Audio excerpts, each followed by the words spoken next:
Good evening. I'm going to call our May 4th Baldwin County Planning and Zoning Commission meeting to order. And at this time, if you'll stand with me, we'll have a prayer and we'll have a pledge of allegiance.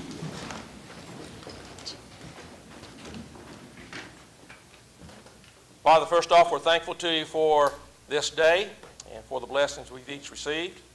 We're thankful for this great county we live in. We know people want to live here because it is such a great place.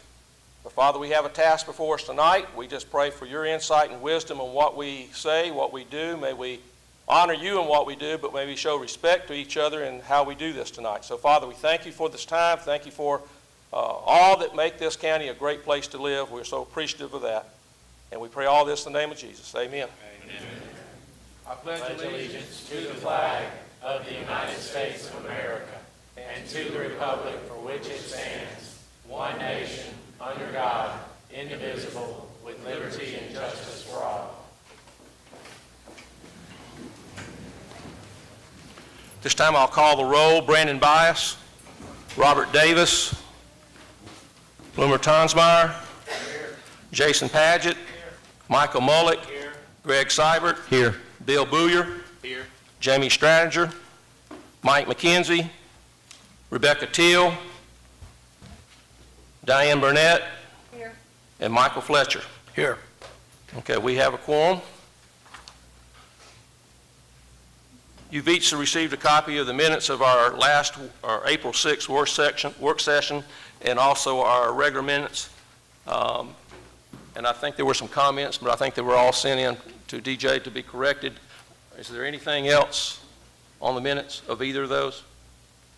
If not, I entertain a motion they both be approved. I'll make a motion we approve the work session minutes and the meeting minutes. All right, Michael Mullick's made a motion to approve. Do I have a second? Second. Bill, second the motion. Any questions on the motion? All in favor say aye. Aye. Any opposed? Okay. All right, just a couple of quick announcements. Hopefully, if you wanted to speak tonight, you stopped at the front desk. You should have filled out a form or let them know, and they have sent that up to me here, and I'll have it on a computer here where I can pull up your name. We will open each case individually with a public hearing opening and allow our staff to make a presentation, give us the opportunity to ask staff questions. The applicant will be asked to come up, and at some point during that public hearing, we will call on those that have signed up one at a time. We have a large crowd. We have a large agenda tonight, so I hope you'll respect that. We're going to limit your comments as much as possible to 3 minutes each. We will give our applicant a little bit longer. Some of these cases have a lot to go over, but we're going to minimize that as much as possible. We're going to try to get everybody an opportunity to speak. All that we ask, if someone on the agenda item that's speaking in opposition or for, you don't have to repeat what they said. If it's a drainage problem, we've heard it's a drainage problem, you don't have to keep coming up and telling us it's a drainage problem. And it's because it just becomes repetitive. We understand these things. So if somebody has already said what you were concerned about, just let us know that. We would ask that you mute your cell phones so that we're not interrupted by those. Because the agenda is so long, we probably will take a recess somewhere. We usually say midway. In this case, we may have to take 2. We'll just see how it goes tonight. We have a lot of items on our agenda. Oh, by the way, when I open the public hearing, when I've given everybody an opportunity to speak on that item, I will close the public hearing. And when I close the public hearing, what that means is you won't have an opportunity to speak on that. So if you need to say something, say it during the public hearing. But once I close it, you will not have a chance to speak. We'll have the opportunity for the Planning Commission to make a decision, and we'll go from there. All right. I think I covered everything.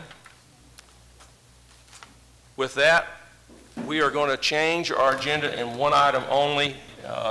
We're going to take e-covery, which was the last item on the agenda, which was the last item on last month's agenda, and they waited till the very end, which got to be very late.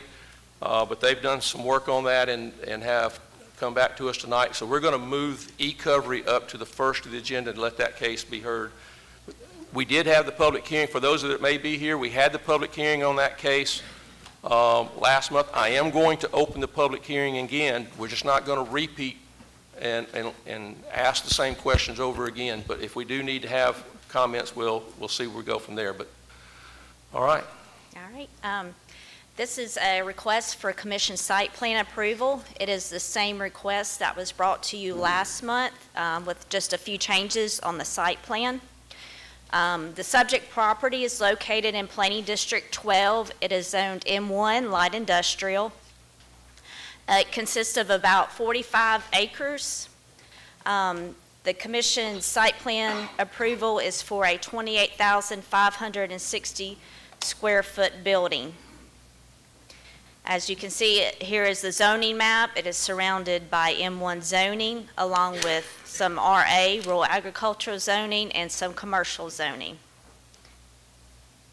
In the top left corner is a picture of the subject property, and the other pictures are adjacent properties. These are the requirements for the M1 zoning. Here is a site plan. This shows what they're asking for. In the red, the proposed 28,560 square foot building, and the other two highlighted in blue what was approved in June of 2022. Here's a building elevation.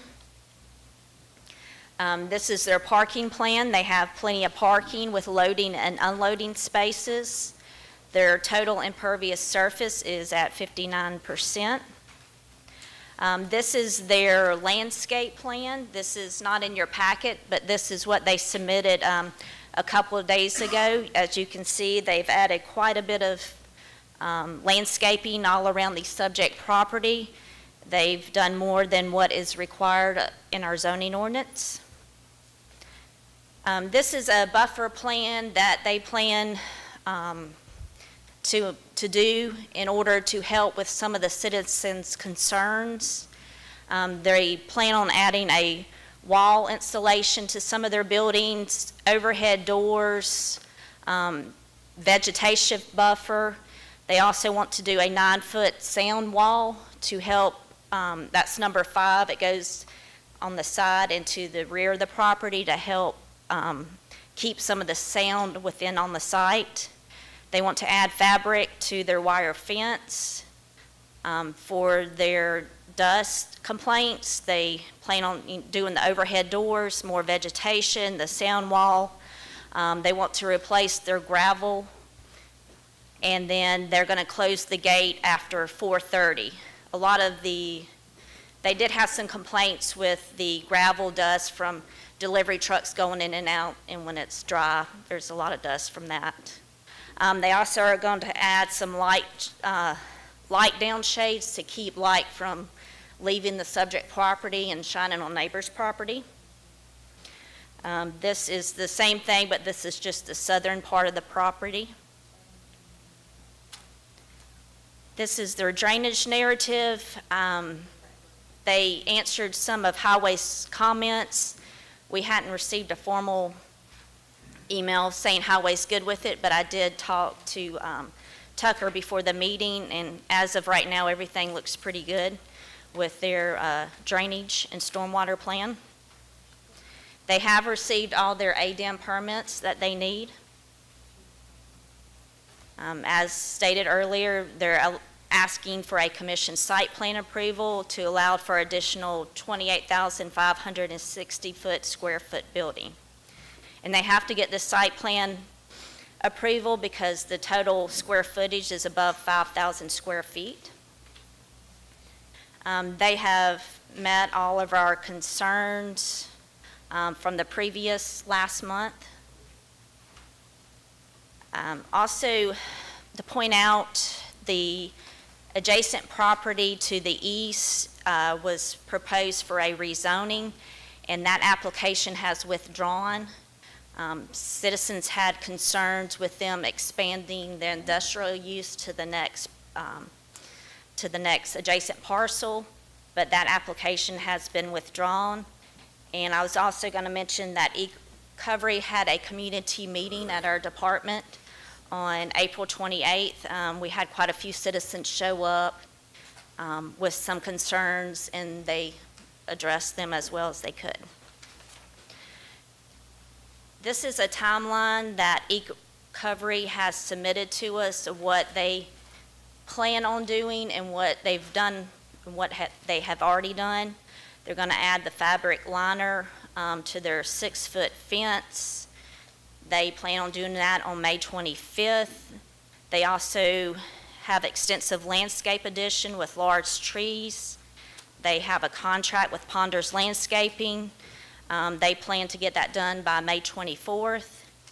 They also want to add a 2.5-foot thick concrete barrier wall between eCovery and the community. This will reduce the noise, wind, and dust. They are pouring the blocks for the wall now and expect to finish it entirely by mid-September of 2023. They want to add 6 inches of insulation to existing buildings as well as insulate the roll-up doors. They plan to have this done by June 5th. And then they're also planning on adjusting their lighting where it shines downward. And they said they continue to work on the lighting. They've fixed some of it already. So staff has recommended approval with some conditions. The conditions are they have to get their building permit within 180 days. Any expansion of proposed structures or facilities would have to come before you for approval. The approval recommendation that a land disturbance permit shall not be required to carry out any land disturbing activities on this site because the CBMPP was provided with the application and approved during the review. Also, any signage installed on the site will require approval. We also want highways approval of the drainage plan and turnout. And also, we recommend a formal PID, which is a planned industrial development. This must be submitted within 12 months to mitigate impacts to the surrounding properties, and then no industrial expansion to any adjacent lots. Thank you, Selena. All right, any questions for staff? Diane? I have a question. Still shows a parcel line through one of the buildings. We can add that as a condition. Well, I was To wondering, combine. can we just, pardon? No, you can add that as a condition of approval Okay, to combine those 2 parcels to make them all one. right, thank you. You're welcome. I had a question. When, some of the things that they're doing, I don't remember what number, but it said replace gravel. What were they thinking about replace? I didn't see what they would replace gravel with. I would ask that. I would ask the applicant. And you may have said it, Selena, but did we get the full drainage report yet? Yes, we did. Highways reviewing it. Okay. Any other questions for staff? Mr. Chairman,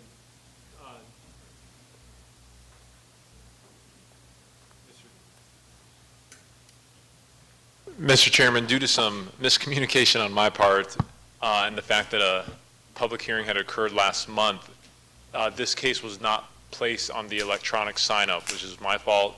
So we're just going to have to take anybody who signed up to speak for this one from the floor.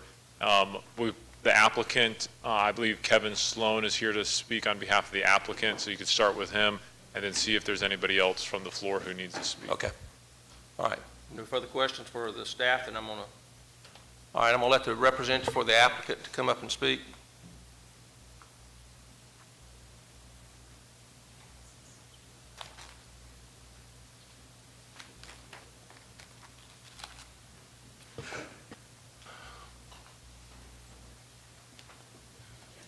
Good job, Selena.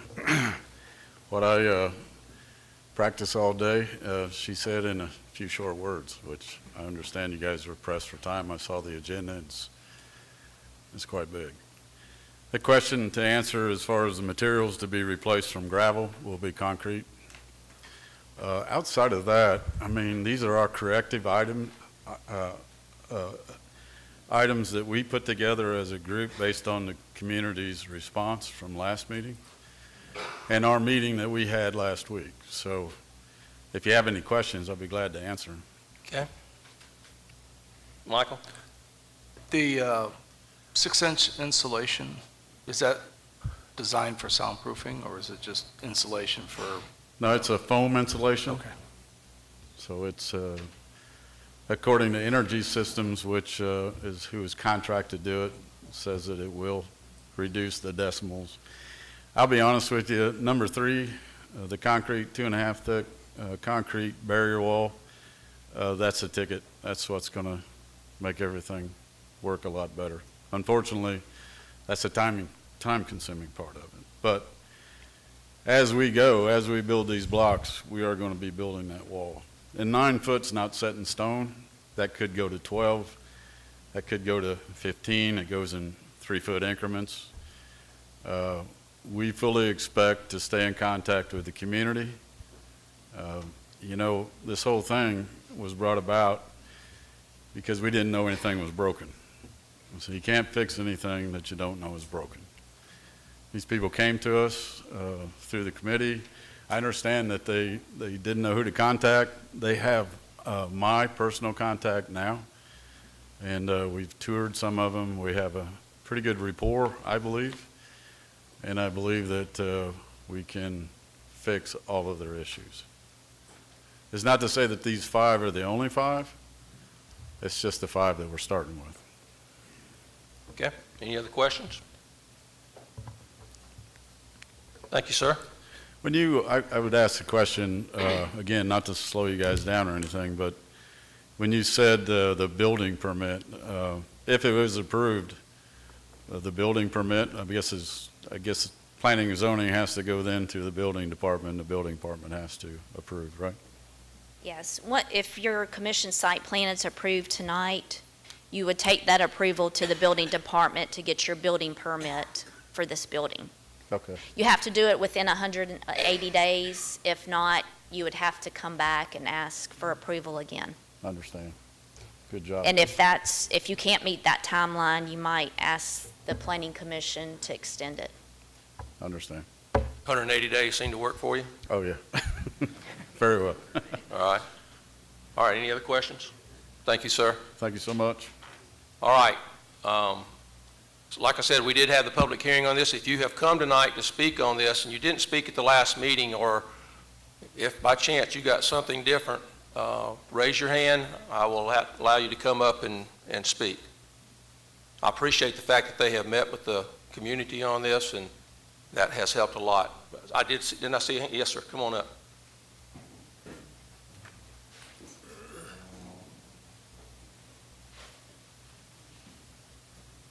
Give us your name, please, and address. James Waters. I live on Cabinet Shop Road. Okay. Thank you. Just a couple things to add from my comments from last week. I did tour eCovery today, and I was quite impressed with some of their, and I think what they're fixing is the easy things to fix. The block wall is going to be a challenge. My concern was, and I had sent a letter or a packet to the planning and zoning about the surrounding wetlands, and when you overlay the eCovery map and the fish and wildlife map, they're continuous. I mean, there's no boundary between, there's no setback or zoning between their retention ponds and the fish and wildlife wetland zoning. I'm concerned about the water quality. I mean, we've got a lot of metals that are stored on the property, a lot of dust, metal dust that's on the property that gets washed into holding ponds. I was told today that the ponds are not lined, that it's expected to, the groundwater to seep into the water, so I'm concerned. I mean, I'm on a well. A lot of my neighbors are on well water. I don't know if I can submit, I have searched the water reports for the town of Loxley, and if you go through the years, you can see the deterioration in the water. I don't know if it's enough to raise a red flag, but I don't know how far that'll go either. There's different metals in our water now that used to not be in our water. So that being said, last week we talked about the 20-something houses within the quarter mile. Well, The EPA looks at a 1 mile radius. In 2010, there was 1,200 residents within a 1 mile of recovery. Now there's 1,800. And I know there's more houses being built, so that number's, and that was from 2-3 years ago. So I don't know what the number of residents is now. And I'm sure they're not happy with all this.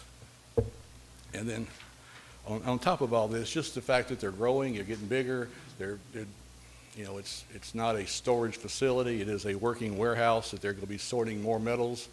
And I know they're trying to control everything, but, you know, it's down the road plans. It's how big are they going to grow on this site? You know, smelting metal, they call it secondary recycling of aluminum, is not a light industry. It's heavy. It's improperly zoned, and changing the zoning doesn't fix the problem of what they're doing there. They're planning to add a second furnace. I mean, that's going to be, you know, double and triple what they're doing now. There's just more pollution, more potential for pollution that's going to be in our area, and I'm not happy with that as a resident. Okay, Thank you. thank you. Anybody else?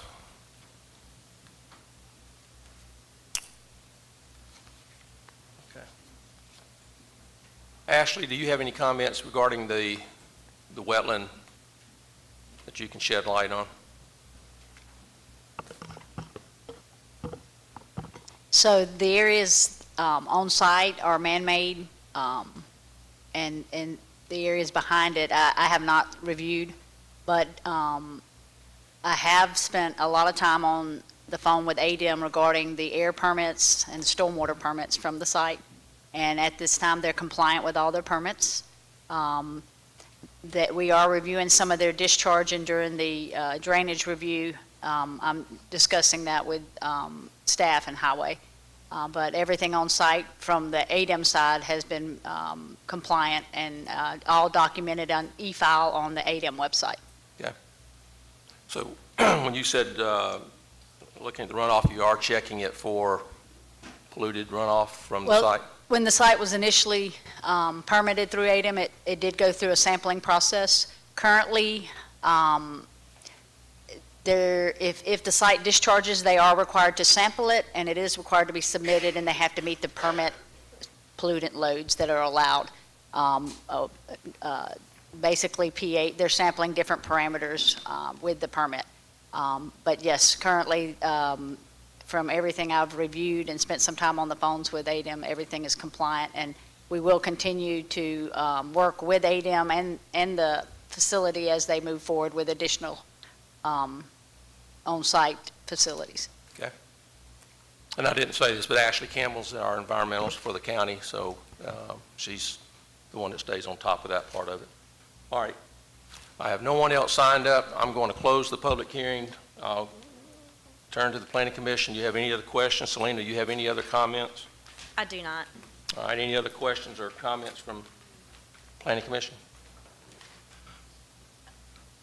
I'll just say it from, as chairman, since I don't vote, but I'm just going to say that I hope that it seems to me this is getting awful close. I concur a little bit with what's been said about the fact this seems to be another addition to the site where we're getting awful close to this line of the bike industry. I would like to think that future considerations are going to be harder to come by, because I feel like we're at the edge of it now. And that's just my take on it. Not that that's part of the decision tonight, but I think it probably needs to be noted that we're probably pretty close on this one, not to see many more expansions on this site.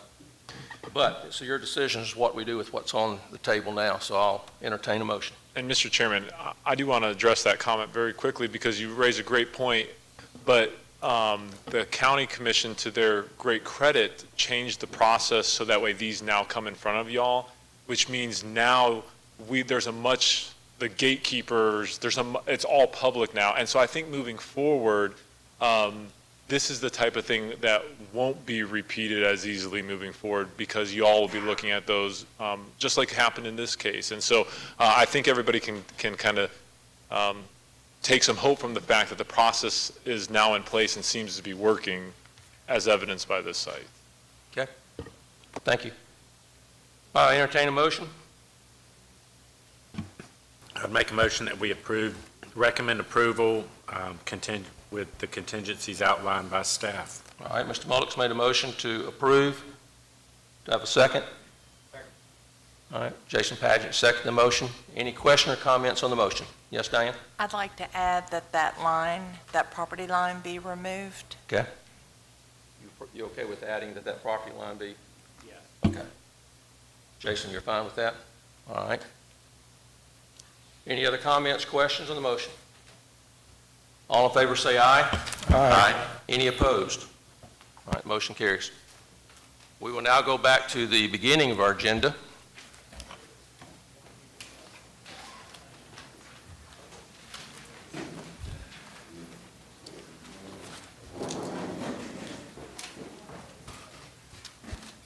At this time, we will open the public hearing for case number Z23-8 and the PRD 23-1, the RSA property. Mr. Chairman, I recuse myself from this case. All right, Brandon's going to recuse himself from this item. Matthew, you're going to do the presentation on this. Yes, sir. Does anybody need to declare any prior communication on this item? Mr. Chairman, I would like to state for the record that in doing my due diligence on this project, I have a cousin who was the CEO of a company that ran golf courses as part of his career for a long time. I did contact him to ask him his thoughts on the golf industry, where it was going, et cetera, to better inform myself, because I, like members of the staff, don't really have any expertise in this area other than a very poor golf game myself. So I just want to be sure that that's on the record. Okay. Okay, Matthew. All right, thank you, Mr. Chairman. This is two cases combined. It's Z23-8 and PRD 23-1. We'll explain why there are two cases, and we'll guide you through how to vote on those motions as we approach the end of the staff report. The request before the Planning Commission is to rezone 7.2 acres from OR, which is outdoor recreation, to RSF1, that's residential single-family 1, and consider a planned residential development site plan on the same property. This is located in Planning District 19, which is one of our newer planning districts. During that zoning process, this particular parcel was zoned OR, outdoor recreation. I'm not going to go over the details of where this is located. You'll see more on maps moving forward. I think many folks are familiar with the location. Again, they're proposing to rezone this to RSF1 with an added PRD. That would be to support a later 6-lot subdivision. So to explain the PRD process a little bit, this is one of our more confusing instruments or processes in the zoning ordinance. So you have an initial property with an initial zoning. In this case, it happens to be OR. Someone can request to put a new zoning, and then on top of that zoning, request a PRD overlay. That PRD overlay is a site plan, and it becomes part of the zoning. So they're not approving a subdivision today. An approval, if this goes to the Planning Commission or the County Commission were to be approved, would not approve a subdivision. That would be a later application. It approves a rezoning to be constructed as shown on this PRD overlay, which stands for Planned Residential Development, and shown in that site plan. This is the location of the site.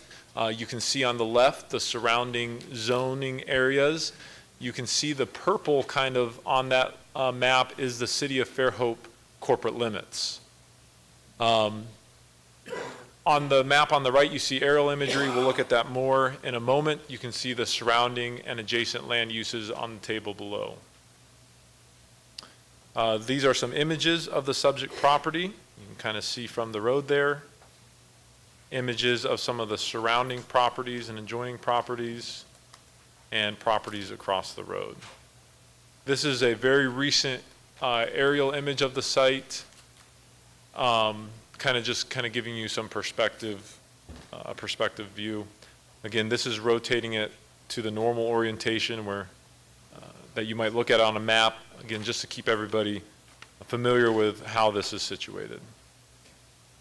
So in OR district, the setbacks, you can see there, minimum lot size is 3 acres. RSF1, you see the setbacks there, minimum lot size is 30,000 square feet and allows for single-family dwellings.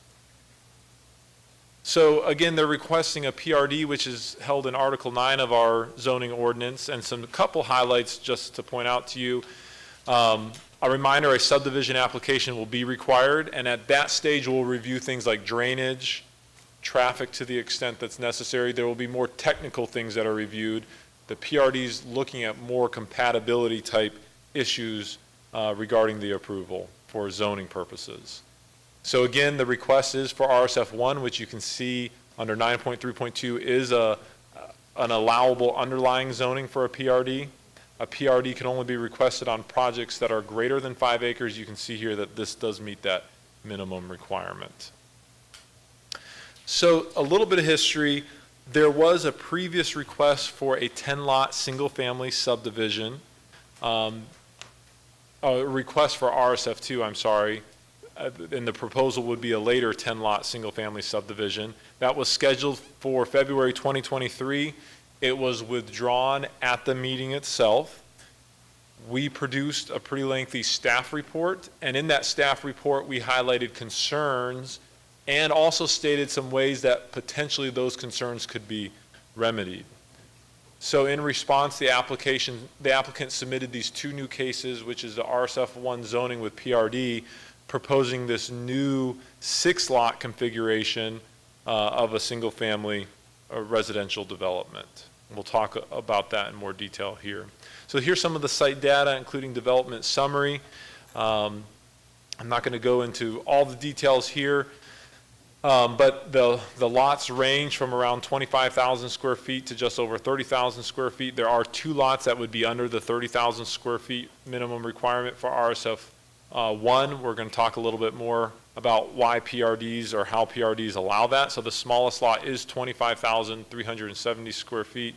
The 4 of the 6 lots are over the minimum lot size. They are requesting reduced setbacks, 10-foot front, 10-foot side, 15-foot rear in some cases, and then 25-foot in other cases for added fairway buffer. One thing, they are proposing what will be a private road, and the road widths are shown on there. You'll see a contingency on our approval that we're not necessarily approving these road widths with this approval, and that will be evaluated in a later subdivision application. So let's talk about what a PRD does here. So a PRD allows flexibility and creativity in planning developments. So on the left in this table, you see what would normally be permitted with RSF1, a minimum lot size of 30,000 square feet, a lot width of 100 feet, setback lines of 30-foot front, 30-foot rear, 10-foot side, and a density of 1.45 units per acre.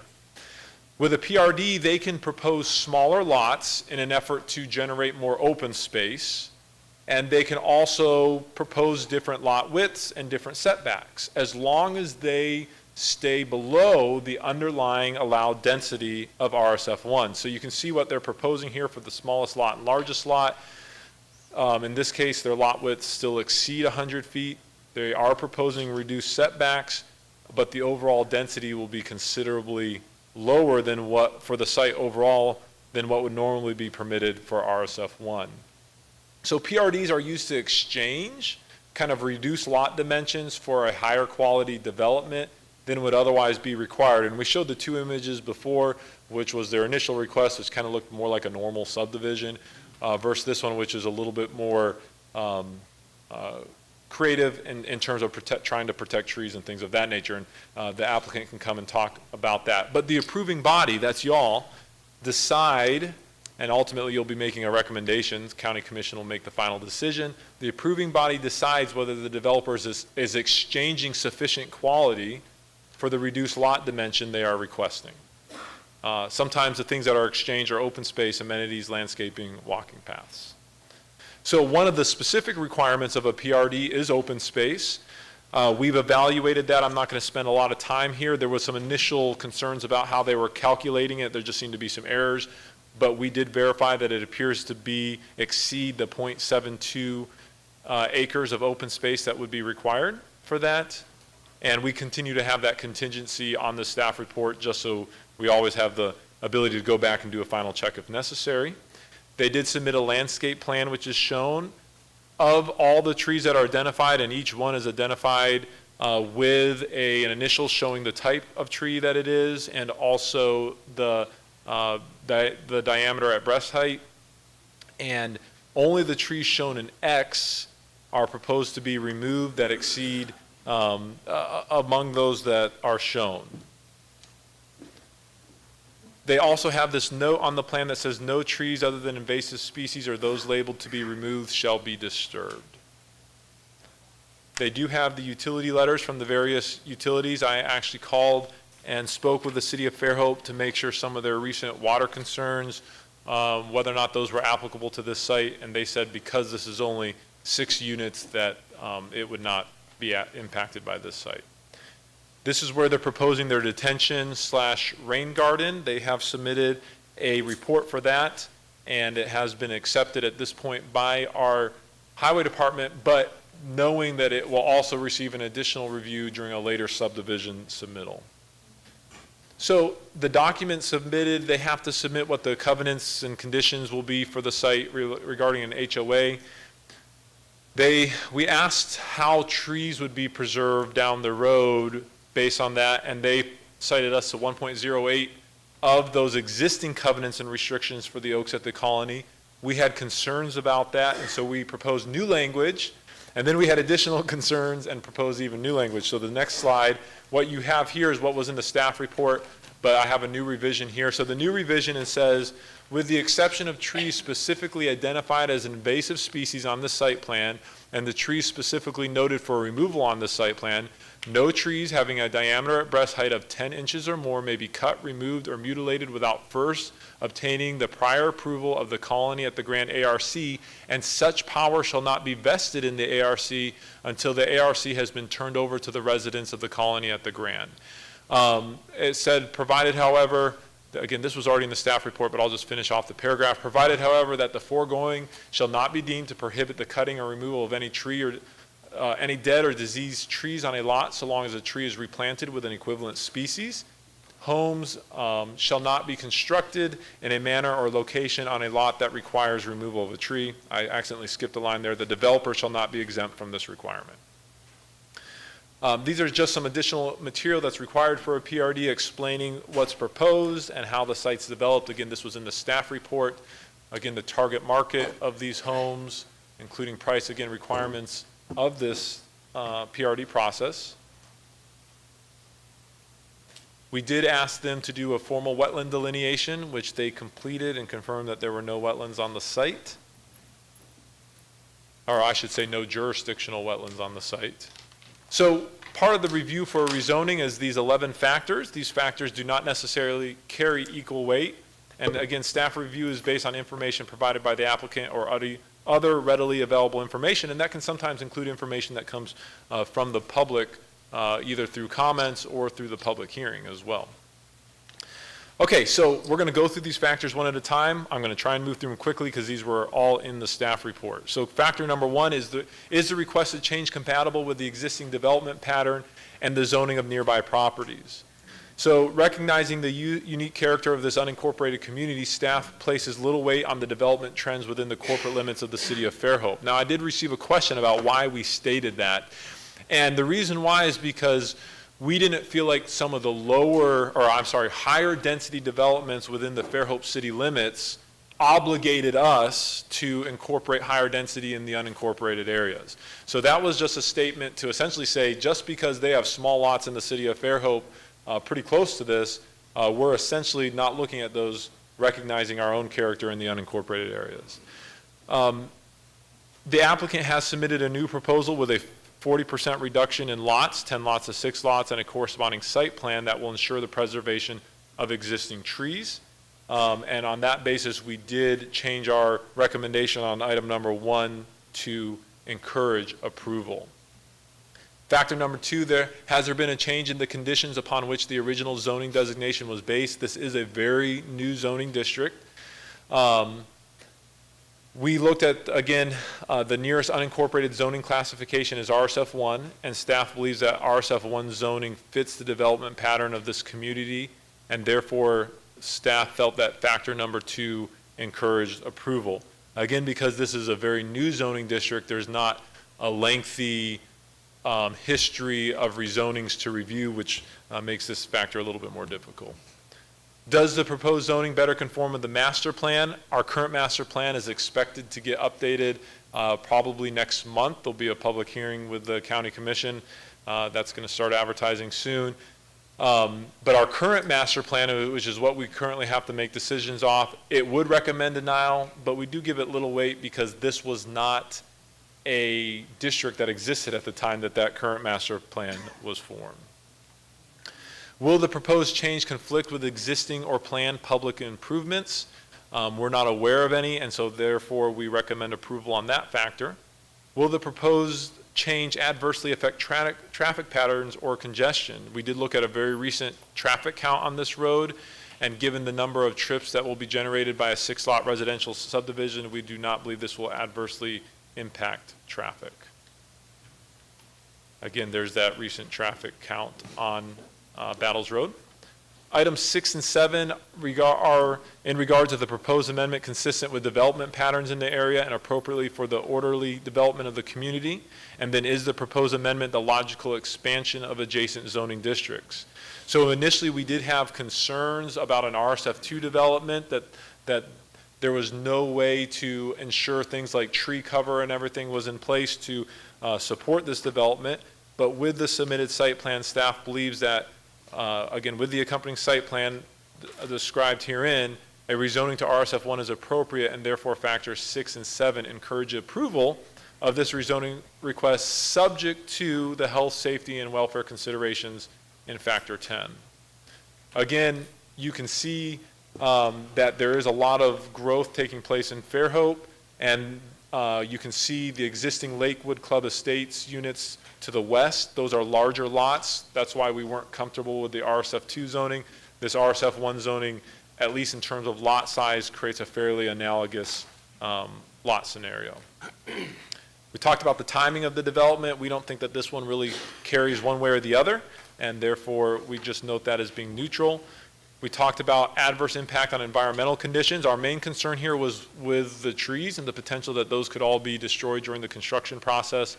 And then, but with the landscape plan that's now part of this approval, that would require them to preserve all those trees except for the 2 that are being removed, and I think there was 1 or 2 invasive species that were noted as well, that those will now need to remain in place, and on that basis, staff feels that that concern has been resolved. And again, just some history showing that trees have always historically been present on that site. Factor 10 is probably the most controversial factor, and it says, will the proposed change adversely affect the health, safety, and welfare of the county and the vicinity? We did have an errant statement that was left over from our prior staff report, and I appreciate those who pointed that out to us. That's stricken through on here, but it was not in any way the basis of our recommendation. So our recommendation, I'm going to just read this last paragraph. Staff does not purport to have expertise in the area of golf course design. However, the applicant has provided an analysis from a reputable golf course architect who has represented that the risk, and I'm quoting here, the risk of errant golf balls in the Oaks is no greater than what one might experience at other recently developed residential golf course communities. Without compelling evidence to the contrary, staff believes that factor 10 would tend to encourage approval of this rezoning request with accompanying site plan. However, given its lack of expertise, staff will certainly defer heavily to the Planning Commission and County Commission's evaluation of the expert opinion or opinions related to this factor. Since we published this staff report, there has been some other expert opinions that have been published, and we'll let again, the public talk about those. Here's an excerpt from that report that was in the staff report. We asked the golf course architect to review this home site by home site and discuss the potential harm associated with each home site. After they submitted the new design, we asked them to look at it again to make sure nothing had changed, and they provided those written declarations. One thing we did ask there was some concern about them using 175-foot fairway buffers. So we asked the applicant, the image on the right shows that in some ways now they are following the more typical design with homes on each side of the road. Previously, we had a concern that it was just a road with all the homes on one side. But we did have some concerns about it being just a 175-foot fairway buffer, so we asked them if they would add an additional 25-foot setback on the lots themselves to make sure that there was at least 200 feet for the primary structure, and that's something that they did provide on the site. They also, we asked them to look at, and again, we caveat the fact that we are not golf course experts here, but we asked them to look at potential changes that could discourage golfers from aiming on certain sides that would bring errant golf balls closer to these homes. And so they did have 4 recommendations. I'm not going to go over all these, but they're all shown in the staff report about small changes that will be made to, they believe, help with some of those things. One thing that wasn't shown on the site plan initially, it may be on the revised site plan, so we just included this in here. We do show this common area in light green as part of their usable open space. And naturally, we want to be cautious about saying, oh, this is usable open space, kids go play on here if there's safety concerns. So we did ask them to place a sign that says, listen, there is a potential that there could be errant golf balls that could land in this area. And so folks are, that it will be on the road. So folks have disclosure that just because this is a common area doesn't necessarily mean it's somehow protected from the potential of errant golf balls. This is a history of what went through the city. We discussed this in work session. I'm going to go through it very quickly here. Initially, they tried to annex with a conditional rezoning. Fairhope staff recommended approval. Planning Commission tabled that request. It came back again. Fairhope staff recommended approval. It was recommended for denial. Went to the Fairhope City Council February 2020. It was tabled, and then it never came back up. Then it came back as a subdivision because at that time, Fairhope had planning jurisdiction authority over that area for subdivisions. Fairhope planning staff recommended approval. In talking with Fairhope staff, they indicated that it was approval with some caveats on some unanswered questions, specifically regarding safety, and the Planning Commission denied that case after a public hearing. We have reached out to various parties. We note that there will be substantial technical review that occurs during a future subdivision application if this zoning is approved. So staff recommends approval of PRD 23-1 to the Planning Commission with the following caveats/conditions. Caveat, Planning Commission and County Commission's evaluation of any expert opinions provided related to the safety risks associated with errant golf balls. And then these conditions, which we've already discussed, so I'm not going to repeat them here. And then staff will also then recommend the Planning Commission approve the zoning change, recommend approval of the zoning change from OR to RSF1, conditioned on approval of the PRD site plan. So the way you would ultimately review this is to vote on the site plan first, and then if the site plan's approved, to take then a vote on the zoning as well. And again, y'all would just be making a recommendation. And that's all I have, Mr. Chairman. Okay. All right, any questions by the Planning Commission and staff? Mr. Chairman, and Matthew, has there been due diligence done on the legal history of local government's liability when they knowingly approve an action that has been acknowledged to have risk factors? I'm going to actually defer to our legal counsel on that one. Yeah, we've looked in that. As a governmental body, what you're asking to do is to use your discretion to vote on this application. And when you use your discretion to vote on an application, governmental officials are typically immune from liability or from tort liability related to that. So you're using your discretionary function, which creates a legal immunity for you with regards to, taking in all the information at the public hearing, the credible evidence presented, and making a decision about that. That's why we have the public hearing, so that you can make an informed decision about that.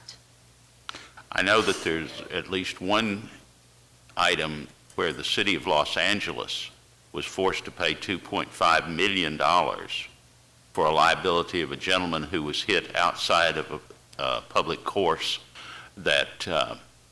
who was driving a truck and was hit and injured. Well,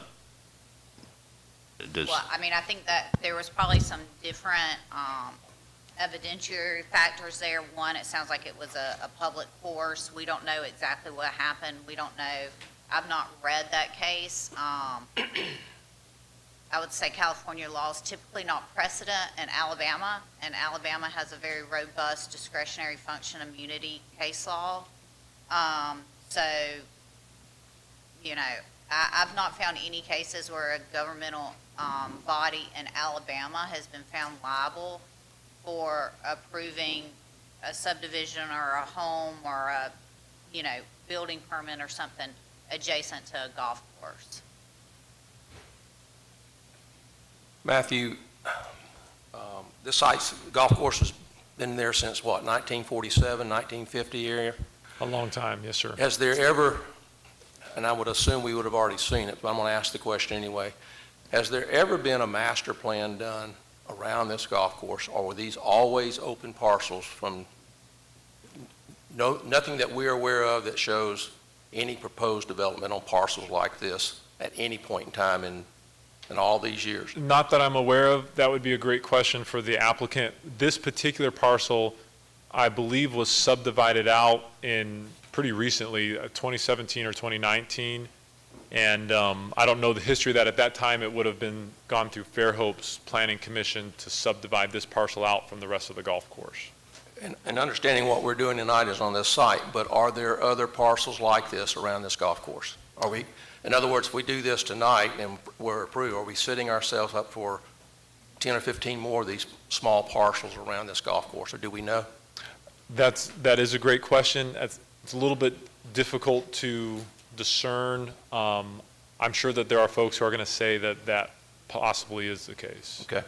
Any other questions for staff? Diane? I do have a question, and it's about the trees and the buffer. Don't know a lot about golf, so we got this today, this, Matthew, this, and I was looking at it, and based on this, it makes me think that when the golf course was designed, this tree stand that we're looking at is a buffer. Is that correct? I would not be able to answer that, but I Okay. can see where you could draw that conclusion. I don't know Okay, so how it was anyway, originally do you designed. think that saving the trees as you have, as many as you could possibly still act, this area will still act like a buffer? Between the two, Between the two fairways? mhm. There's, because they're not removing more, they're only proposing to remove 2 trees and then I think 1 or 2 invasive species. They're not proposing a substantial change to the existing tree cover that will be on the site. Then my next question is, do you think the trees are enough buffer for the home sites? So that's something where, as staff, we would have to defer to the golf experts on this case. We understand that essentially every residential lot on a golf course has some risk of receiving an errant golf ball. I'm not a golfer either, but I'm always worried when I do golf on a course like this, because I'm not a golfer. And so we did have to rely heavily on those experts in this case, and that's where we stand on that. What experts did you rely on? So in drafting this opinion, the only expert opinion we had at the time was the one for RSA. And so certainly during this public hearing, y'all as a committee will be welcome to hear how these other expert opinions would play into this. Okay, thank you. All right, any other questions for staff? Just a quick question about the anything that would have to be changed in terms of the trees would go before the colony at the Grand ARC. is that the same ARC that handles the entire colony, the development of some 400 homes? Would that have to be turned over to the homeowners for that whole area before there would be a necessity to go to that homeowners association? I don't want to mis-answer your question, but at least the way we understood this is that the ARC would have the authority to allow a tree to be removed, but only after that the colony at the current ARC that covers the whole development, the broader development, was turned over to the property owners. With all due respect, isn't that the fox guarding the hen house? Well, certainly if it was under the control of the developer, I would understand why that would, but if the individual residents if it's been turned over to the individual residents, I would hope that they have enough desire to protect their community to have a judicial review of that. To be clear, the developer is not authorized to allow the removal of any trees beyond what's shown on the site plan. And the ARC cannot allow any removal as long as it's under the control of the developer. That's what that revised language clarified, because we did find out this week that it was still under the control of the developer, so we added that language saying the ARC has no power until it is no longer under the control of the developer. Perhaps after we hear all the other stuff, we can come back and revisit that. It's good questions. All right, if there's no more questions for staff, I'm going to start calling on those that have signed up. Okay, I'm going to start with the applicants. Representative Melissa Curry, would you like to come up? And Melissa, from there, I'm going to let you dictate who's here from your group that you need to come up and speak, okay? And you just... So thank you very much, and good afternoon, ladies and gentlemen of the Planning Commission, Commissioner and Chairman Stephen Pumphrey, and also the Baldwin County staff. We're so grateful to be here today. We did prepare a PowerPoint so that we could go over in some detail and talk a little bit more about the whole development as a whole. So while Matthew is pulling that up, I am going to start off by introducing myself a little bit more formally. I don't normally do this, but I would like to point out that I have a doctoral degree in geography and urban and regional analysis, as well as my master's and my undergraduate degrees in urban development and sustainable development, urban design. And the reason that I want to start off that way is because I am planning to offer a little bit of expertise on some of the reports that have been submitted. So I have 44 publications to my own name, including 11 in peer-reviewed academic journals. I'm an academic peer reviewer for 9 different academic journals, and I've also been a reviewer for the National Science Foundation.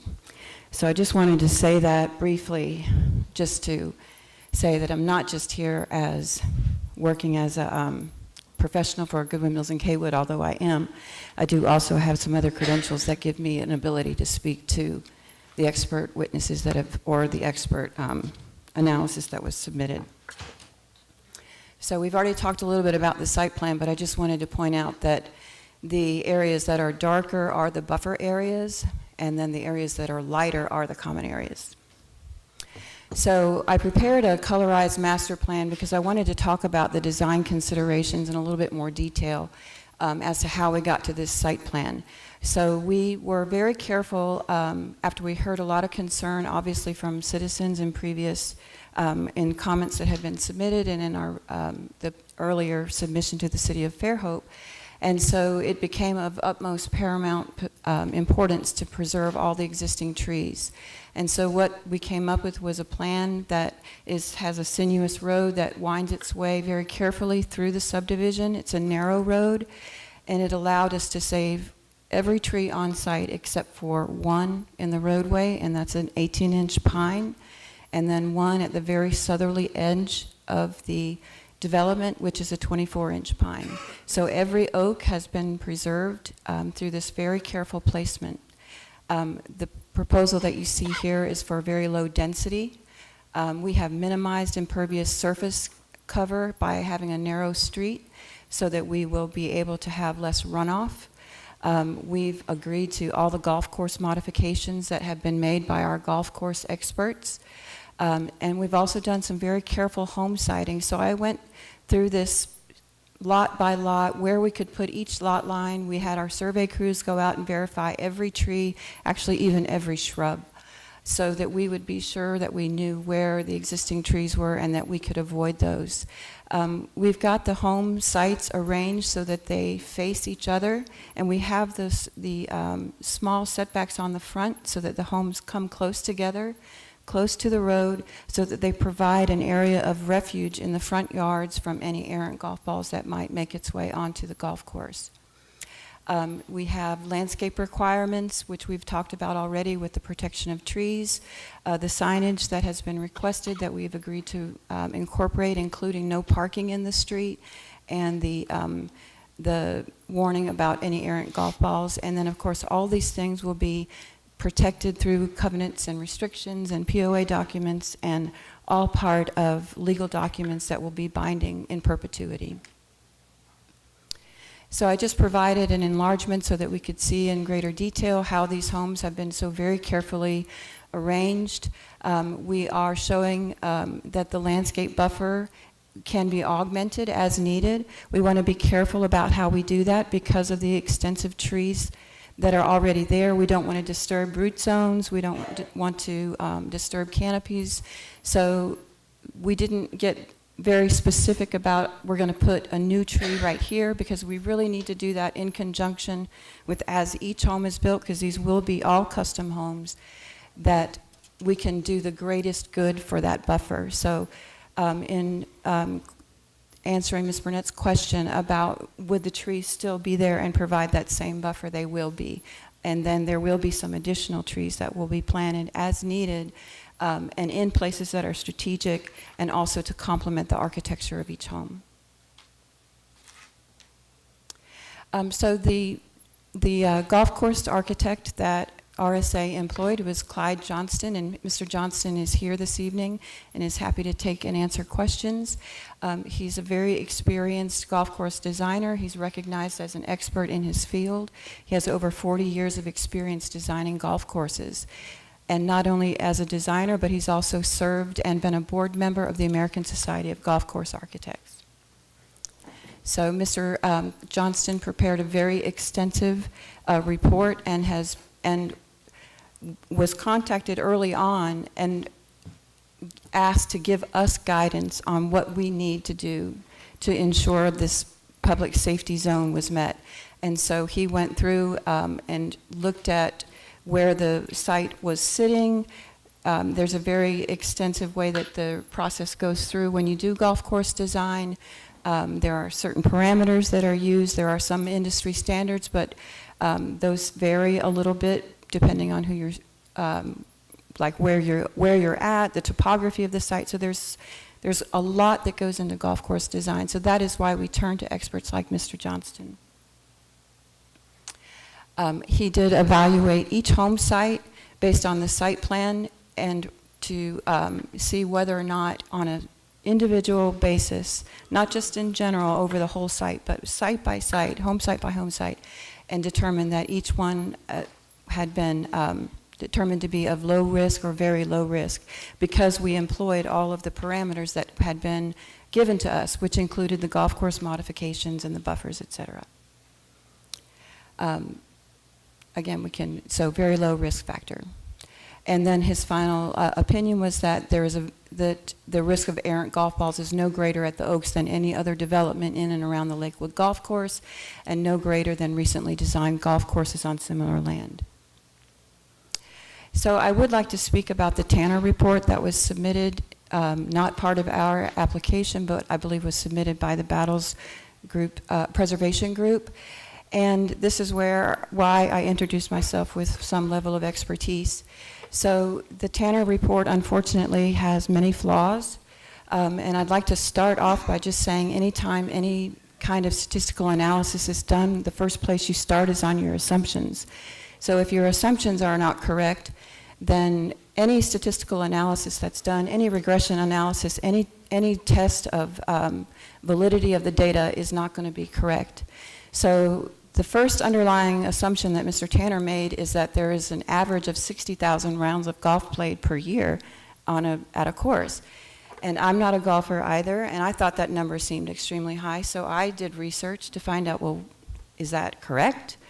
And that's actually very, very overstated. The actual U.S. national average annual number of rounds played is 23,575. And also we have some numbers from our actual golf course, and we are on the Lakewood Azalea course, and the actual number of annual rounds played is 17,488. So the reason that this is important is because when you start talking about a certain percentage of a certain number, and then there's an assertion made that 480 balls are going to fall inside your property, well, that sounds like a whole lot. Well, that's based on 60,000, which is completely inflated. And so then if you also look a little bit closer, we see that there's another very glaring issue with this mathematics. So if you're taking a round of golf, that includes 18 holes. So we're not going to have that you'd have to take that number and then divide by 8, or 18, excuse me. So I did that math on our actual numbers at Lakewood, and that would be 140 balls divided by 18. So we end up with 7.8 balls per hole per year outside the 15-degree window, which is considered to be the safety window. And then, of course, some of those would go right and some would go left. So using the Tanner report's numbers, which are relying on other experts, the number still is quite low. But I would like to highlight that Mr. Brody, that he quotes, is a very well-known and highly respected golf course expert. 99.9% of all shots fall within 20 degrees. So that means only 0.1% of shots are going to be falling outside the 20-degree range, which would then start to get into our property. And so we also had the manager of the Azalea, or of the Lakewood courses, go out and do some observations for us. And he did observations on 3 days, one of which was this past Saturday, and then 2 earlier this year in January. And I also went to look at the historic weather information on those days in January, and the temperature was like 65 to 75, so we know it was not anything that would keep golfers away. And on all 3 days, there were no golf balls hit over the fence into this property. So it's not something that is happening on a regular basis, or that seems to be a big risk. So the second assertion that I've got here that is in the Tanner report is that using what he calls the American amateur male golfer, he estimates 3.5% of all of these golfers are going to hit tee shots further than 11 degrees to the right. So when they're talking about that 11 degrees, if you're on the tee and you tee off, you've got this cone of where the ball is going to go. And so he's saying 11 degrees right or 11 degrees left. That's a very, very narrow window.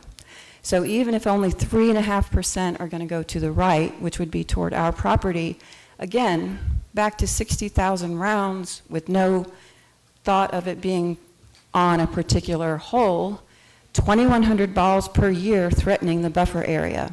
That's an outrageous statement. I'm sorry to say it like that, but that really just isn't correct. So if you take our numbers again at 3.5%, you end up with 34 balls per hole per year to the right of 11 degrees. So it's really, I feel like, very misleading. And then the final statement that he made was about it being very unsafe for buildings, cars, and people inside the buffer area. And then I'd like to point out that there are no homes or roads proposed within the buffer area. So once we had seen that there had been this report submitted, in Mr. Tanner's report, he has numerous referrals back to Dr. Michael J. Hurdson, who is a very renowned golf course expert, probably the most renowned expert in the United States. And you can see here his accolades, but one of the things I'd like to point out is he's the recipient of the Triple Crown of Awards in his field, which is an honor he shares only with Jack Nicklaus, Arnold Palmer, Byron Nelson, Robert Trent Jones Sr., Reese Jones, and Pete Dye. So Dr. Hurdson really is the expert. And so what we did was we contacted him and asked him if he would take Mr. Johnston's report and then also Mr. Tanner's report and evaluate those and give us an opinion. And so he was kind enough to do that.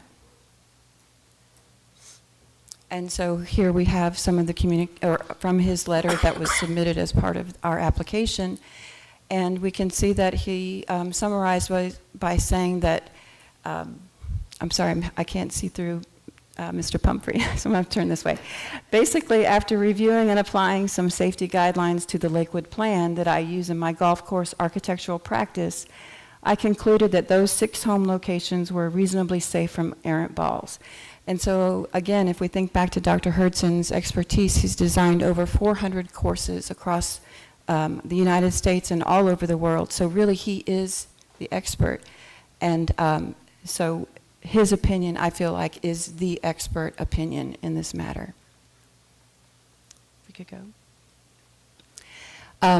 And so he also points out that a major point of disagreement that he has, again, with Mr. Tanner's report is where he summarily dismisses trees as an effective protection from golf balls, stating that they're basically air.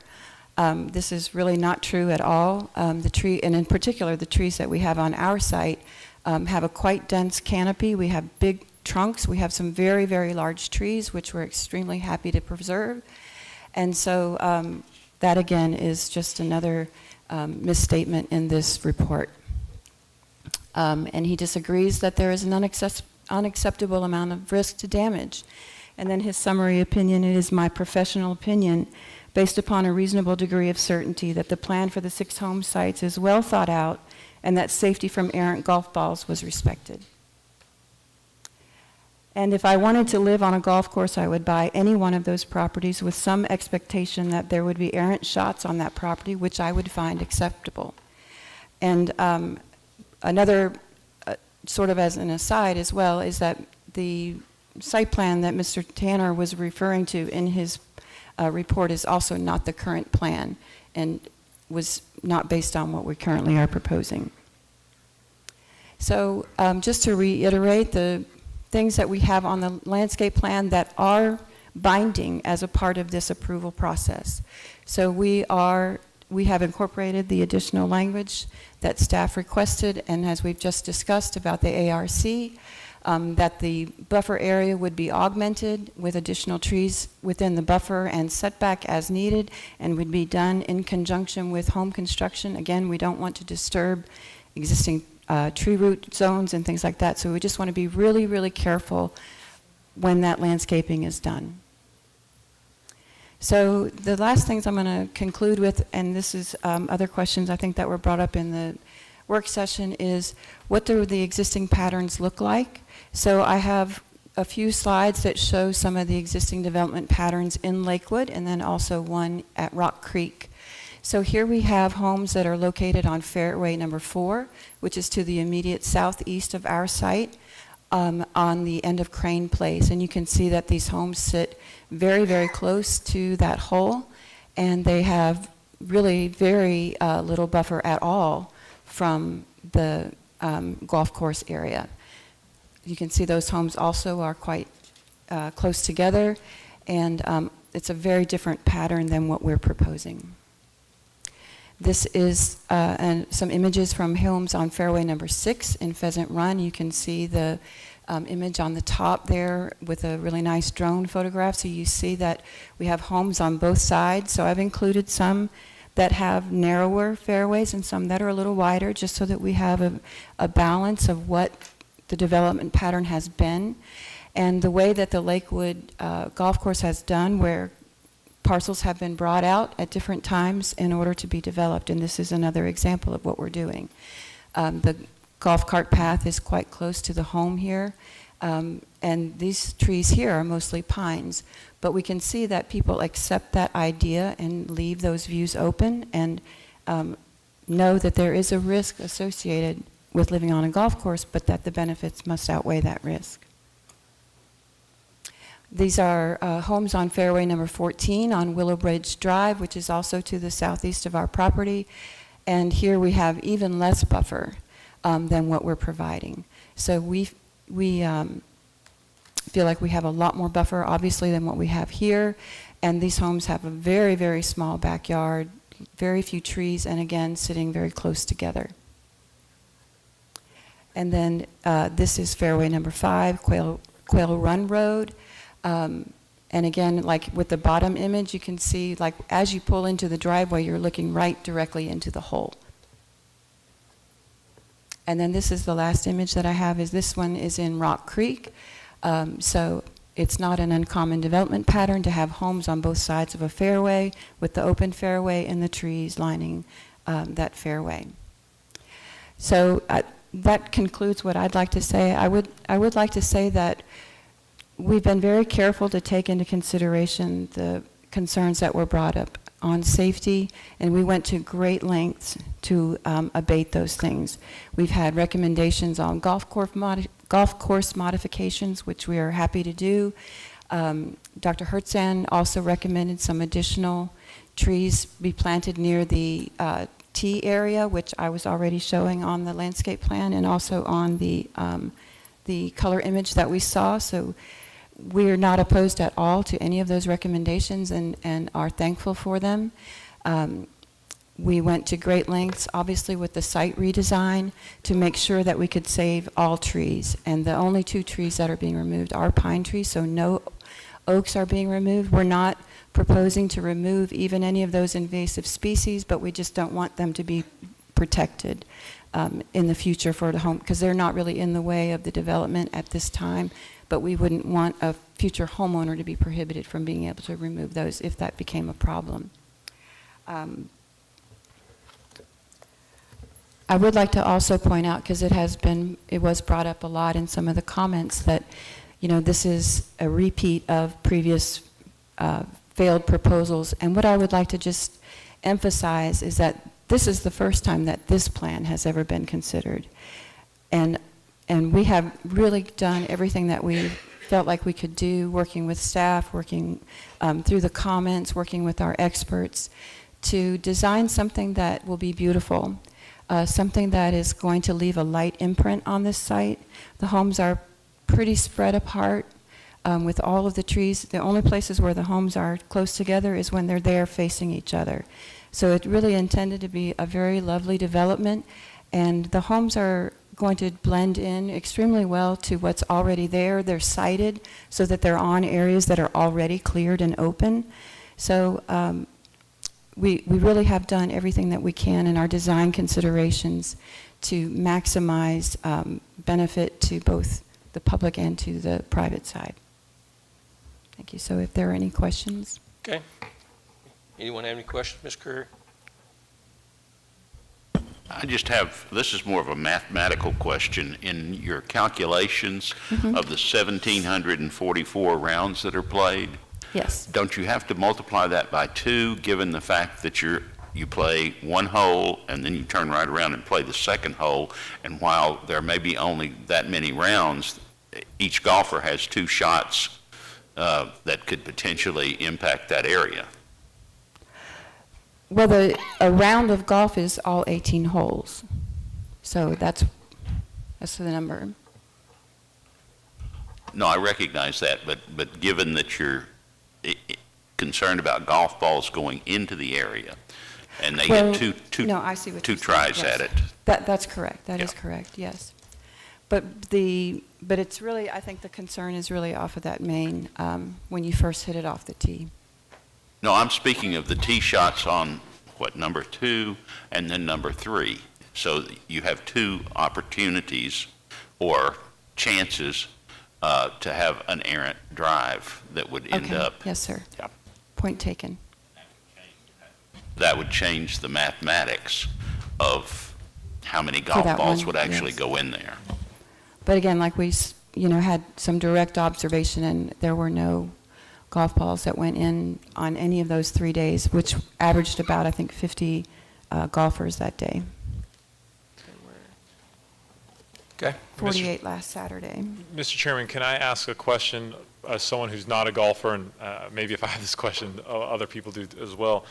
So when we talk about a round of golf and 17,488 rounds of golf, you divided that by 18 for the 18 holes. So a round of golf isn't 18 holes. Each round is considered 1 hole per round. Yes. So then why would you divide? You're dividing it by 18, because doesn't that mean there's going to be 17,488 hits at that hole? Why would, because if you're playing a round of golf, you're taking a hit, so that means each golfer's taking a hit at each hole, so that means there wouldn't there still be 17,488 But he was talking drives about balls, but see, that's why you can't apply it like that. Okay. The tee shot, just to clarify, the so. tee shots, you take a tee shot on the number 2 hole, then you go up, and that's a hole that's to the right, or the tee is, and the shot is to the right, or to the left of the area in question here. Then you go around and you take another tee shot. And I wasn't asking about your comment. This was totally unrelated to your comment. It was. Oh, okay, totally but I'm just saying that's why I said multiply by 2 to do calculations on what the risk factor is. Right, but I still think that the number is really inflated from what we would actually experience on our particular golf course. Melissa, the common area, I'm going to change directions Okay. on this. The common area, is it common only to the 6 lot owners, or is it common to the whole development? It'll be in the POA, Okay. yes. It will be maintained, as will all the roads as well are private. Any other questions? And I do have one other question just from the presentation. I know there's a fence that goes around this property currently. It's like a wooden fence. Does that currently represent the property line? I believe that it does. I'd have to go back to the survey and look to see where the fence is in relationship to the property line. But I believe it does. And the reason why I ask is I've anecdotally over the past several weeks heard about balls getting hit within that fence. And so just trying to gauge whether or not that fence represents the property line. Right. And I mean, obviously we can't say that it would never, ever happen. There's always that chance that a ball is going to go in the wrong place. But people that buy homes on the golf course understand that.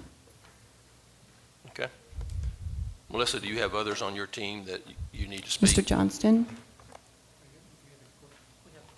We have Clyde Johnston, who is a golf course expert that prepared the initial report. Mr. Johnston's Is here, who wrote some of the report. Does anybody have any questions for him? Not yet. All right. Is that it? Yes, thank you.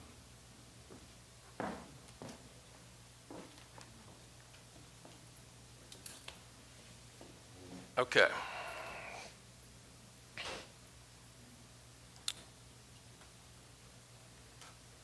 All right, I'm going to call for those that have signed up to speak in opposition. Tracy Frost.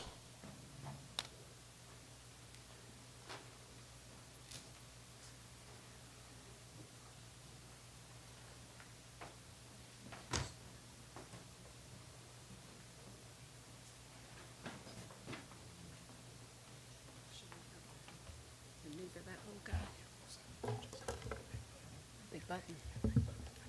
All right. Okay, big button, small. And I've got them separated. Each one to them. Yes. Good afternoon. Thank you to the commission and Mr. Chairman.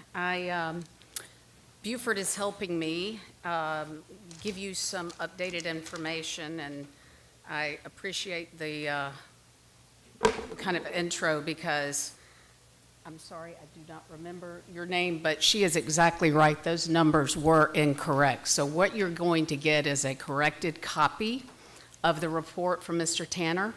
You will also get an additional overview after he had a chance to review the modifications. As she mentioned, when he started on this for us, it was in March, and this has been a very fluid process. So you'll find that the numbers are quite different, and you'll also find, in a nutshell, and I know we have to be very conscious of time, but while these proposals have been modified, and I'm going back to the first one, in the end, Mr. Tanner, who is an expert on golf ball trajectories, has said, Tracy, he said, shuffling the furniture on the Titanic would not have changed the outcome. And so, regardless of what you're hearing in the numbers, I'm going to show you some physical proof of what happens, but we can also look at the numbers. And all of the mathematics will be done off 25,000 rounds, which was published in the annual report for RSA, talking about how well the courses were doing. And they were talking specifically about Lakewood. So what I would like to just briefly say, and I know we've talked a little bit about this, this started for the community, and this fight's been going on for quite some time. I will give GMC credit that this last one, they did their best to make it more comparable and possibly safer, but quite frankly, it is not. So when you're looking at rezoning, and I know we're going to talk about both zoning and the PRD, Matthew's already said that it does not conform to the master plan. And in the master plan, it talks about preserving the community. It talks about the safety, health, and welfare and morals.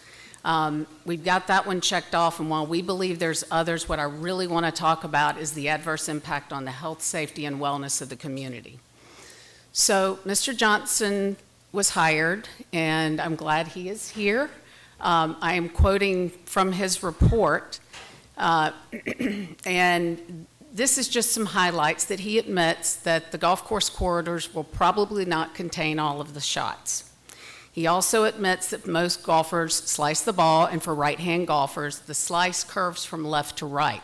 And that's important for two reasons. One, 90% of golfers slice. 90% of golfers are right-handed. The slicing, there's different views, anywhere from 60 to 80%.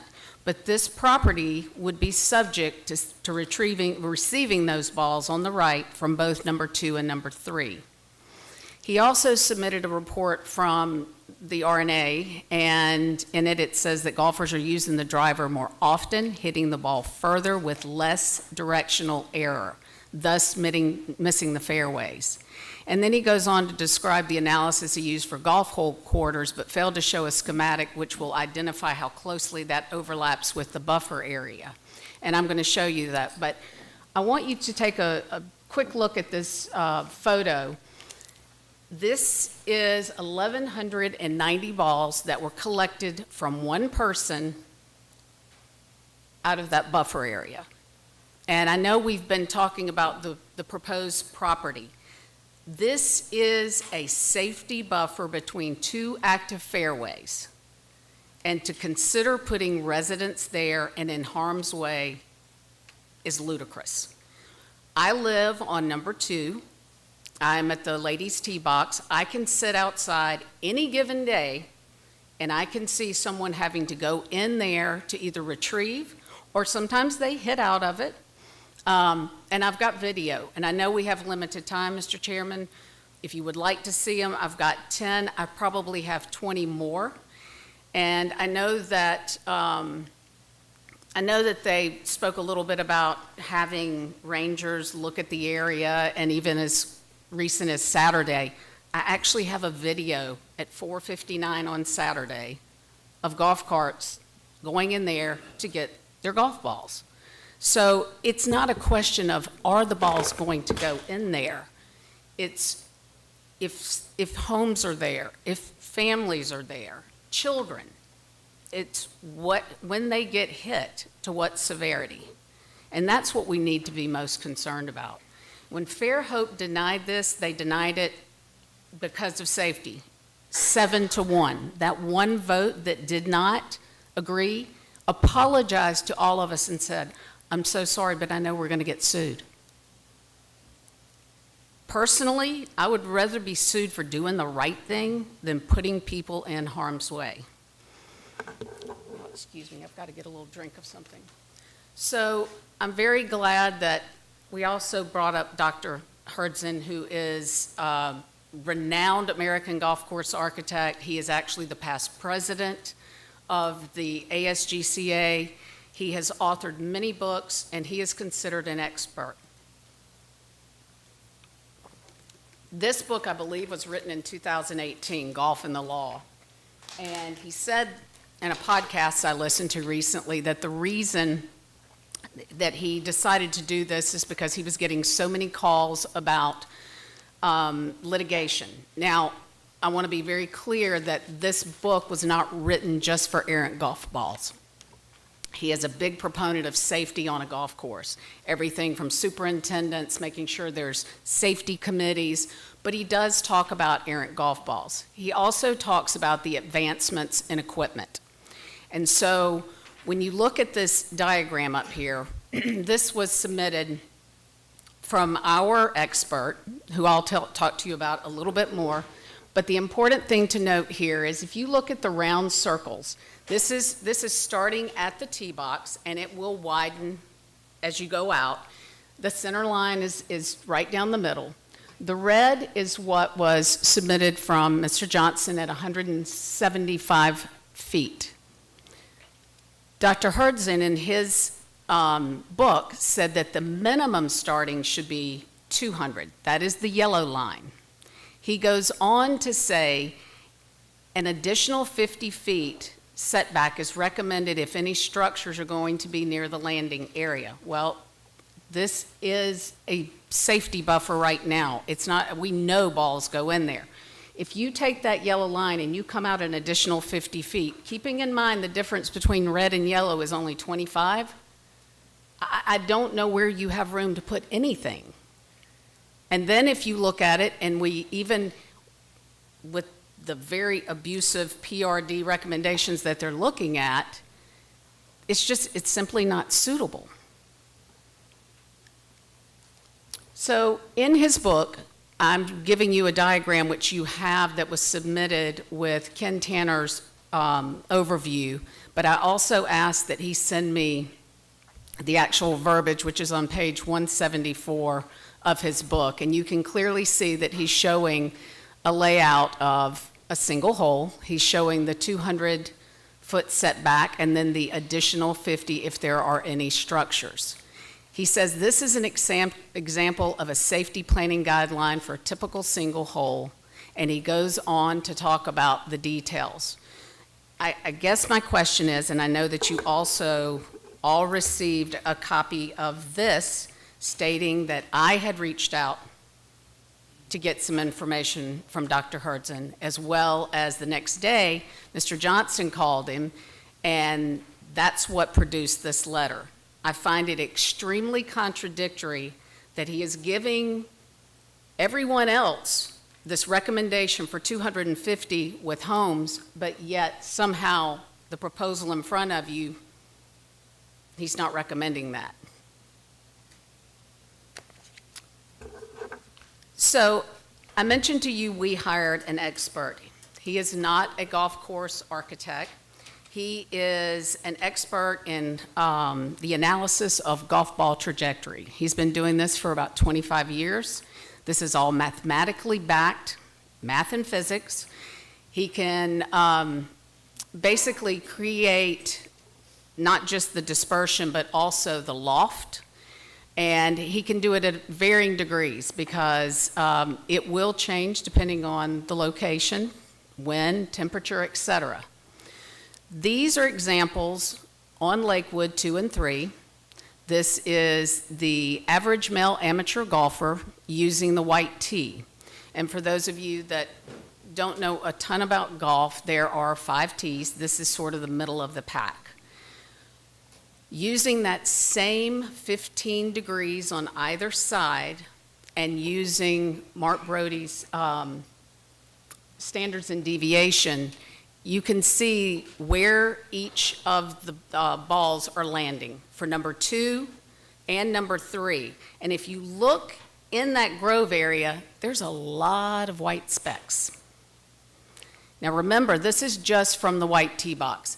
This can shift up and back, though I will say the people that are normally further back have a little bit more accuracy, but nonetheless, it's far too many. If you use Mark Brody's calculation and the correct numbers that you have, even dividing that in 2, because that's Lakewood at 25,000, so let's just say Azalea did 12,500. This area is projected to get over 740 errant shots between the 2 holes annually.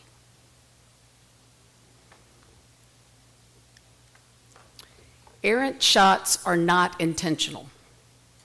And nobody walks up and says, hey guys, watch this, unless they're at the driving range and probably had a few cocktails. But seriously, nobody is intentionally trying to drive a ball somewhere to harm a car, a home, or a person, but it happens.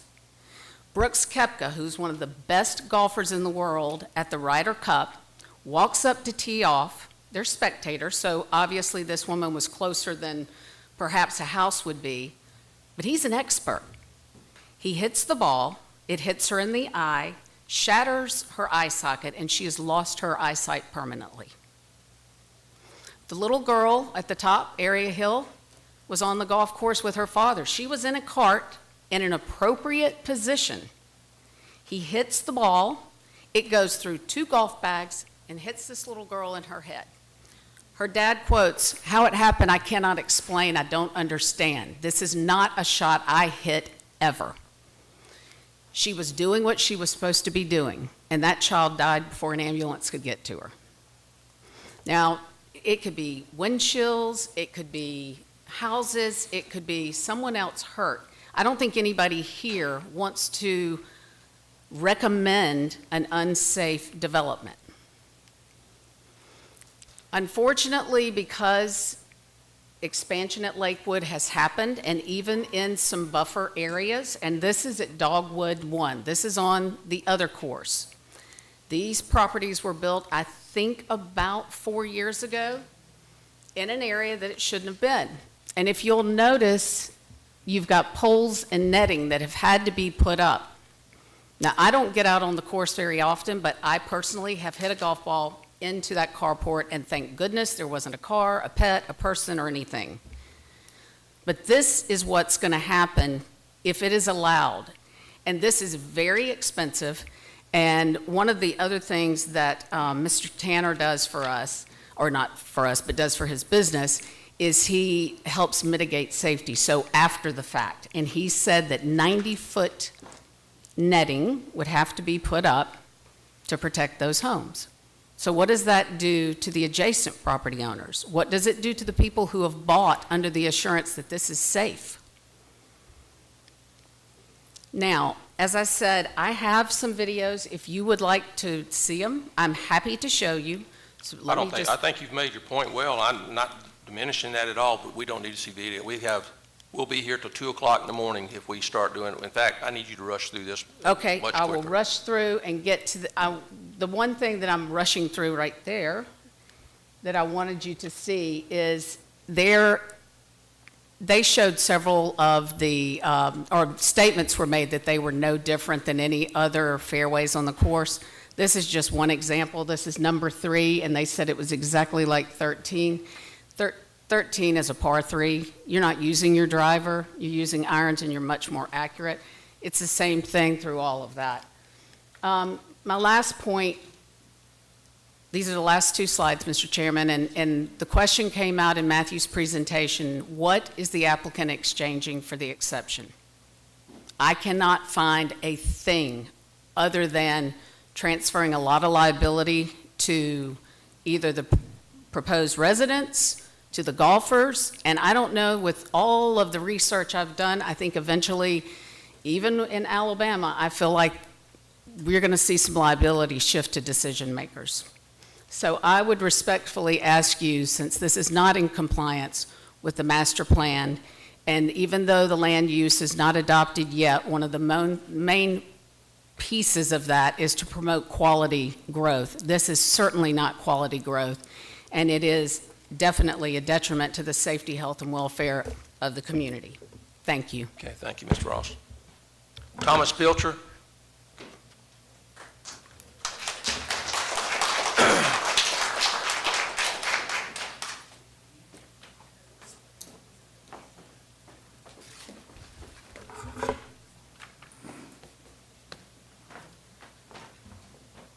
Mr. Chairman, thank you. Can everybody hear me? I'm not used to speaking in a microphone. You may have to get a little bit closer. Good chance I'll move around, so I'll try to speak up. I've got a couple things I want to mention. I'm not going to be quite as long or probably as effective as Ms. Frost. She was very effective in my opinion. But I want to hit on three things. First is going to be kind of technical. I would say it's going to be the setbacks, the lot sizes, and the roads, the road running through there. And I want to talk about those because I think they point out, we could kind of pick through and nitpick several things within their plan, but those specific things demonstrate that this is nothing that really benefits the rest of the community. It's only for their benefit. It's only for them to make more money to be able to build these houses. And then the second thing that it does is it shows you another way that this plan is simply not safe. So if you look at the slide, it's SP1B out of what they gave you, not what we're giving you. But it's the concept drawing here. I'm going to start with the setbacks. You'll notice that the front of the road setback is 10 foot. And if you look at this, the proposed site plans are exactly right on the setback. There's very little difference between the front setback and that. Now, RSF1 is a 30-foot front setback and a 30-foot back setback. The plat, which was actually, I think y'all asked this question earlier, when was this carved out? It was carved out in 2006. It was carved out to be one lot. They didn't ask for it to be subdivided in 2006, but even when they did, they asked for it to be 30-foot front and back setbacks. So I think it's fair to say that 30-foot is a fair number, especially to say if this was a public road, then this would be a minor artery running through, so we'd have a 50-foot setback from the middle of the road, which in this instance would be 30 foot. So I think 30 foot is a normal, everyday number that comes for you. And why is that important? If you put 30 foot instead of 10 foot on the front of this, and you put 30 foot on the back of this, looking at lots number 1, 2, and 4, there's simply not enough buildable space to build a house. It's not. It creates such a small site plan that they cannot develop that area. So the reason I bring that up, and I'm going to ask you about lot, and I'm going to bring up lot size as well. Lot size, 30,000 square foot is the lot size for RSF1. They're asking you to be zoned as RSF1 with the PRD overlay, which in my opinion is like mental gymnastics, but that's just my opinion. If you do that though, if you look at lots 5 and 6, the lot size is not compatible with RSF1. It's under 30,000 square foot. So the point is this. If they wanted to develop this in accordance with all the typical regular standards that come before you, lots 1, 2, 5, 6, and 4 are not buildable. And it's debatable whether or not lot 3 is. Okay? So what they're asking you to do, what this proposal is, actually is this. They're asking you to bend the rules to in effect, benefit what they say is the community as a whole, right? Because that's what a PRD does. It's a trade. It's an exchange. The community as a whole gets something, we get something. Well, let me ask you this. What are we getting? What are we getting? The only thing that they propose to y'all that we get is trees. Trees that have been there since 1950. Trees that are the anchor and actually the symbol, the emblem of their golf course. They don't want to tear those trees down any more than we want to tear those trees down. Nobody wants those trees torn down. Nobody wants those trees cut down. I don't think they're going to cut those trees down. So it's like, so if this were a trade in my world, like a football, baseball, basketball trade, it would be an awful trade. It'd be one that would be made fun of everywhere you go around and look at. Because one side is getting every single thing that they want to the detriment of everybody else. All right? Now, I want to move on to roads, and I'm doing this a lot faster than I was intending on doing it, so let me just go on and say that. When you look at roads, I think this is a really important thing. Before I get to what's actually important, I want to take note of this. If you look at the county's paperwork that they submitted to you, one of the slides notes the traffic study that was done. Now, I don't have the page, but I've got it in front of me here, and I think y'all could see it. It notes this: 70% of the people that were driving on Battles Road were speeding. 70% of the people driving on that road were speeding. Now, compare that to SP1B. You'll note at the very front in the common area, they have a golf cart road running through, right there by Battles Road, where 70% of the people are going over 35 miles per hour. When they're coming and pulling in, let me ask you this. What happens every day? I mean, I'm a plaintiff's lawyer. I can tell you. What happens every single day? Car wrecks. People look at their cell phone. Cell phone rings. They look down while they're speeding. And now let me ask you this. What happens when a golf cart hits a car?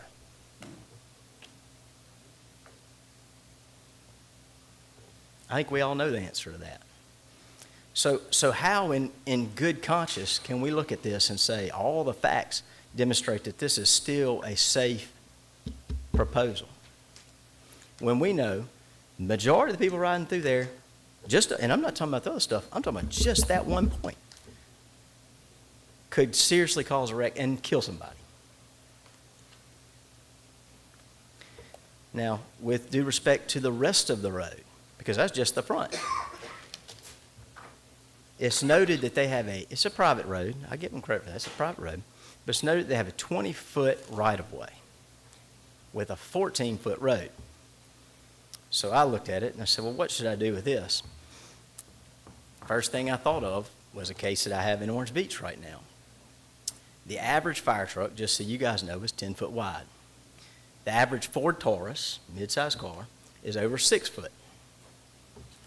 So what I'm telling you is, if a Ford Taurus and a fire truck are crossing in that road, that fire truck cannot service the residents, the very people that are going to buy this house. What about an ambulance? Let's say somebody in lot 3 down there has a heart attack. Let's say the lawn man is in lot 2. An average ambulance is about 8 foot, a little over 8 foot.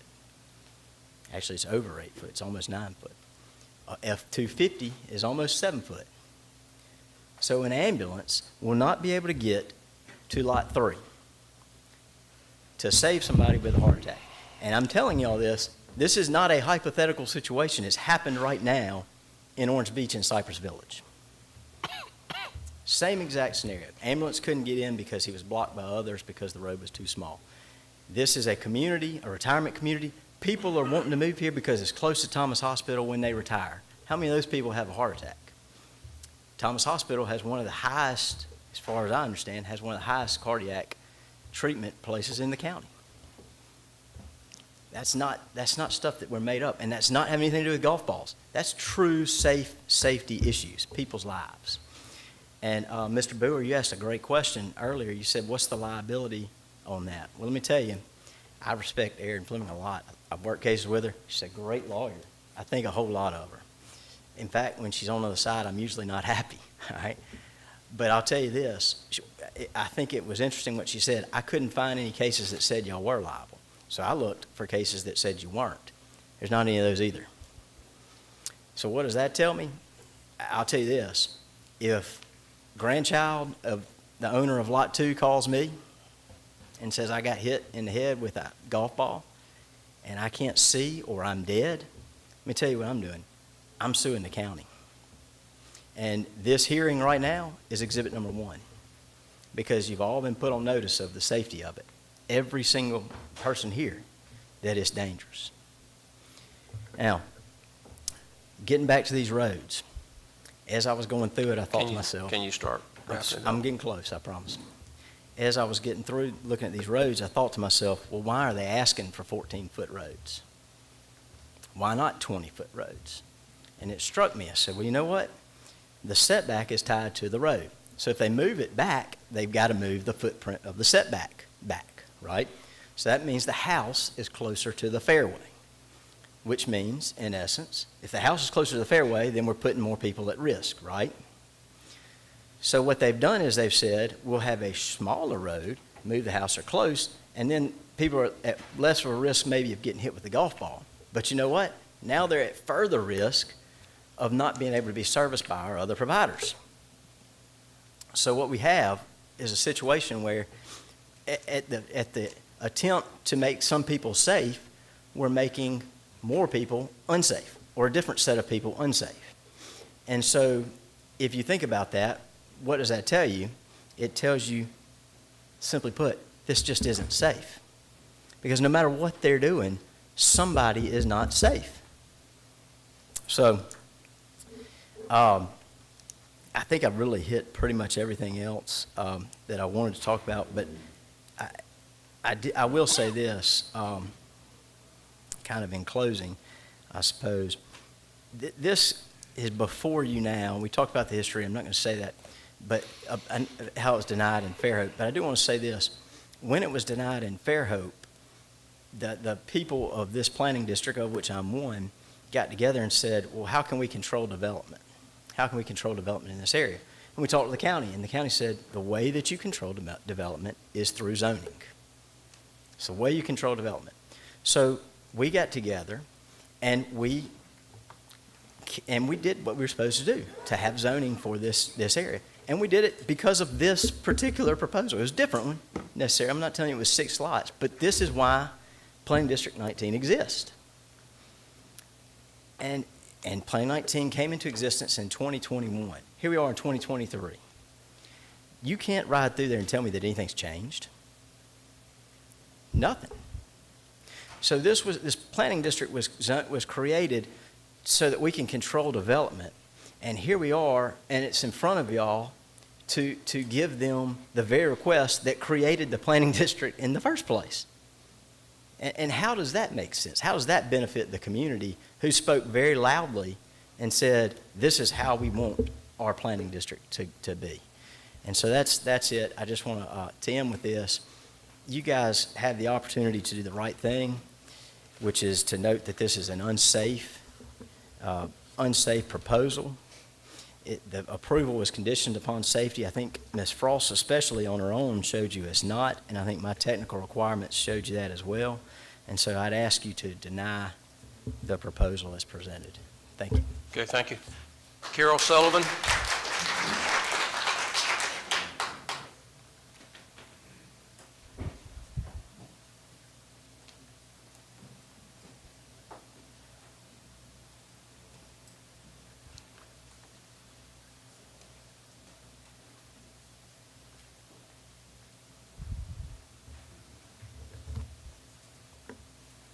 My wife and I reside at 513 House Nest Place, just east of the tee box on Azalea Hole number 3.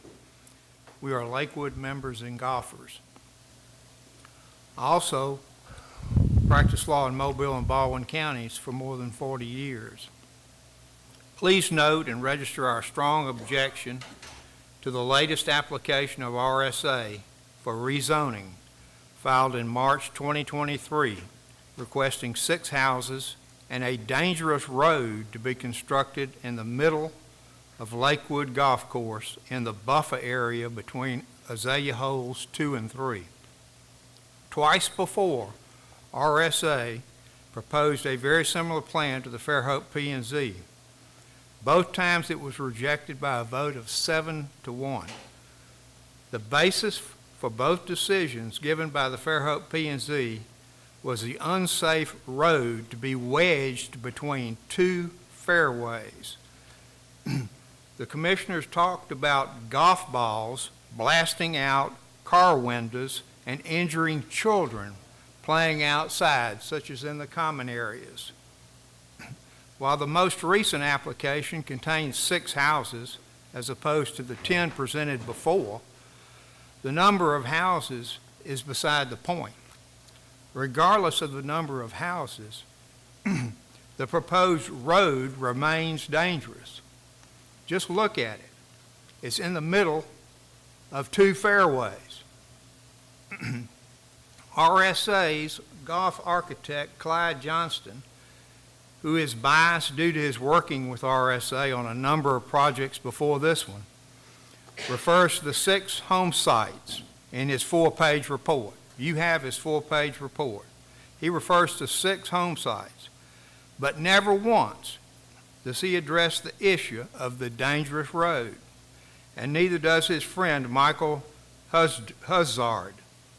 Our golf course expert, Ken Tanner, says the road is not safe for cars and people, and neither are the houses out of reach of errant balls. RSA's expert seeks to compare Azalea 2 and 3 to other holes on the Lakewood golf courses. But unlike Azaleas 2 and 3, the holes that he seeks to compare them to do not have roads adjacent to or between the fairways. Those holes, 5 and 7 Dogwood, do not have a road between 2 fairways. And the par 3 that Tracy told you about earlier is totally different from 2 and 3. So RSA's expert also refers to a report covering 2 days in January 2023, and now I understand we've got something on Saturday, although Tracy has a video of showing people going over there looking for balls. When golf balls were not found inside the fenced area between 2 and 3, 2 days, maybe 3 now. The experts' limited 2-day data pales in comparison to our finding approximately 1,190 golf balls over the last 3 years in the proposed area for development. Tracy showed you that photograph of those approximately 1,190 golf balls found in that area. That number, that 1,190 approximate number, just goes up when you consider balls found by others or balls retrieved by the golfers themselves. They don't have to be lost. You go over there and get them, and they're not here. They're not in the photograph. Can you imagine the injuries and damage these golf balls would have caused in the last 3 years if this proposed development had been there from the time they tried to get it in Fairhope back in 2019? Regardless of the number of houses, the road remains dangerous from errant balls to visitors, not just people. Somebody said, well, I'd go live there. Well, it's one thing for you to go assume the risk yourself and live there, but what about the public, visitors, delivery people, garbage and trash collectors, maintenance workers, adults and children playing in the green space or common areas? Can they give their consent to be exposed to these dangers? RSA's expert Johnston also never comments on the dangerous condition of the entrance and intersection of the cart path of the proposed road near Battles Road. A vehicle will definitely collide with a golf cart. All you got to do is see one coming east down Battles Road and turn in, and that cart path is parallel to Battles Road, and if you're riding in a golf cart along there, you got to have eyes in the back of your head to see some vehicle just come in right there because it's all right there at the entrance. A vehicle will collide with a golf cart, and not a single expert from the other side of this case has commented on that. This should not be about a concern for being sued if you do the right thing. Rather, the concern should be about being sued by an injured citizen of Baldwin County for doing the wrong thing, approving this. RSA's plan runs contrary to the health, safety, and welfare of the citizens of Baldwin County. We urge you to deny RSA's application to rezone this golf course property. It should remain outdoor recreation. We just had an election. It was just zoned that, and RSA never participated in any of that. They never attended any of those meetings on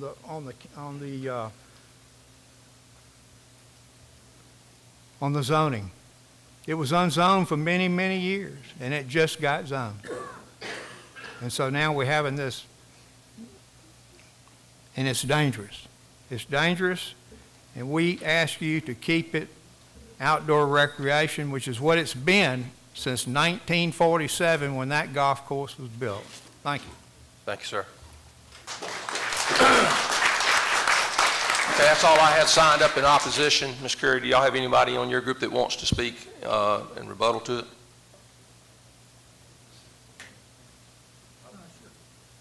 Did you want to speak, sir? Yes, sir, I did. Okay. In opposition? Give us your name and address. My name's William Metzger.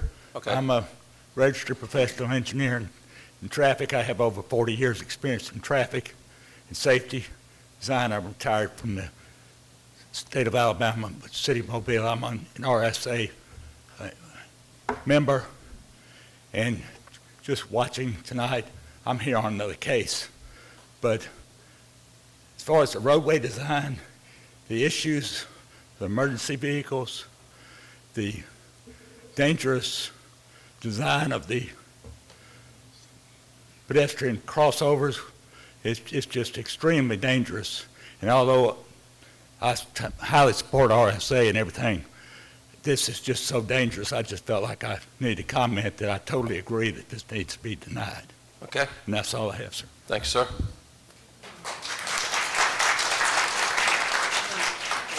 I'm going to give you guys a chance to speak if you need a rebuttal on any of this, and then we're going to close the public hearing. So Mr. Johnston, I believe, is going to speak, but I also wanted to point out that we did, as part of our design consideration, was have a divided entrance road so that there would be room in between the two lanes if there was a need to stop either by a pedestrian or a golf cart as it was crossing in that area. And the proposed road width is 16 feet with a 20-foot right-of-way and 7.5-foot easement on each side for a total access width of 35 feet. Okay. Whichever. Okay.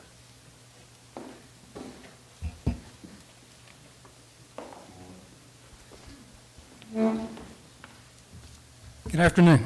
I think it's a pleasure to be here. I do want to address some things that the other speakers have talked about, and one of them was Mrs. Frost's comment about the example of the shot dispersion pattern that she showed on the Google Earth image. Basically, she was quoted as saying that that shot dispersion pattern was for the average golfer, and that is incorrect. The shot pattern that Mr. Tanner used comes from Mark Brody's paper entitled Assessing Golfer Performance Using Golf Metrics, which is a software program he developed. And basically from other information from other architects, I found out that this shot dispersion pattern only comes from about 513 golfers, one shots each. The pattern that she shows in Mr. Brody's report identifies that as the amateur 3 level, which are high handicap golfers that shoot on average between 98 and 120. So to me, that's not an accurate representation. The other thing about using Google Earth images, I love them, they're great. I use them a lot for renovation golf course projects, but the more you zoom out, the scale gets distorted, you can't measure as accurately, and we have no proof or knowledge that pattern that Mr. Tanner used, that shot dispersion pattern, is scaled properly to that Google Earth image. It could be more, it could be less, I don't know, it just doesn't look right. The other thing on that Google Earth image that Mr. Tanner had in his exhibits is that he claims that he's drawn a red line from the middle of the middle tee to the middle of the fairway. Both incorrect. He's measuring from the orange tee, which is further back from the white tee at hole number 2, and the red line does not go to the center of the fairway. It is actually to the right of the fairway. And another point in that regard is that, yes, right-hander golfers tend to slice the ball. However, they also aim further left to allow for what is common in their slice. So they're aiming left of center to kind of make up for how much their ball typically slices. One of the previous gentlemen talked about my bias because I'm doing work for RSA. I do a lot of work for a lot of clients. Presently, RSA is probably 20% of my business. I have 3 other major renovation projects on the board right now, and I would offer the same advice to them when asked, the same dimensions, because their land too is on similar land. It's relatively flat and it's well tree covered. Lastly, I think the opponents for this project are trying to say that the situation on holes 2 and 3 are greater than they are on other holes at Lakewood Golf Club, and I find that not to be true either, because I've gone on the Baldwin County GIS website and measured the distances across other fairways, and that dimension from rear lot line on one side to the rear lot line on the other side of many of the golf holes are much less in width than what we're proposing on holes 2 and 3. And with that, I'll be glad to take some questions. Any questions? Thank you, sir. Thank you. Yeah, I got a question. I don't know if you can answer this or not, but does anyone have any data on injury and damage reports for maybe the last year at this club? Not that I'm aware of. So there's none? None that I know of. I'm not the right person to ask. That'd be the director of golf. Okay, any other questions? Okay. I'm going to close the public hearing. I think we've heard plenty, and we've got a lot to digest up here. So, Matthew, you got anything else to add? No, sir. Any questions for staff? So, Matthew, our first priority is to vote on the PRD. Is that correct? That's correct, yes, sir. All right. So let me make sure I understand this. If we were to approve the PRD, then our next step would be to then vote on the rezoning, because we did take action on it. But if we deny the PRD, do we even take action on the zoning? I think we still should. Okay. All right. Well, let's start with the PRD, and which is the site plan itself. So we'll any comments? If you want ready to make a motion, I'll entertain a motion. Mr. Chairman, I was appointed to this commission as a result of the vote in District 19. I've listened to all of this. I've read both of the reports that have come out and listened to the comments on both sides of this. I really do feel like that it reminds me of an old song by Joni Mitchell. They paved paradise and put up a parking lot. And as a result of that, I would like to move that we deny the PRD at this time. Okay. Mr. Brugger's made a motion to deny the PRD. And just for clarification and a reminder, it's a recommendation to deny that. We'll go to the county commission. Okay. Mr. Plummer has seconded the motion. Any comments or questions on the motion? All in favor say aye. Aye. Aye. Any opposed? Opposed. Roll call. Mr. Fletcher. If your motion is yes, you're agreeing with the motion to deny the zoning. Yes.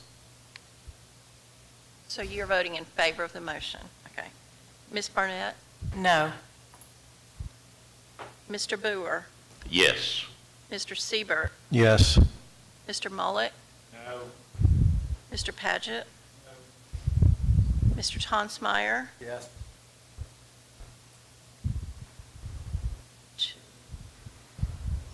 Okay, the motion carries 4-3. Okay. The motion to deny does carry. Okay.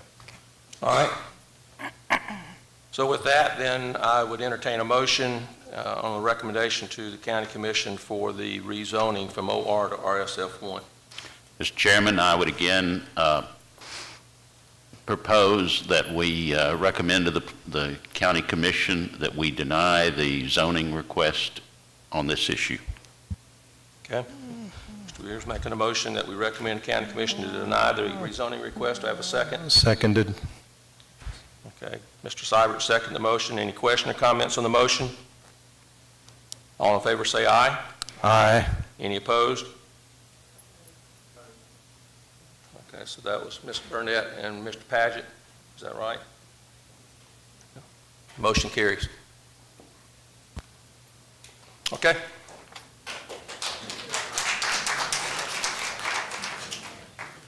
As a quick reminder to those who are attending, we have another 20 cases to go through at this point. So we're going to carry right on with that very quickly for the sake of everybody's time. Okay, let's go on to our next case. So if you're leaving, if you'll do it quietly for us, we'd appreciate it. I'm going to open a public hearing at this time for case number Z23-9, Mako Forestry Corporation. Does anybody need to declare prior communication on this item? Ms. Rhodes? All right, thank you. This is a rezone request to rezone 3.06 acres from B3 to RR. The subject property is located in Planning District 32, zoned B3. The subject property is located east of County Road 95 in Alberta. The applicant is Mako Forestry Corporation, Mr. Michael Manning, and they're also the owner. Their proposed zoning request is RR, Rural District, and the owner would like to be rezoned to rural to allow for forestry-related equipment to be stored on the property, which is not allowed in the current zoning category. As you can see here from the locator map and the aerial imagery, that the adjacent zoning is all RA, rural agriculture. The adjacent land use to the north is residential. We have vacant in the south and west. And to the east, the adjacent land use is agricultural. Here are the property images, the subject property, and then the adjacent properties. Here are the current zoning requirements for B3 and the proposed zoning requirements for RR. I've included our zoning use table. This particular use would be a contractor's yard. And this is an allowable use within RR with commission site plan approval. Is the requested change compatible with the existing development pattern and zoning of nearby properties? As mentioned earlier, the adjacent uses are vacant, agricultural, and residential, with the surrounding zoning being RA. So staff does feel that the requested change is compatible with the surrounding uses. Zoning within the Planning District 32 was adopted in December of 1995. And as you can see from the zoning maps here at the bottom, that the subject parcel was originally zoned RA at the time this planning district adopted zoning. But in 2007, there was a rezone request to rezone this parcel to B3 for a mini warehouse facility as well as a bait tackle shop. Neither of these were developed.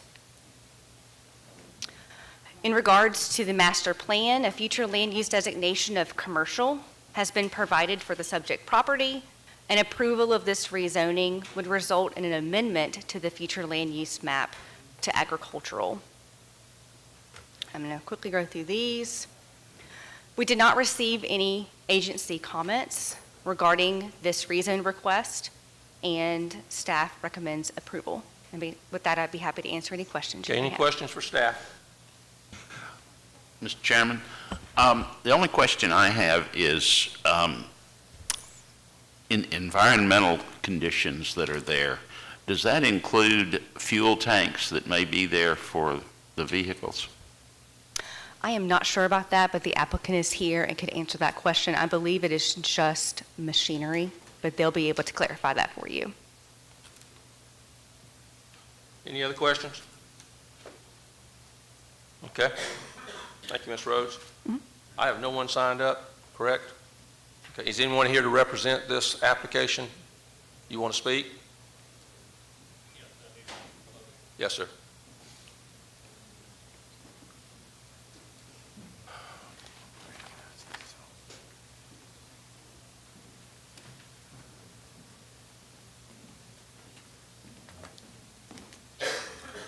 I'm Michael Manning.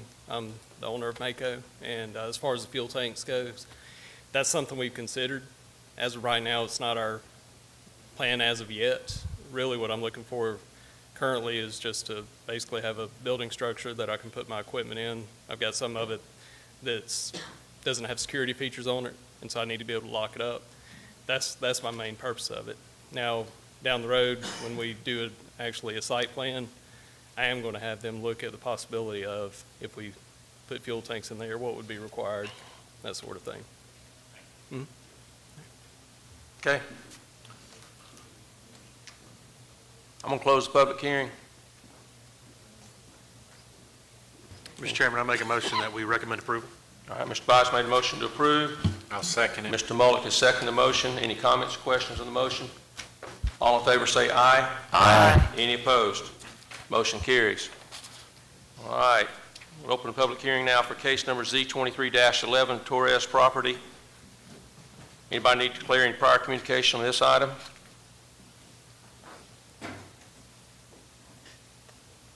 Yes, ma'am. Okay. So this is the Torres property. They're asking to be rezoned 1.56 acres from RSF2 to B2.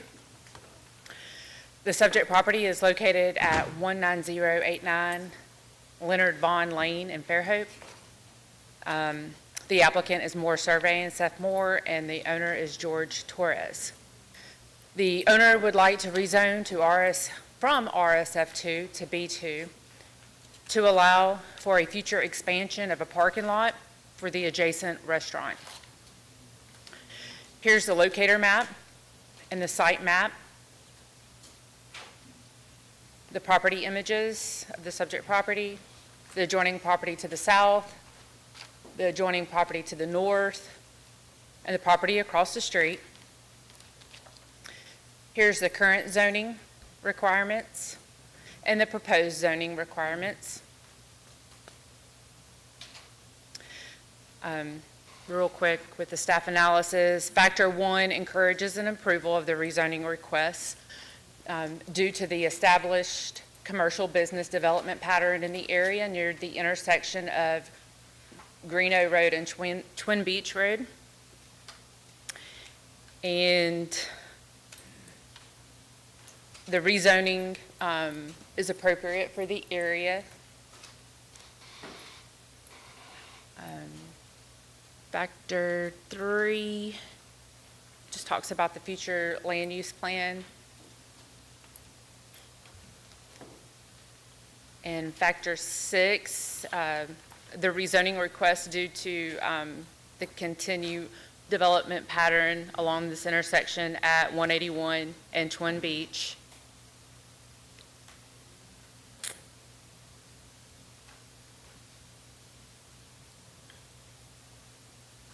Staff is aware that there was some wetlands, and we will look into that on that northwest corner whenever we review the land disturbance and the commission site plan.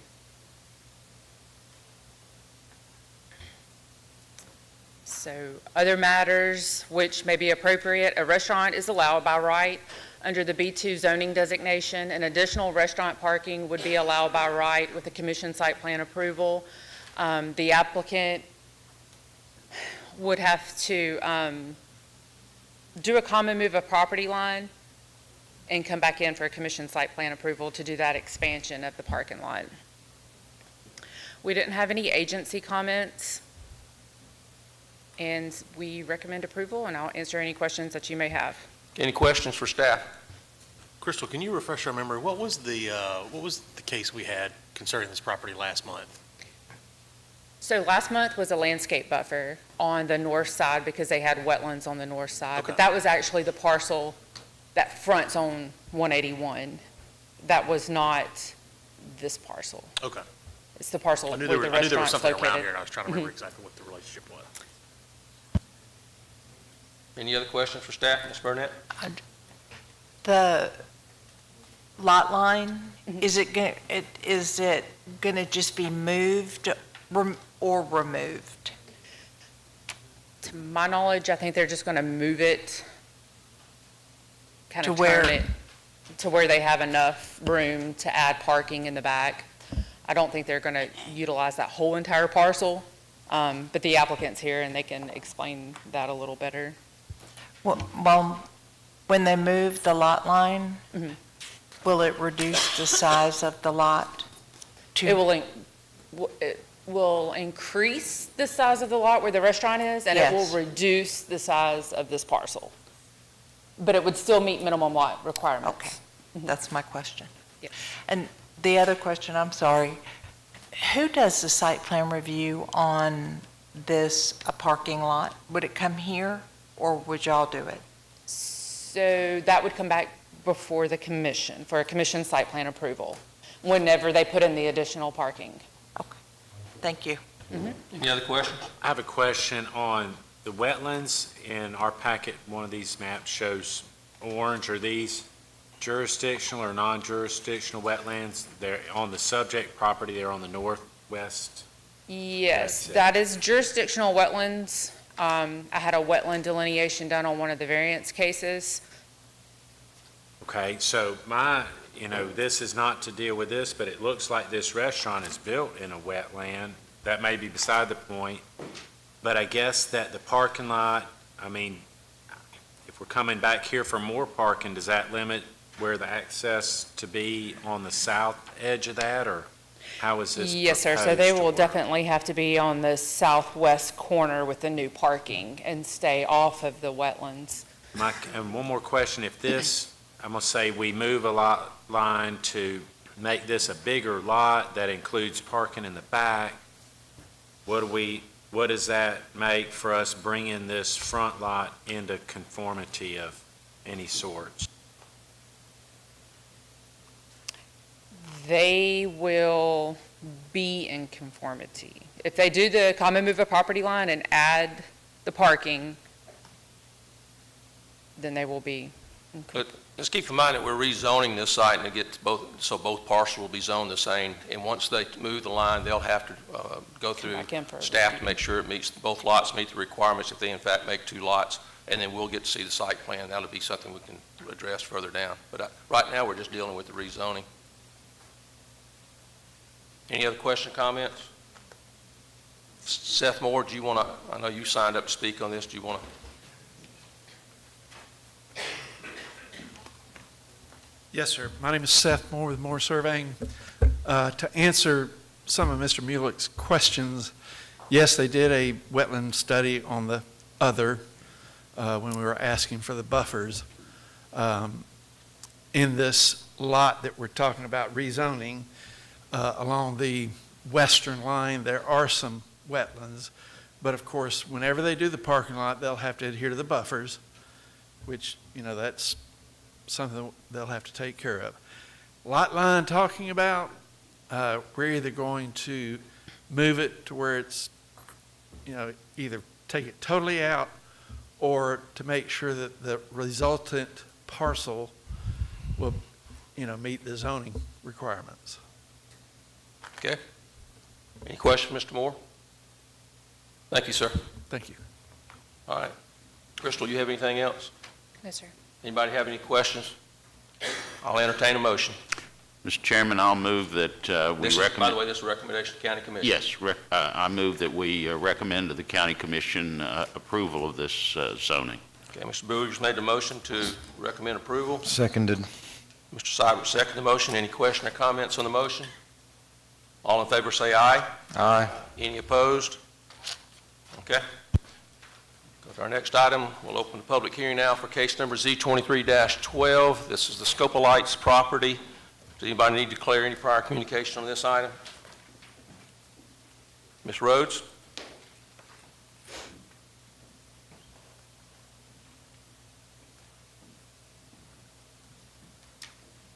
Okay.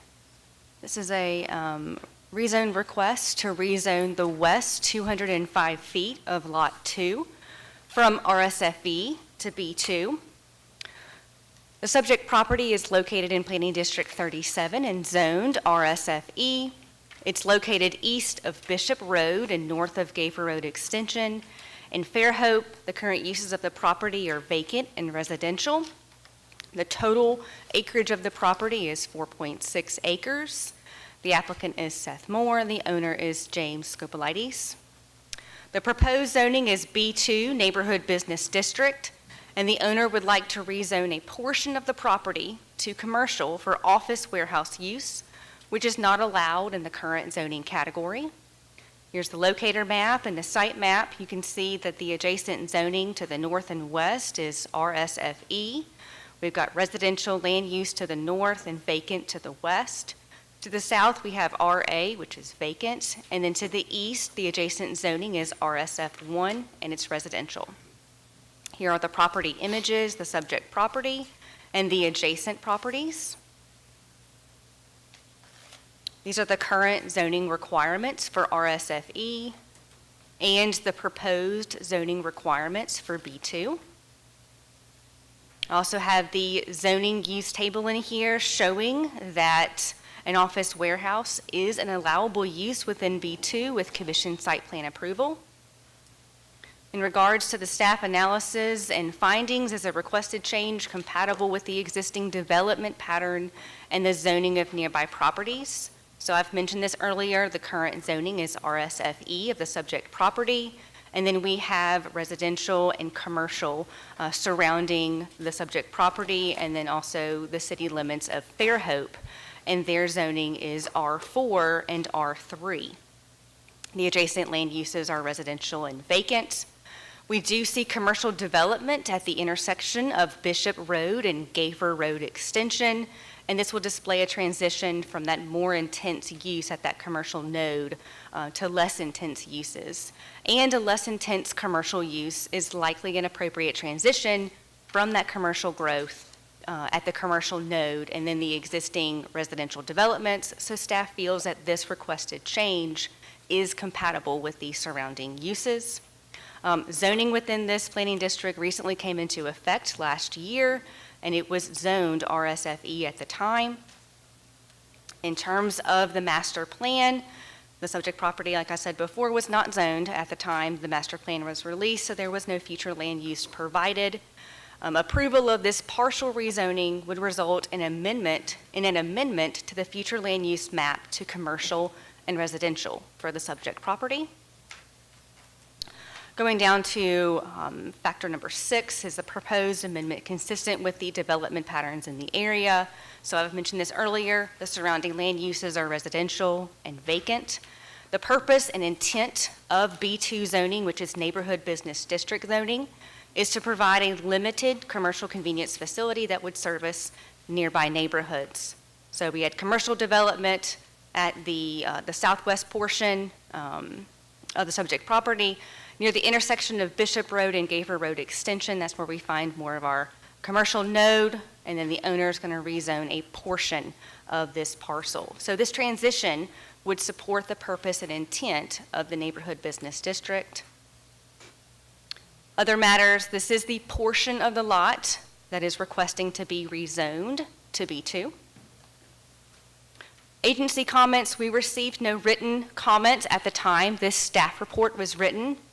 However, a representative from the City of Fairhope is here and will address the Planning Commission, and during the public hearing, weight will be given to all the considerations that are presented, and staff recommends approval of this request. Okay. Any questions for staff? Okay. Mr. Moore?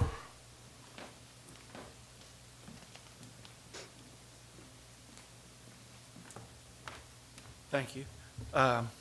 Here to answer any questions that you all might have.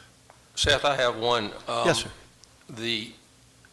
We have the total site, and then we have just the site that we're rezoned, but we don't have any comparison of the two. So help me understand. The total site is over 4 acres. Yes, sir. How much of that 4 acres is being rezoned? The west 205 feet. Okay, how many acres, you know, generally? Is it an acre? Is it a Trying to fourth think. of the site, is it half the site? Because I can't, there's no relation between the two. It's more of maybe a fourth Okay. of the site. It's less, I believe it was 55,000 square feet, so just a little over an acre. Okay, If I may answer the question, if you look here at the bottom, I believe it shows the amount here where my cursor is. okay, That is possibly going to be rezoned. thank you. All right, any other questions for Mr. Moore? And then it looks like in your site plan, you only have one access point on Bishop Road, correct? Correct. And that's the only access. We're not planning any accesses. I'm sorry, there is an access on Gayfer. Kind of, sort of. No, I didn't. That's a contour. I'm sorry. Yeah, the only access is going to be off of Gayfer, away from the intersection. That's over 200 feet from the intersection. Okay, any other questions? All right, thank you, sir. I had one signed up in opposition, Carolyn Byers.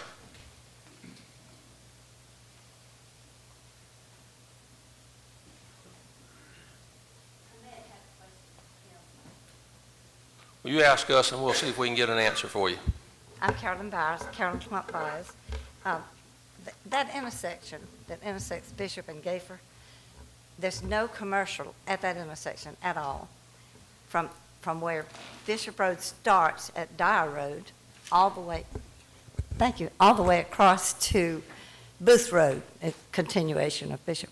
There's no commercial whatsoever. It's all residential. I happen to know that because I happen to live on the corner of Gayfer and Bishop. I'm the only house on the four corners. That I have been there for 40 years. My question is, that property right now is zoned residential. This 205 feet that he wants to do, I think the gentleman just said that the excess egress would be on Gayfer Road? Bishop, it's on Bishop Road. On Gayfer instead of Bishop? No, it's on Bishop Road. It's on Bishop Road. Okay, that intersection does not have a four-way stop sign. That intersection is wide open. There's a school right down the street on Bishop. From Greeno Road out to 181, there's nothing to slow down any traffic whatsoever except the traffic circle at 13, which isn't used very much on 13, but the people that pick up speed off Greeno heading to 181, I can tell you, they fly by there. They really do. So to put anything else, to put any more cars coming out onto Bishop at that intersection, one lady has been killed. I have witnessed two terrible accidents, terrible accidents. Cars from people, not only the school buses coming and making that turn, which is lots of school buses, they use Gayfer rather than Fairhope Avenue. That's the way they've been routed. And the mamas coming from bringing their children to school, that impact twice a day is amazingly wild. Okay. I'm against this proposal altogether, but especially for it to be on that corner right there. It's a very dangerous corner already. So I guess that's all I have to say. Thank you, ma'am. Thank you. Did we have somebody from Fairhope? We do have Mr. Hunter Simmons here with the Okay. city of Fairhope. Good evening. Good evening. Thank y'all for your time. And first, before I start, I want to kind of apologize to staff because they've done a good job reaching out to us, ask for comments, and we're busy too. My second planning commission meeting this week. So I hate to come in and kind of give some of that analysis from our side perspective unannounced, but it's tough to get some of those things in. I do want to talk just briefly about kind of the history of how this lot came to be. It was a subdivision a few years ago to create these lots, and if you look at the plat, there's some requirements that were typically we would make done at a time of subdivision.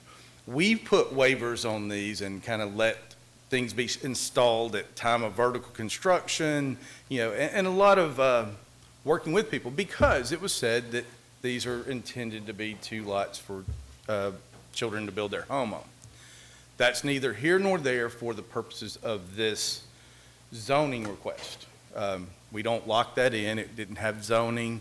But what I will tell you is a little bit about that intersection and how it looks in our long-range planning with the city of Fairhope. Going back as far as possible and even included in the new plan we're developing. This is intended to be a residential area. The zoning down the street, when things are unzoned, we don't really have control of uses. So there are some commercial in places that are not ideal, but certainly the B1 on the screen, that's an existing apartment, small apartment unit. So development patterns here, I think this actually initiates a development pattern that is against what is existing. I'll be happy to answer any questions, but I hope you could consider those things and kind of our long-range plan in this area, because I do think this goes against it. We did look, I didn't see this plan, but did have a conversation when it was discussed to annex in and do business here. We did at the staff level. It never made it to a commission meeting, but did say I can't really support that in a staff recommendation because it doesn't meet our long-range goals. I hope there's some consideration as we're kind of all dredging new ground in the jurisdiction and new zoning areas around Fairhope. I hope there's some considerations, and we'll try to work with you and get you as much information as early as possible so you can get that in staff reports next time, but didn't want you to not have that information. Okay. Okay. Real quick, I want to thank you for coming tonight. I think it's important that we have, y'all's voice in these areas, especially where these kind of jurisdictional, these areas start overlapping. Mm-hmm. When it's county, it's zoned county, but it's really in kind of Fairhope's area of influence. So I do appreciate you coming tonight and kind of conveying how you think it fits in with y'all's long-range plan. Yeah, and if you saw our long-range plan, actually, this is kind of an area where we have long-range been planning some, hoping it could be recreational type areas, because there's kind of some sensitive areas, not this particular property, but in this area. Well, I stated in our work session, I'll state it here, I didn't like this, and I always hate to go against staff recommendation, but just having gone out, I know this site very well. That intersection is not a good intersection. It's absolutely right. There are terrible turning radiuses there, and I just hate to see us add commercial to a corner that's already, and there's not commercial, there's some zonings there, but I think there's a cell tower on one of those zoning sites, which is not really a use, and then down the road, most of the commercial seems to go from the plot shop that's down the road going west. Yes. And I hate to move it toward this, that's just my opinion, but I hate to move it toward this intersection anymore with that intersection the way it is now. That's just my opinion. Agreed. Anybody have any other comments or questions for? Thank you, sir. Appreciate you coming. All right. Yes, sir, you need to speak to this? Sir, if you permit me, I wasn't able to sign up. That's right. You come on up. Give us your name and address.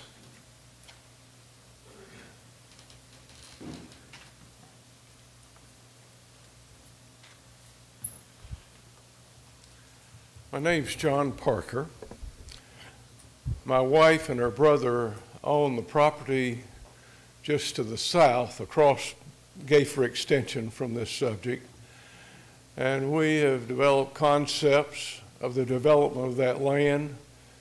And this subject applicant is bounded on the west, north, and east by single-family residential development. Why in the world would we grant business zoning to that situation, that location, and we're opposed to it? We have the 40 acres on the south between it and the elementary school, and it's not going to be compatible with our envisioning something that will complement the residential areas of Fairhope. I served for 24 years on the Fairhope Planning Commission, and I can look at both sides of the picture, but this is a clear case of some spot zoning if the recommendation is approved. That's my comment. Okay, thank you, sir. All right. Is anyone else that didn't sign up that wish to speak? All right, if not, I'm going to close the public hearing. Any other comments? Ms. Rhodes? No, sir. Any questions by planning commission members? I don't know if this is for Corey or for Matthew. When this district, when 37 came in, was this RSFE, was that recommended by the committee they just normally put together when that's done? Is that how that came about? So the way that usually happens is we look at the lot size. Right. And then we just assign something. I don't want to misstate this, but I believe the day before it came, or actually at around midnight, the night before the commission voted on it, we received a request from this applicant to zone it B2 instead of RSFE. They said they couldn't come because they had COVID. They didn't give us any basis for that or anything like that. We had no idea what they were proposing.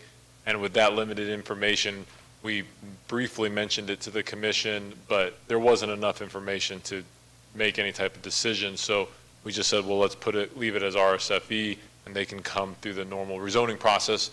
And that's why the normal rezoning process exists. All right, thank you. All right, any other questions or comments? If not, I'll entertain a motion.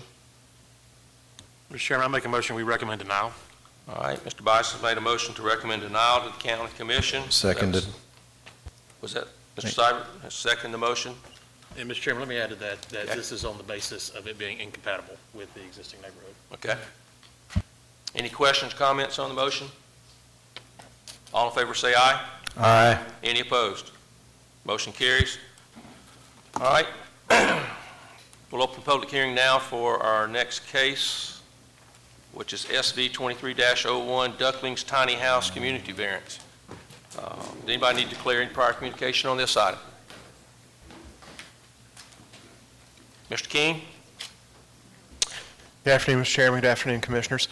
Commissioners, in respect of time, that if I'm leading off with subdivisions for you today, I'm going to try to make these fairly quick. This first one's a little bit complicated, but I think that we can cover this pretty quickly, and this begins on page 115 of your printed document. And so, Commissioners, I'm going to have to apologize to you and the applicant up front. I won't go on at length here, but it was a situation when we received an application for a variance. It was a little confusing exactly what was being requested of this commission, so the staff report we prepared and submitted to you was the best level of understanding from staff. As you see right here, this is a potential plan unit development called Ducklings Tiny House Community. Now, what you see on screen here was our level of understanding based upon the initial application. We're recommending denial due to lack of a hardship that complies with the subdivision regulations. We'll just go briefly here where you see this is located on County Road 38. We've called that subject property. The main thing is make certain that you see this is in unzoned planning district 13. We have an aerial image of the property. We've zoomed in quite a bit on a portion of the property right here. Just a reminder, this is out of the subdivision regulations that gives this planning commission the authority to grant variances of the subdivision regulations. And so what you see on screen here is slightly altered from your package, from your staff report. And again, what you see here and what we outlined here was our level of understanding when we began reviewing this. We prepared a draft staff report, sent it to the applicant, and asked the applicant, do we understand what you're asking for? No response until late Monday of this week. So what you see on screen in bold is what the applicant says they're actually requesting of this planning commission. And the applicant can explain that in much greater detail when we get to the public hearing. This is not in your packet, but this is an excerpt of an email exchange. So you see it came in very late on Monday from the applicant. This is where I sent them the draft staff report in mid-April, and we didn't get any response until early this week. So again, apologize for the confusion right there. Basic site information right there. A quick history on this, Commissioners. This came in to staff as a citizen complaint about multiple dwellings on a single property. So when you see in the lower left-hand corner of your screen, you see our code case, which is where that complaint was processed. That complaint is still active. And to their credit, the applicant has attempted to try to mitigate the complaint, but things have gotten a little off track. So as you see, we had a subdivision that came in, but it was denied administratively because it went dormant. Then we had a final plat applied for incorrectly. We did have a sketch plan for a PUD, and we did get an initial PUD application, but it was withdrawn because the applicant notified staff that they would just simply remove all the multiple dwellings. Additional property information there is on the far right of your screen. This is all in your packet, but what you see here, and unfortunately I had to rotate it to fit on the slide, this is the site plan given to us with the variance. This is the site plan, what's on screen here, that came in with the plan unit development that was withdrawn. I went into a little bit of detail thinking we were going to go through all of this in several items to try to explain what we understood was happening on the site. I won't go into that here. Won't go into that here because the text of the email essentially said that they will come back for a PUD for a tiny home community. Any RVs or mobile homes or anything that would be prohibited from commingling would be removed. In terms of a variance of the subdivision regulations, I'll summarize all that criteria by just simply saying, if you look at the yellow text in the lower right-hand corner of your screen, is that essentially there's nothing on this property due to size, shape, topography that qualifies for a variance. So therefore, staff's recommendation is denial. And again, we have all the criteria in the initial application on this one screen. The applicant can explain in greater detail, but our level of understanding is all they want from this commission today is item 3. Now, staff still does not recommend approval because, again, doesn't qualify for a variance. If it is the pleasure of the Planning Commission to approve any one of these variances, but particularly number 3, I'm asking to include number 6, where we just simply memorialize that a plan unit development is still required to mitigate this situation about the notice of violation with multiple units on the property. Now, if this is denied, we do have this preserved in the public record that we've made it clear to the applicant they still need a PUD. So with that, Chairman, Commissioners, I'm happy to answer questions on behalf of staff. Okay. Any questions for staff? So the only variance they're requesting is number 3? Yes, sir. Okay. Just wanna Yes, make sure I sir. understand. And again, I apologize. Due to timing, I could not put that in your packet. That's fine. I can go back to that slide if we need to because it is captured in an email. Okay. Anybody else have questions? Okay, just a minute, I'll call you. The only question, Buford, is to help me understand if they pave or concrete roadways and pads, does that lead to the potential for an RV park as opposed to a small house or little house? And Mr. Boer asked a great question. So what we would be looking at if the applicant wishes to come back, because he has to either bring us a PUD or get the site down to 2 or less units. What we would have a scenario is where they would not be requesting an RV park specifically or a mobile home park specifically, but they would be asking for a PUD that otherwise complies with Article 9 of the subdivision regulations. So we would review it strictly as a plan unit development, but not apply those specific requirements of mobile homes or RVs. But it would still come back before you. You would still see the drainage improvements, et cetera. Any other questions? All right. I have Steve Scoggins signed up to speak.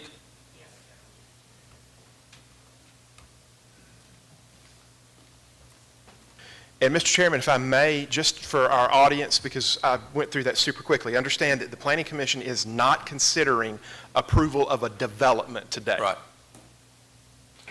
My name is Steve Scoggin. I live my property starts 165 feet from this property. Okay.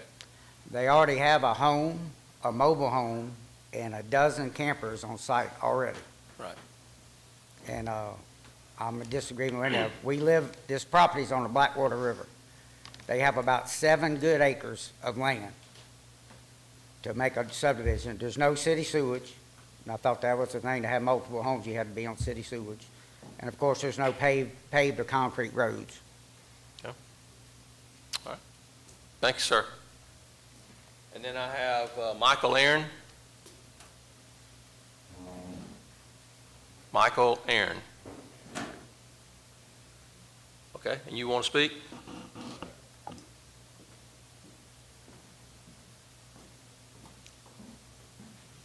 Give us your name, please. David Wilson. Okay. It's been a little bit of a confusion with me, this first development of mine. I didn't get to submit the project narrative. I can read that or just submit it for the next round or whatever. I'm trying to develop the property into something special. Yes, I purchased half the property as a foreclosure and let the person that was going to lose the property stay on. We're partners now in developing this community. His friends and family are going to be part of the community. My kids will be part of the community. We did narrow it down quite a bit just to meet some of the requirements, lot size requirements, maybe not. So we've probably cut it in half. The paved road requirement is, I don't mind doing asphalt. We wanted to do a recycled asphalt. We wanted to use recycled materials. We want to impact the land as minimum as possible. We want to leave the trees. We're trying to recycle cans, recycle bottles. We're putting a pavilion up so we could play cornhole and have family activities there. We're going to get together and help build each other's houses. The project is I didn't get to explain all that because when we first submitted this as a tiny house community, I was guided in the direction of you can be an RV park, a mobile home, or a subdivision. So we kind of picked RV park because we already have RVs. That wasn't the initial plan that I wanted. We was kind of trying to conform to the rules and regulations. Well, after we found out that you have to widen County Road 38 and encumber that expense, that's a bit much to have, a half a dozen RVs. We have just 21 acres. I did get a wetlands delineation, which was submitted on the first application. I have a copy. I think it's been uploaded now. If not, we can upload it, or I got a copy here. So we're not trying to infringe on the wetlands. We embrace the wetlands. There's some beautiful plants down there that we enjoy seeing. So the variance is we'd like to not have to use pavement. We don't want to contaminate our soil as much as possible because there is a well on the property. We do have city water too as a backup, or as city water is a main and a well is a backup. We have been permitted by the health department for septic systems. We have 2 septic systems, one for the community, one for the pavilion, and another one for the housing units. So we're just trying to keep it as low impact as possible. Okay. Anybody have any questions? Thank you, sir. Thank you. Anybody else want to speak to this that didn't sign up?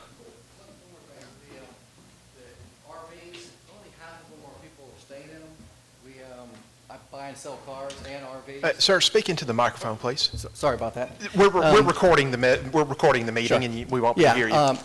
Half the RVs are parts. We recycle them. I buy and sell RVs and cars. I own Cars Few here in Robertsdale. So we reconditioned a couple of the guys at the community, reconditioned the RVs there. So there's a lot of RVs in and out, but that can become to a null and void if we can start building tiny houses and get away from RVs. Okay. Thank you, sir. All right. So we're only considering tonight the variance for the roadway. So yes, sir. Let's don't lose sight of that. Any questions, comments for staff? You have anything else? Mr. King? No, sir. All right, I'll entertain a motion.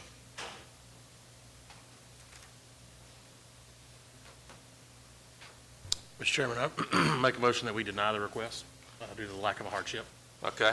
So Mr. Bice has made a motion to deny the request. Do I have a second? Second. Ms. Burnett has seconded the motion. Any question or comments on the motion? All in favor say aye. Aye. Any opposed? All right, motion carries.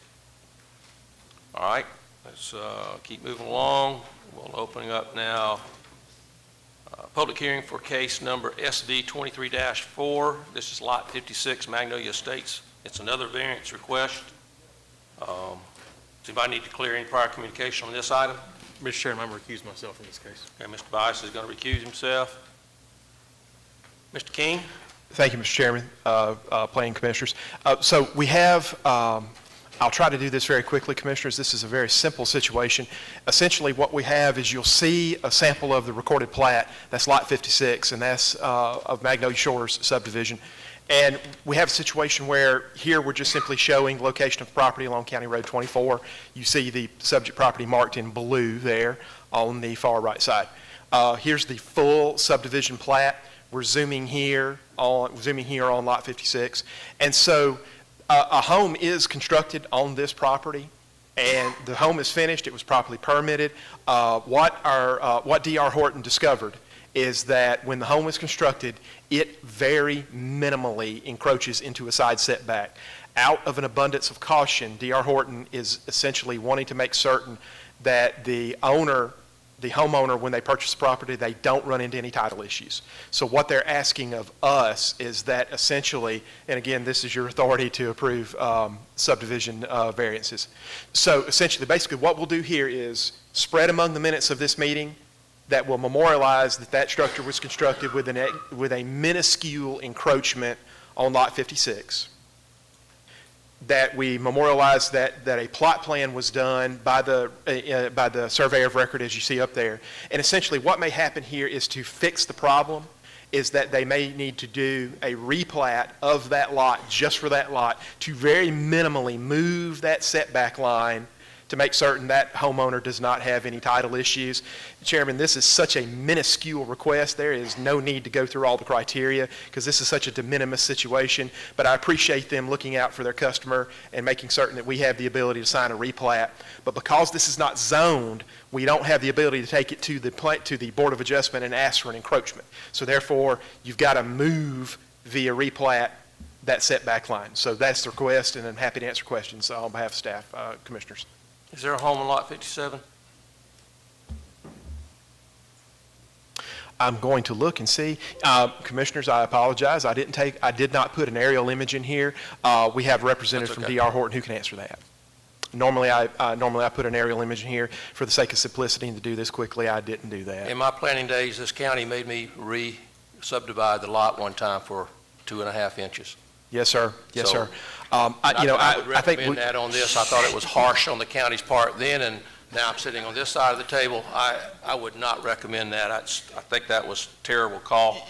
Yes, sir. And Just my way of getting back. And this being such a de minimis situation, right? But I understand why D.R. wants to do this. I think your recommendation is a good recommendation, but that's up to this planning commission. So, did we have anybody signed up? There's no one signed up, sir. No one. Is anybody here to represent this that want to speak to it? All right.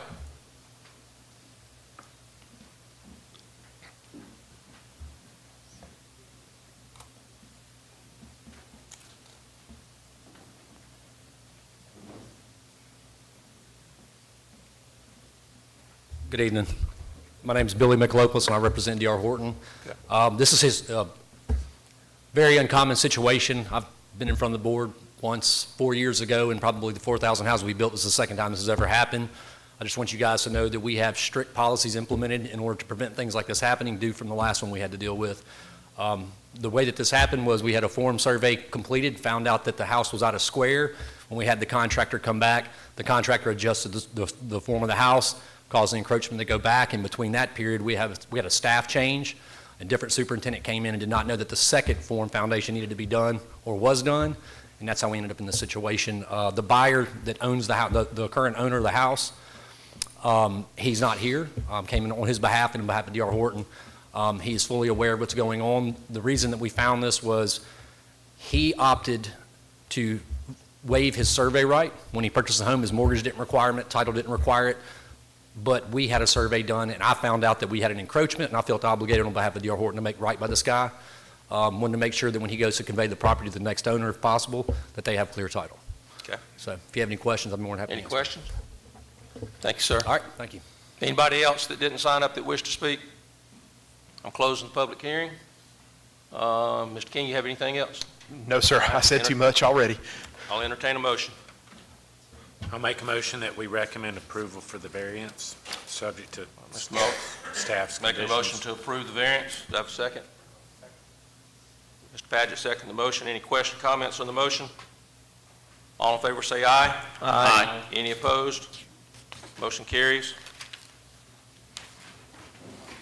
All right. Bias is back.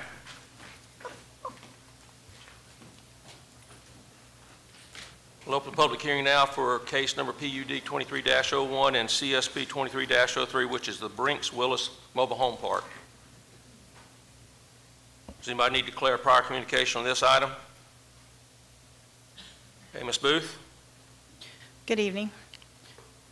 Before you have a PUD final site plan and a commercial site plan approval for Brinks Willis Mobile Home Park. Since the publication of the staff report, Gulf Shores municipalities reach out to the Baldwin County Highway Department regarding a major street plan that may require additional right-of-way along the western side of James Road, which is along the eastern property line of the proposed development. The engineer of record, Chris Lieb, has coordinated with the municipality regarding the additional right-of-way needed for the proposed roadway improvements. The only major impact to this development was to the detention pond, which can be modified to be in compliance with the submitted drainage report. A representative from the City of Gulf Shores is in attendance this evening to address any questions that the Planning Commission or staff may have, as well as the engineer of record is here to answer any of the questions that you may have. Staff would like to note that the need for the additional right-of-way may be forthcoming. It is not required at this time. And further, staff wishes to memorialize the final site plan as submitted is the recommendation before you and being considered for approval. Should additional right-of-way be needed, a final site plan will be modified to reflect the same and would be an administrative approval by staff at that time. So this is for an 18-unit mobile home park. It is located on the south side of Brinks Willis Road, west of James Road, and west of Foley Beach Express in Foley. It is currently zoned residential manufactured home. There's going to be approximately 1,047 linear feet of road that will be private. There was not a traffic study required. Drainage improvements, there was a drainage narrative prepared by Chris Lieb. There are some wetlands that are on the property, and a wetland delineation has been provided. This is your planning district. I'm also going to go through for commission site plan approval as well, and at the end, then you'll have two recommendations to make or consider. So it's located in Planning District 30, zoned RMH. Again, located on the south side of Brinks Willis Road, west of James Road, and west of Foley Beach Express. Approximately 6.77 acres. Currently zoned RMH. This is your locator map and your site map. The property to the north is residential, zoned rural agriculture, and RSF1 residential single family. Property to the south is vacant, rural agriculture. East is residential, rural agriculture, and west is residential, RSF1 residential single family. These are your property images. So this is your site plan. There is a monitoring well site that's located on here, which is in the bottom left-hand corner. So there's an existing easement that has been recorded for that. The easement that's currently in place does not exactly line up with the road, but once the roadway is constructed, they will actually use the paved road, and then we have set out a 20-foot easement from in that curve to access that monitoring well site. So each lot will also have individual trash carts. The mobile home sites will include 36 10 by 20 parking spaces. The required parking is 2 per unit, so a total of 36 spaces required, and there are 36 spaces provided. This is your grading and drainage plan, erosion control plan. This is drainage narrative prepared by Chris Lieb. Drainage improvements have been recommended and will be further analyzed during the construction plan review process. The stormwater report has been reviewed and accepted by the Baldwin County Highway Department. The development will allow for 2 100-year runoff rate or less for the 2 100-year rainstorm event. Therefore, the development will have no negative impact to adjacent and downstream properties. As I mentioned before, wetland delineation was performed by Eco Solutions, and the jurisdictional wetlands have been identified and are reflected on the site plan. These are your wetlands. These are utility letters. They I apologize if they are outdated. This was originally submitted back in 2020. So these letters were just re-uploaded to this case, and when I realized the date of the letters, I have reached out and we've requested updated letters, so those are forthcoming. This is the landscape plan. They do have the required landscape buffers around the entire property perimeter. So staff recommends that the preliminary plat, the final site plan for PUD 2301 for Brinks Willis Mobile Home Park be approved, subject to the following conditions. These are general conditions, including but not limited to: submit construction plans to the Baldwin County Highway Department for review and approval of subdivision permit. Submit a turnout permit to Baldwin County Highway Department for access to Brinks Willis Road. Record the final site plan once the subdivision permit has been issued. Obtain any necessary building permits. And approval of the final site plan, the PUD approval, is granted for 2 years, and item 1, 2, and 3 above will need to occur within the 2-year approval period, or submit an extension request for final site plan approval. Item 2 will need to occur within the 180-day CSP approval. So in essence, basically everything will more than likely need to be submitted within the next 6 months. As I stated before, updated utility letters will be required. So for commission site plan approval, memorialize within the approval recommendation that the closeout requirements of section 18.9.7 of the zoning ordinance are required and are prerequisite to obtaining a CO for the proposed new buildings. These are just the typical requirements for closing out a project. The planning commission may specify a period of time different than the 180-day default time period for the commencement or issuance of a building permit. Failure to comply with any such condition or restriction imposed by the Planning Commission shall constitute a violation of these ordinances. On Commission site plan approval, Planning Commission makes the final decision. So with that, I will answer any questions you may have. Any questions for staff? Okay. Chris Lieb.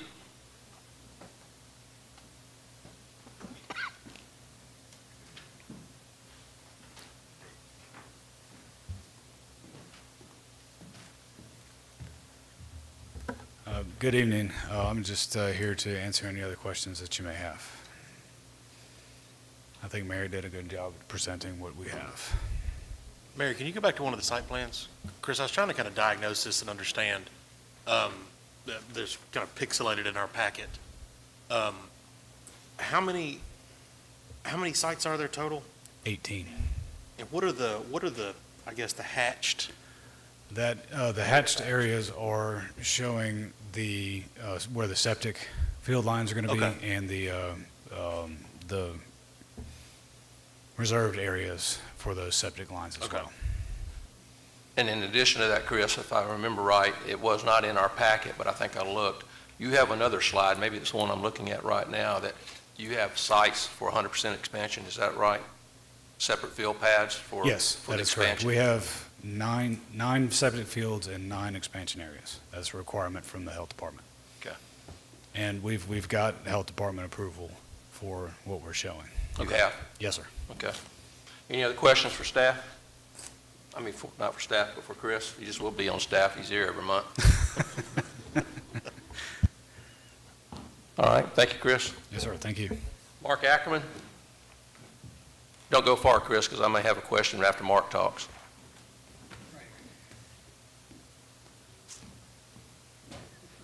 Good evening. I just wanted to take the opportunity to see if it would be possible to reserve a 40-foot right-of-way along what could be the future extension of James Road. The city of Gulf Shores is working to try to have better interconnectivity with other communities northeast and west of us. We commissioned a major street plan study by Skipper Consulting out of Birmingham, and one of the recommendations in that study was to extend James Road south to the corporate limits. We have been working to secure right-of-way from our corporate limits all the way to County Road 6 east. So the goal ultimately is to have James Road extended at approximately half a mile to get to Brinks Willis, and then or from Brinks Willis down to Keller Road, and then we'd be able to connect from that point. And that would allow a north-south connection, another collector road that would run all the way from Owa to Gulf Shores, and that would provide substantial relief for citizens of Gulf Shores, to citizens of Foley, and citizens in the Baldwin County community, and give them an alternate route as opposed to the Foley Beach Express or Highway 59, especially in the busy times of year. So we're just trying to work with the county as well as City of Foley to, when there's opportunities, secure rights of way. Actually have the gentleman that owns the parcel east of this location. It is a 10-acre parcel. I've been in discussions with him. He's in attendance but did not sign up to speak. He's willing to convey a 40-foot right-of-way as well to get secure an 80-foot right-of-way, and that's a quarter of a mile on his property, about 2 acres. So it is a viable option in the future, and I just hope we can get y'all's cooperation or whatever mechanism is needed to make that happen. Okay, for those that didn't know, you didn't announce it, but this is Mark Ackerman, who is the city engineer for Gulf Shores. Yeah. They needed to know who you were. Oh, my apologies. Have you by chance talked to the owner of this property about this? I've talked to his and hers engineer of record about it, and I believe he may have Chris? spoken to him. So, Okay. Are they on board? I mean, how's that going to change the plan for you guys? So you may need to come back up, and So there's the required 30-foot buffer anyway between the property line and any improvements we put on site. So that in and of itself takes up 30 feet. The detention pond on the north was stretching all the way to the east property line. We can reconfigure it into the L shape that we have, and there's still enough room for the septic fields and the reserved field areas. And then also that road that kind of tees out to the east, that can just be pulled back as well. That's a turnaround for personal vehicles. So, you know, the drainage, I redid the drainage calculations. I haven't formally submitted them, but the site still works and the drainage still works as stated previously. There would be no impacts with the 2 to 100-year storms. So we would just scoot everything to the west about 10 feet. Okay, so it's doable. Yes. Okay. I guess in that situation, if you've got the 30-foot buffer set back off the property line, and that's, 30 of the 40 they're looking for, we effectively lose that buffer at that point. That is correct. And that's something I guess we'll have to weigh. But I would argue the fact that if this were, I mean, obviously this is a different situation, but if this were existing and it had the 30-foot buffer in there, the buffer would go away at that point. Yeah. Okay. Any other questions? Mr. Chairman, just a quick question. This unusual-looking piece of the property that is up in the corner, you sort of see it in the the picture on the screen, but it follows a line and then dips down and goes and follows the line. It's a funny-looking piece of property, or piece of the property. Can you explain what that is? I'm not doing a good job of explaining where I. So I guess it's. Chris, it's this piece here. Yeah. It appears to just be property that's not able to develop it as part of the site. I guess you're using it for the detention pond there? Yes, that's correct. That's There's kind of like a pond. T-shaped looking thing up there. That's the detention pond Yeah, limits okay, as submitted. Yes, sir. All right. Any other questions? I have one more signed up. Thank you, Chris. Yes, sir. Isabel Rosa, did you need to speak? Okay. Anybody else that didn't sign up that wished to speak to this? All right, I'm going to close the public hearing. Any questions for staff? Ms. Booth, do you have any additional comments? No, sir, I did not. All right. Mr. Chairman, this may be a question for Mary or for Matthew. They've obviously submitted a site plan for our consideration, and there's a potential modification on the table. Is there a process for us to motion this through, working with y'all to make those modifications, or do they need to bring us back an updated site plan? No, I think it's possible to motion this through, and I just was talking to Selena, and she pointed out that if that became a road, then at that point, we don't consider a road between residential properties to trigger the buffer requirement, and so that would actually remove that buffer requirement along the road at that time. So, I can't think of a reason why we would want to get in the way of this. And so, therefore, I think we want to try and do what we can to support it. We obviously don't want to do something that's not legally correct, but I feel like you all could approve this site plan with some type of contingency that staff works out some final details on that. Okay. I do have one more comment. Although the 30-foot buffer may be removed, the 30-foot setback around the perimeter will remain.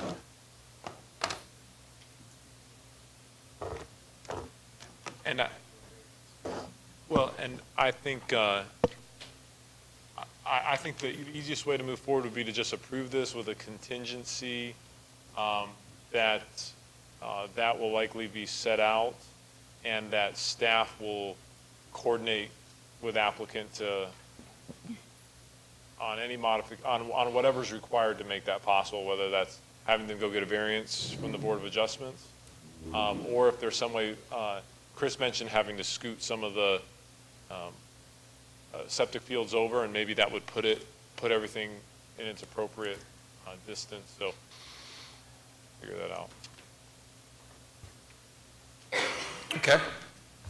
Any other questions? I'll close the public hearing if I haven't done it already, and I will entertain a motion. I'll make a motion to approve, subject to staff conditions, with the additional condition of staff working with the applicant to make appropriate modifications to the site plan to account for a future 40-foot right-of-way. Seconded. Okay, Mr. Bice has made a motion with the conditions, and Mr. Seibert seconded the motion. Any questions, comments on the motion? Are we voting on both cases? Is that fine, or you need them separately? Yes, sir. Together? Yes, sir. The Okay. second one would be the CSP 2303, Commission Site Plan Approval. All right. Same motion with same conditions. Same second. All right.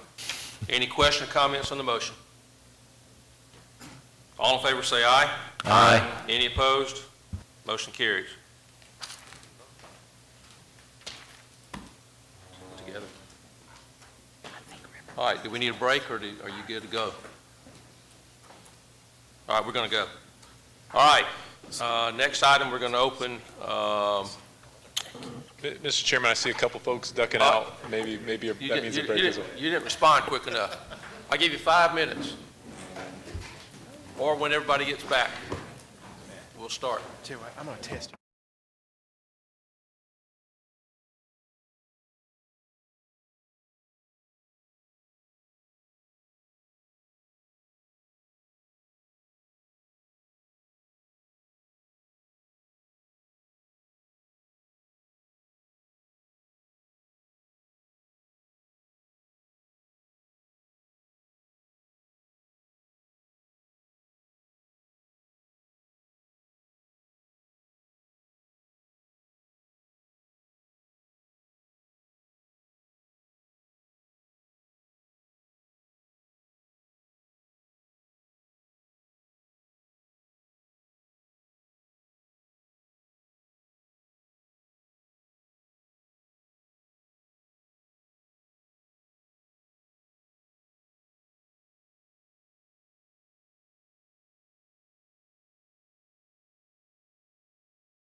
Open the public hearing now for case number PUD 23-05, which is Rivercrest Estates.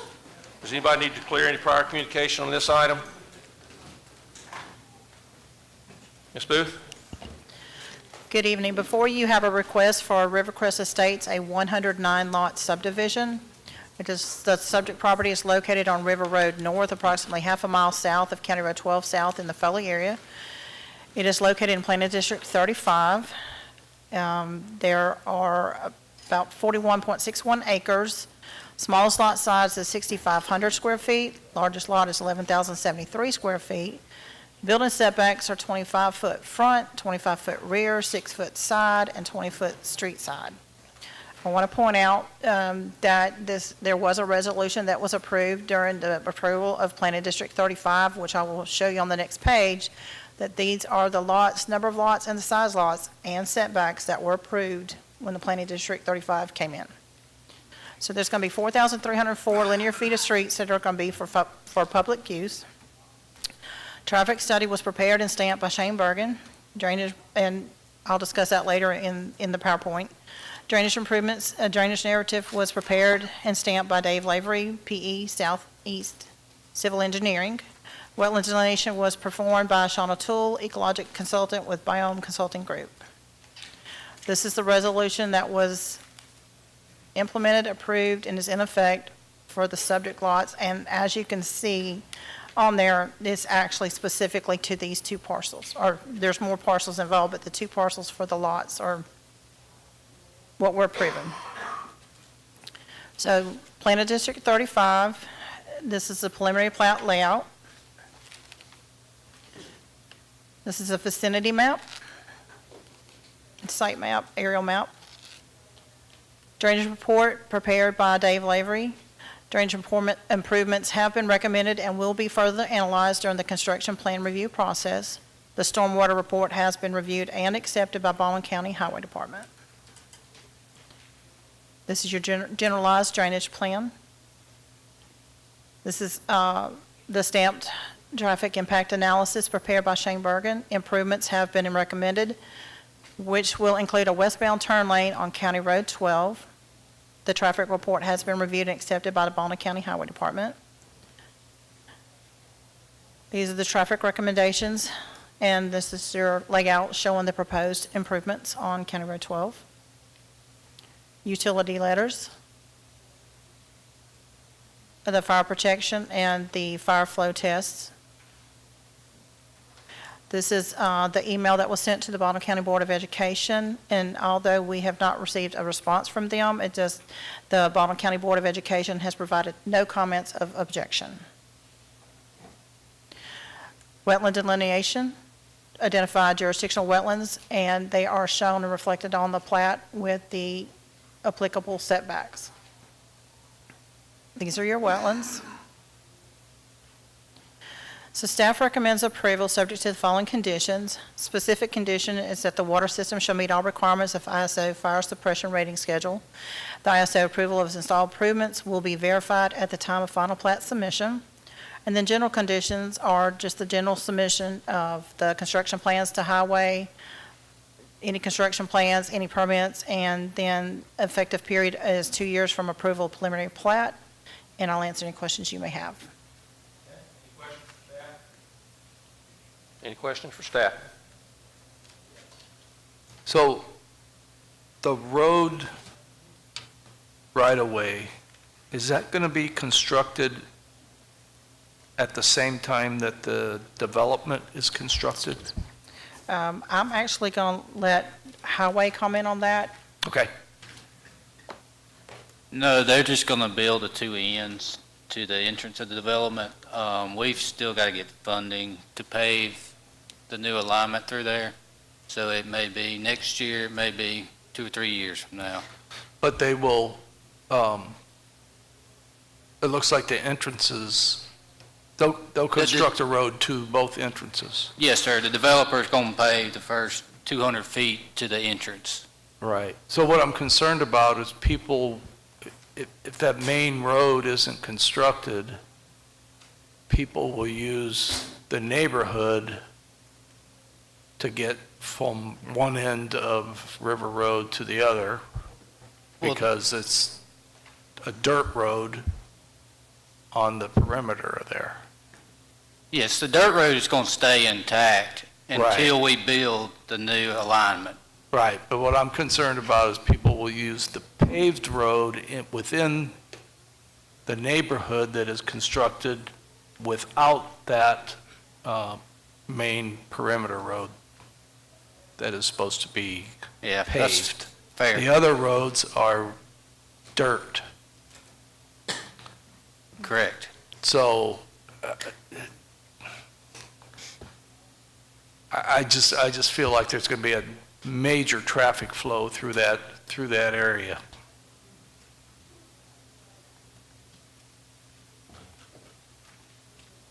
Any other questions? Matthew, do you have anybody signed up? Apologize, I'm sure we do.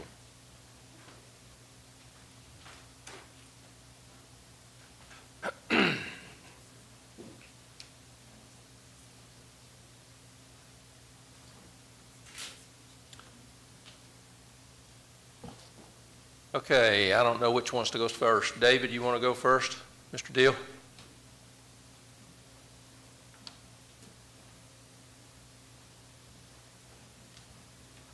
I'm going to let you determine from then on what members of your team need to speak. If you got them in some order, you want them to speak or not. I just, excuse me, David Deal with SE Civil. They're just all signed up in case, In case you fail? Yeah. Okay. When I mess up, they can come fix it. So basically on this, the developer in working with the county engineering staff, the plan was a result of us donating 2.3 acres as a public right-of-way as part of our plan. When we initially started this, it was just a standard subdivision. And so in order to try to get close to the same number of lots and still provide that 60-foot connection that the county engineer was asking for, that's how this resulted in this plan. Okay. And as far as the concerns about people cutting through here, there's, I'm sure you've been out there, maybe it's not much traffic there at all. I disagree with that. There's a tremendous amount of traffic that goes through. Through the dirt road? Yeah. Okay. Okay. Well, I've been out there quite a bit on the surveying, and I didn't see it, but you may be right.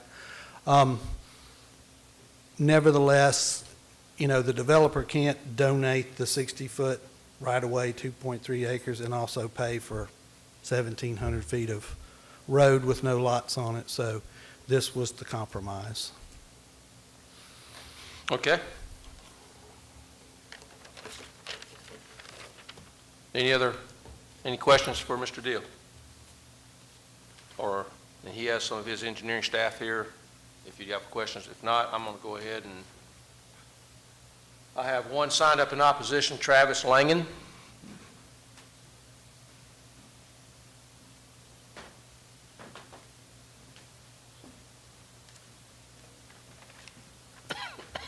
Good evening, Chairperson, Commission. Thank you for your time.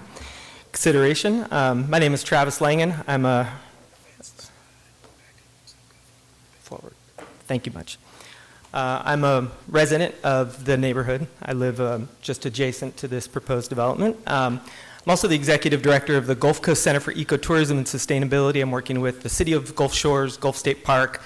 I assisted in the acquisition of a $12 million Restore Act grant to build an ecology center. We're trying to develop out ecotourism, recreation access points throughout the county. We are about a year and a half out from opening the center that I will be the executive director operator of, adjacent to Gulf State Park, and we are looking at river properties for kayak launches, other recreational opportunities throughout the county. So I'm here kind of more on behalf of my neighborhood. I've been sort of asked to be the one that speaks. I understand with this development, our hands are tied because of the zoning designation, and I understand our hands are tied because of restrictions in the subdivision designation. But I did feel it was necessary for a little bit of context and understanding of what we're about to build, where we're about to build it. That this is essentially like putting a McDonald's in the middle of Yosemite Valley. This is a very rural, very beautiful corner of our county, but also very underrepresented. The Baldwin County zoning ordinance very clearly states under the new Planning District 35 that the district contains significant natural resources in the Bon Secours River, and that basically we really need to protect the vulnerability of these resources within the district by means of larger lot sizes, lower density, and less intensity of use, pretty explicitly outlined in that zoning ordinance. And that both commissions, the County Commission and the Planning and Zoning Commission, shall specifically consider the environmental character of these areas within that district in regards to infrastructure to support development, lot size, density. I've been working with Jean-Michel Cousteau, the son of Jacques Cousteau, for the last 25 years. Jean-Michel wishes he could be here tonight to speak, but he did provide a quote about the upper headwaters of the Bon Secours River. This is historically a site where people used to dive, get dive certified. The water is crystal clear like a Florida spring. And over the course of storms, over the course of increased development, increased sedimentation, the river has started to take a turn. However, you do get some very, very incredibly beautiful days with where that river is crystal clear. So as the process through which this lot got designated RSF2, this project was in the pipeline prior to the approval of Planning District 35, and this project sort of slid right in right as the district was approved. Unfortunately, it is inconsistent with the surrounding RSFE and RSF1 zoning. I spoke 3 times at the October County Commission meeting, pleading for the case to keep this lot, which is heavily, heavily wooded, adjacent to the most pristine section of the Bon Secours River, keep that in consistency with the neighboring RSFE and RSF1. However, it was a late night. Everyone was tired, and there was concerns were expressed from both commission members and from some of us talking that there really wasn't enough time devoted to effectively understand the implications of some of these zoning designations. And so it was kind of got put in there. And now we're stuck with it. We're stuck with a very high dense zoning in a very, very rural area. My biggest concern here tonight, however, is just the traffic considerations. Mr. Fletcher brought up concerns about traffic. My biggest concern is that I believe a lot of the traffic surveying was done during a period of time when that entire road was closed to through traffic. And that's why the numbers within that traffic report are so low. It's because starting September 22, that entire road was closed off to through traffic because they were rebuilding the bridge at Turf Creek. So how can you get traffic information when there's no through traffic happening? The study was marked November 22. It says in the traffic report, November 22, a study was conducted for traffic flow. That's 2 months after that road had been closed. So the effectiveness of that report and the accuracy of any data within that report should really cause some pause or concern. And if you were to drive that section of the neighborhood, I agree, no one's going to want to use that dirt road when there's a paved road cutting right through that subdivision in the period of time before the connector road gets built. So I had about 15 slides. I cut it down to 4 just to be respectful of your time. And so this is a photo of my street on October 3rd, a month before the traffic report, the traffic flow study was conducted, showing how effective a traffic study would be when the road looked like that. This is directly the dirt road. On the left is the site, just to sort of understand the rural character of this neighborhood. And also understanding on the right-hand side is a very large colony of about 10 gopher tortoises. The gopher tortoises are in a private property. The neighbor was so disconcerted by seeing gopher tortoises hit by cars, he put a chain link fence around his entire neighborhood. That kept the adult gopher tortoises from being run into the road. However, I, on multiple occasions, have seen juvenile gopher tortoise shells crushed adjacent on that dirt road right there. So the babies can get the juveniles can get through that chain link fence. And these are not in this county currently federally endangered. However, they are in Mobile County and throughout the country. It's just a matter of time before this is across the board throughout Alabama, a designated endangered species. And then just lastly, you see the river, Bonsecour River. This is directly below the site of this property. And I beg someone to tell me in earnest that this development won't affect the quality of this river that you see here. Really clear water, really pristine waters, river otters, deer, owls, huge migrations of mullet come through, pelicans diving. It's a wilderness and a wonderland. And I understand there are restrictions in what we can do to reverse the unfortunate zoning. However, I just encourage us to consider a site plan that is more consistent with the spirit of the zoning ordinance and also more appropriate to the neighborhood, the rural character of the neighborhood. So, thank you so much. Okay, thank you. All right, is there anybody else? Mr. Deal, did you have somebody else from your group that needed to speak? Yes, sir. All right, come on up.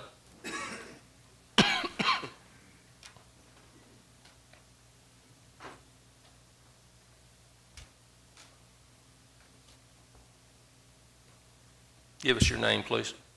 Thank you, Mr. Chairman, for letting me speak. My name's Robert Wiggins. I live on that road right there where the pavement stops coming off of County Road 12. My house is right there. And as far as the traffic, there's probably between 50 and 100 cars go through there every day because I sit on my front porch and watch them. And I also own the adjacent piece of property just to the east of this proposed subdivision. As of right now, they use that dirt road as a dump site, people that go through there. If they build the subdivision and they make the paved road go all the way through there, I wish they would do away with the dirt road and not leave it there, because then it would become more of a dump site. And as far as the turtles that he was talking about, they live all on that property too. If you actually walk out through there, you'll find gopher holes everywhere. Okay. So, and as he said, if there was less lots, less impact on the river. I don't know how many of the council members have lived here very long, but right at the very west end of that property, that was a designated swimming hole for years and years. I've lived here all my life, and that was the ice box. Everybody swam there. You know, there was cable in the tree, swing out in the creek, you know, great place to be. I oppose it. I hope y'all do too. Okay. Thank you you very much. Anybody else? Mr. Deal, you have anything else? Since there was some, you got anything to? Just real quick, that's part of the reason the plan looks like it does. Instead of the proposed right-of-way splitting the subdivision and us putting lots over against the river, that was part of all the planning and negotiation. We're putting the future road there, so you're basically going to have a 4 or 5 acre park up against the river. That was done on purpose, and we were told the same thing, that right down there in the southwest corner was a swimming hole, and the developer does plan to put in a kayak launch. So that's all I got. All right, thank you, sir. All right, have no one else signed up. I'm going to close the public hearing. David, do you have any idea of when the traffic counts were taken? I don't see Shane here, so I know we can't ask him. But I've got it pulled up. The traffic counts they were using were from 2016 all the way to 21. So it was done prior to the road being shut down. Thank you. Is that for the growth rate that you're referring to, or for the actual turning movement? The growth rate. But the turning movement counts, I don't know, do you know when those were taken? Just to make sure we're talking about the same thing. November 22. And I'm not questioning what you said. It's I'm in the just- report. Did you have a question?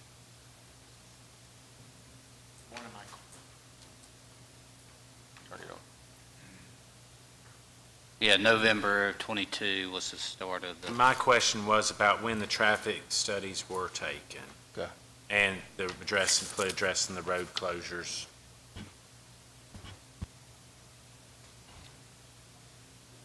Okay, any other questions?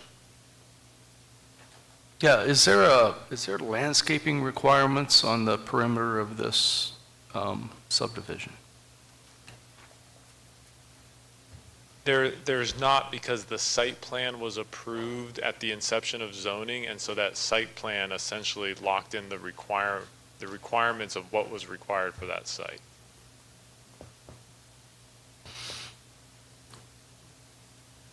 Yeah, that wasn't stated in the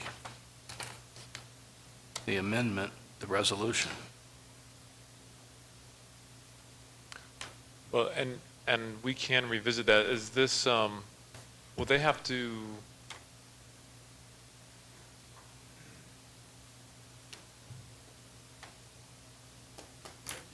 They still have to have landscaping requirements. That wasn't part of the resolution. What's required is what you see on screen.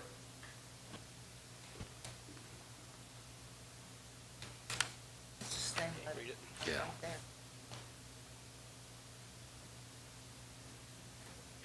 Well, and there was RSF too.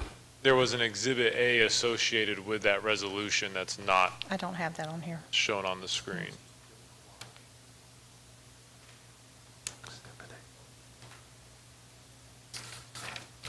Exhibit A is setbacks.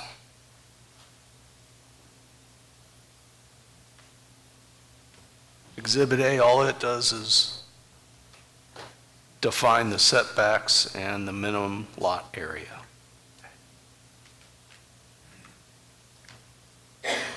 You may be raising a very valid question here. I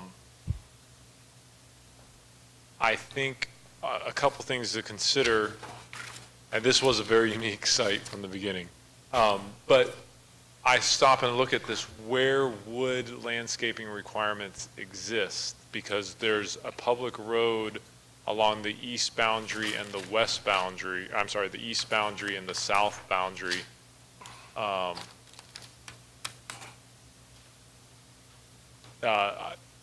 I guess. I would say around the perimeter of the. So probably potentially a 10-foot buffer there. We might want to ask the applicant, caught a little bit off guard with this question. Also, within that is walking sidewalks outside the perimeter of this subdivision as well, just like any other subdivision within RSF2. I think the best way to handle this might be to just temporarily, I'm going to use the correct word, table this item while y'all go to the next case, and then we'll lift this item off the table while I take a quick look at the local provisions for District 35 and just make sure we're not missing something here. Okay. All right, you heard the recommendation. You want to do that? Somebody will have to make a motion. And to clarify, a lot of times we use the word table, we'll be using it correctly on this motion, which will be to table for just a few minutes and then it'll be reconsidered later on in this meeting. Yeah, I can make a motion to table it for Go a ahead, few Michael. minutes for you to. You want to table it momentarily? Momentarily, yes. All right. Seconded. Mr. Cybert, second motion. All in favor, say aye. Aye. Any opposed? All right, we'll come back to this. All right, we'll go on to our next case. Open public hearing for case number PUD 23-06, Oak Ridge RV Park. Does anybody need to declare prior communication on this item?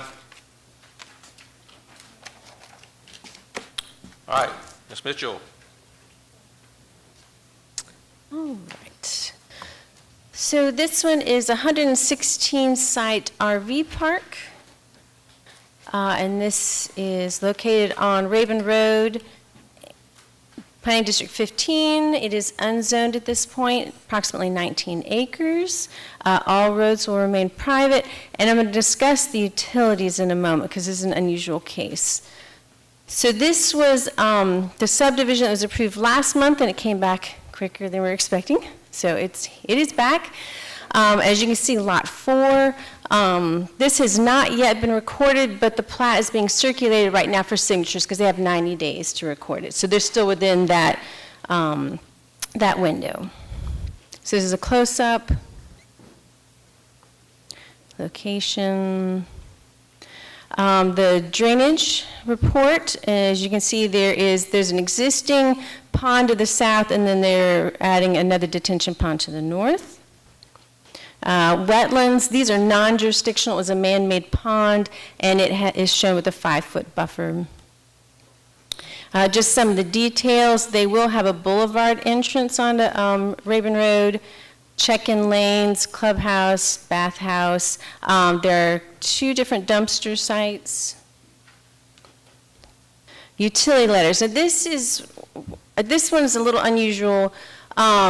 Novellus is coming in immediately to the north of this property. So MBU is saying that they will have wastewater service within the next 12 months. Now, normally when we bring something before you, all the will serve letters are in place. And so what we have recommended is that to approve it as though they did not have sewer, they would fit the requirements for septic, which they can actually do. The maximum density with sewer is 15 per acre.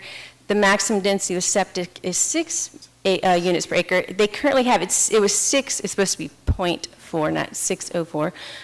So they're very close, so we recommend they take away 1 lot to bring it under that 6 units per acre threshold, and then add a certificate from the health department. Like, they would make it, they would treat it as though they did not have sewer, like to have everything in place that they would need, but with the hope that the sewer will be there in place and be ready. So water requirements do meet ISO, fire chief signed off. They have their ALDOT permit. It has not been approved yet, but they've submitted that. They have ADEM permits. So we're recommending approval with conditions. First one being they record it, and as I said, they're within their time frame to do that, so they're still okay with that. Verify ALDOT approval for the entrance.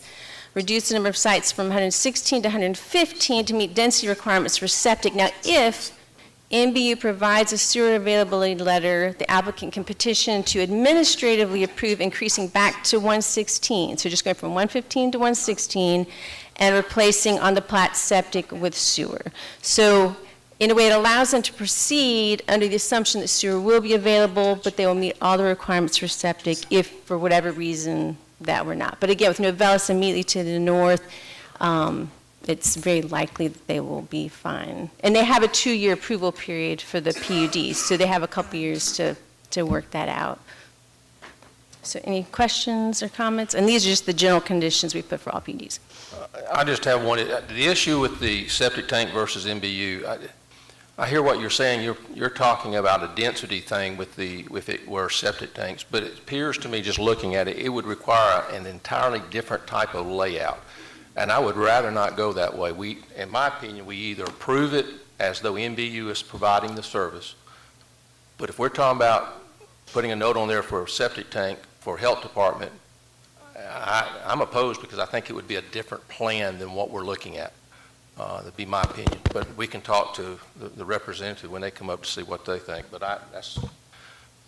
And that you could rephrase the condition approval, say that you would approve it, assuming that the MBU letter would be provided, and if not, that you would withdraw approval. That's sort and they of thing. can't start anyway until they have. So the highway department would have to approve their utility plans in order to get the subdivision permit, if I'm not mistaken. Any other questions for staff? Okay, Matthew stepped out, and I don't have, so who's the representative for, Chris, I figured it might be you. If you won't mind, would you come on up? I had a couple of questions I know for you.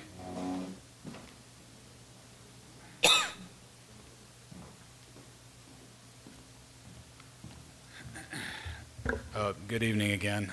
We did, speaking to the sewer issue, we did receive a letter saying that they'll have the sewer there within the next 12 months. And I guess the way I look at it is, if Baldwin County Sewer Service has to extend their services, or we have to extend water services, it's kind of sort of the same thing. Now, with respect to the sewer, we would prefer to just keep it cleaner, just keep the MBU, the utilities, and the sewer coming. But as far as the septic goes, I've designed some sites before where, they are clustered together, and you have septic tanks like off to the side, and then you have lift pumps to wherever the septic field is going to be. It's not ideal. I do think you're right that they probably would be separated a little bit differently, but as far as the NBU goes, they want to do it with the sewer, and they're going to ensure that the sewer's there before we want to, and we have to go through the utility department, the highway department with the utility plan as is. It just looked like to me with the plan you had for property that was not encompassed by the layout, had some grading issues that would come into play if you were putting field lines in that area. Correct. So I saw issues, and Right. it would seem that I would rather see a plan if you were actually going to go that route as opposed to approving this with just a, Fully understand. So that's me. What's the cul-de-sac for? That is for people that come in there that, if they come in there on accident, they can turn around and leave. Okay.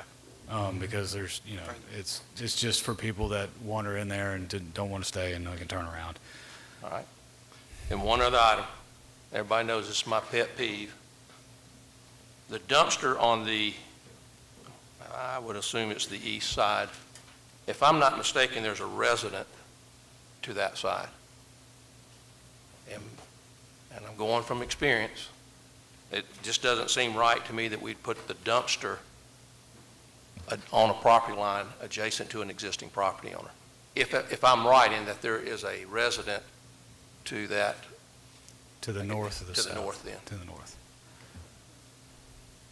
And looks like those lots that front up, it looks like there's a house almost exactly adjacent to where the dumpster's going in, unless I'm missing that. Anyway, that's if the dumpster could be moved over closer to that interior intersection. We're definitely amicable to that. So, There's no magic to where we That's not something put I it. turn it down. I'm just saying, I just think it was a bad location given there's an existing resident there. I understand. Other questions? This is more of a question for staff, I guess. What is the maximum amount of time we could table this issue for to give this, to get it closer to that 1 year, but give them an opportunity to develop as you get closer to that, so that we know in fact that would be operational in a year, so that you don't have to go through this? Well, if you approve it subject to that, they have 2 years, and then they can also ask for a 2-year extension. Is that right? Yes, that's correct. Am I right on that? Yes, that's right. Okay. So they have the time to wait for it and still get it in my opinion. That's right. And Chris, did I cut you off, or is there something else you wanted to say? No, sir. Okay. Patty? I'm going to abstain from voting on this, but I will explain the sewer situation. You're not on yet. No. I will explain the sewer situation. The bids on that sewer line are opened up June 6th with a 30-day delivery on pipe to be installed. So it will be installed within 12 months. I can give you that guarantee. It has to be at Novellus, so Okay. There will not be an issue there. Okay. Good. All right. Yes, sir. Anybody else have any questions for Chris? Thank you, sir. Thank y'all. All right, so I don't have, has anybody else signed up to speak on this item?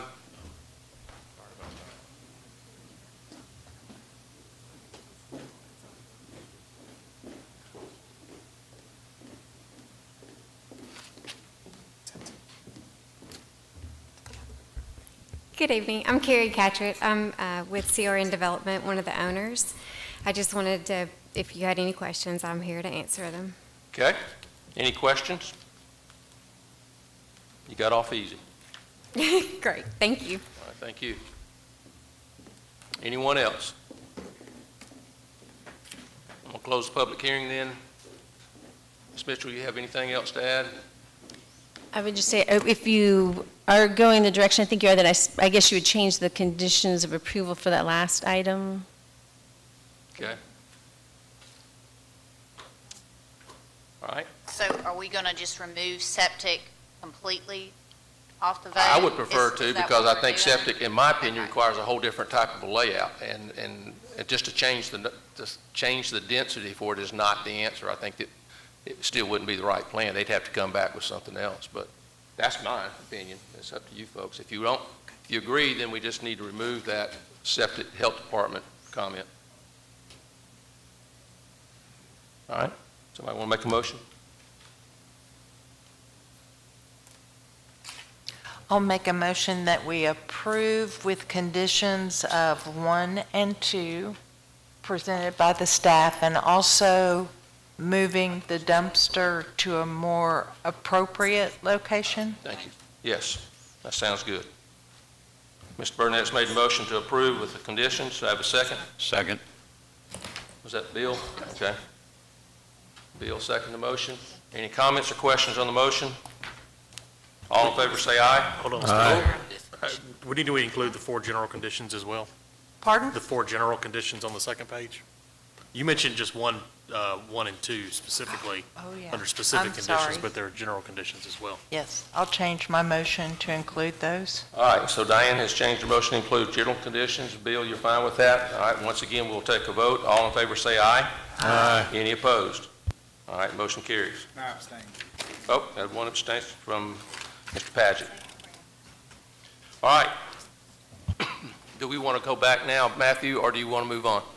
Let's go back to that real quickly while we have it kind of at the forefront of our mind. So this is a complicated site, and this came to planning and zoning from the Baldwin County Highway Department. Baldwin County Highway Department contacted us and said, we really need a road through here, and so here we're negotiating with this developer.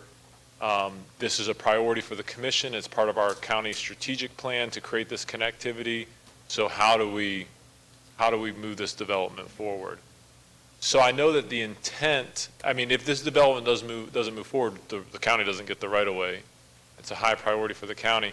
So the intent was certainly to accommodate a development like this so that way the county could get the right of way. What we would ask is that you all would consider approving it with a contingency that we sit down with legal counsel and review the formal approval steps for this underlying PRD to find out if that landscape requirement will apply. And then if so, we will work with the developer to see what their options are, and then we will come back and make that determination part of the record. And then, remember, this is still just a,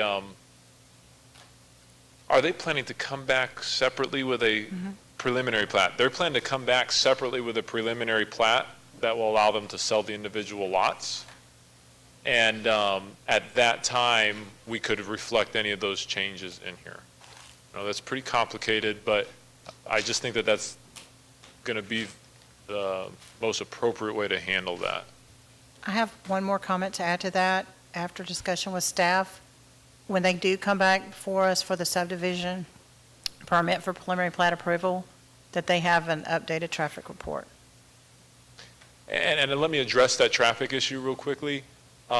That's probably something we can, that's nothing wrong with requiring that, but if we're talking about 100 cars that maybe were missed, I know that was just an estimate from a gentleman, a neighborhood, that would not have impacted the results of this 100 cars, because again, we're looking at the peak hour count, which would just be a fraction of that. But that's something we can certainly check on the preliminary plat stage. Okay. I've got another concern that hopefully the developer will take a look at. So the retention pond looks like it dumps, if it fills up, it'll dump right into the Bon Secours River.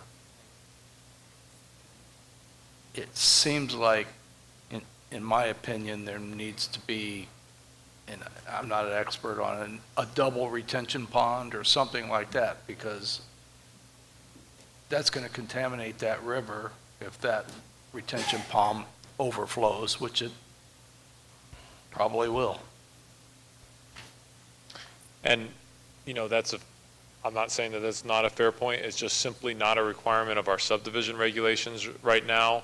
But you know, some places do have requirements to reduce a certain amount of suspended solids and stuff like that, which maybe would require it to be rerouted or something, but that's, right now I'm not aware of anything that violates our subdivision regulations with the way that they're doing it. As, you know, maybe the Health and safety, environmental,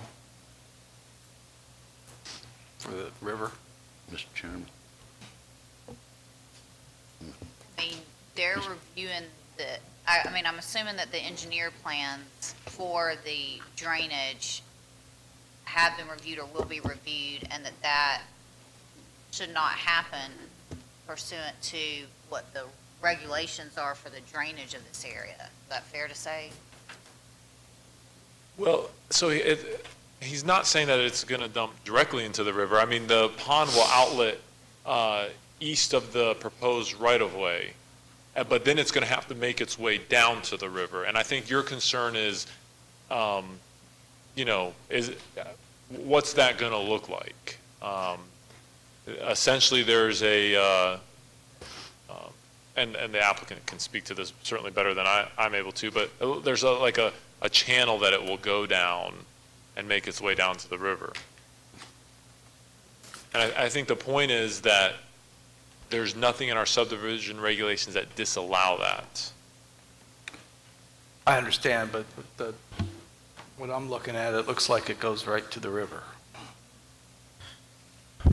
Matthew, is it inaccurate to say that when they come back with the next round of plans for subdivision and all of that, that drainage will be readdressed, you know, at that point in that review process also, or is this the final say on it? No, it'll be. All right, so based on what's in front of us right now, this is technically accurate, you know, but it'll be reviewed again as we move forward. Right. Thank you. So on the detention pond, we originally had a culvert coming out into a stilling basin on the other side of the right-of-way. After working with Highway Department, we pulled that back. We now have a stilling basin. You can kind of see the bump out so that the water doesn't just channelize right there at the river. So we're pulled back on our side of the right-of-way. Then we have a stilling basin to disperse the runoff over a larger area. And then there's the drainage ditch will eventually become a culvert and roadside ditches when the county comes back and builds the road system. The biggest impact's really during construction, and at that point, the intent is to have baffles and skimmers in the sediment ponds, have multiple sediment traps throughout the development to make sure that sediment stays on the site during construction. So we'll, when we get to that phase of it, which will come in the subdivision review, we'll make sure that we have plenty of BMPs in place to try to prevent any sedimentation within the sensitive area there. I think that to not pave that road, you're talking 1,000 feet. I mean, to help us get this done, if this goes through, you're talking paving it 200 feet from one end and 200 feet from the other. I think is a true recipe for disaster. In a really sensitive area. I mean, if you pull up the aerial image of this property we're talking about, it's one of the first pages in our packet. And this is a 41 acre, this is right on, and I'm just afraid that after we do what we're gonna do, those pictures like that gentleman show you, that they won't exist there again. And that's, I think this could be a one for us to consider tabling for a month or two see if we can figure some of this out. That was going to be my, what would be the negative impact of tabling it tonight to sort some of this out? I mean, there's no technically negative impact to the county. I'm sure the developer would have something to say about that, but, you know, that's certainly be for him, but there's not something for us. I think if you're going to table it, you would want to make sure you specify the clear reasons for why you're requesting it be tabled. Okay? Any other questions, comments? I mean, but if we table it, you know, just going off of what the gentleman from, you know, from Highway said, unless the county comes up with whatever money is necessary to pave the road in the next 2 months, in 2 months, I'm not certain what what's our next move going to be in 2 months when the funding's not there and the road's not getting paved. Yeah, I mean, I'm sorry, go ahead, Aaron. Oh, no, I was just going to say that I don't think that even if we table it, that we could put the paving of that road as a condition to the subdivision approval. So if you're tabling it for that purpose, then I don't think this body has the legal or statutory authority under the subdivision regulations to allow that. I mean, to demand that as a condition of approval of the application. Yeah, if the concern is that, is this really a county priority? You know, that was certainly relayed to us strongly by the highway department for that road, and if necessary, Tucker can verify that, but we could also, you know, have possibly the county engineer attend in person and discuss that. Again, the other option is that this is coming back to y'all one more time, and maybe you could approve it now with a caveat, the condition we talked about, checking out that legal thing regarding the zoning, but just knowing that, you know, y'all will get that second look and that you're not binding yourself by, you know, by this approval if something comes up that turns out to be an issue.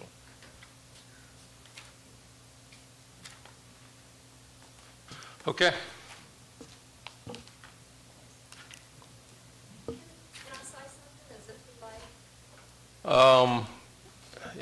If you make it quick, we have so much more on this agenda, we hadn't even scratched the surface yet. So it must be really quick. No, you have to come to the mic because we have to record it. While she's coming, Matthew, just to be clear, when this district came in, it was this specific plan that they looked at? It was very similar to this. I'd have to look back, but it was very similar. We had a maximum number of lots, and then we had the lot dimensions that were approved. And it was essentially approved knowing those would be the parameters they would work with. Okay. Please give us your name. Regina Worth. I'm 3 houses down from where that property will begin, and I live right on the Bon Secours River. Excuse me, in Hurricane Sally, that entire area was underwater.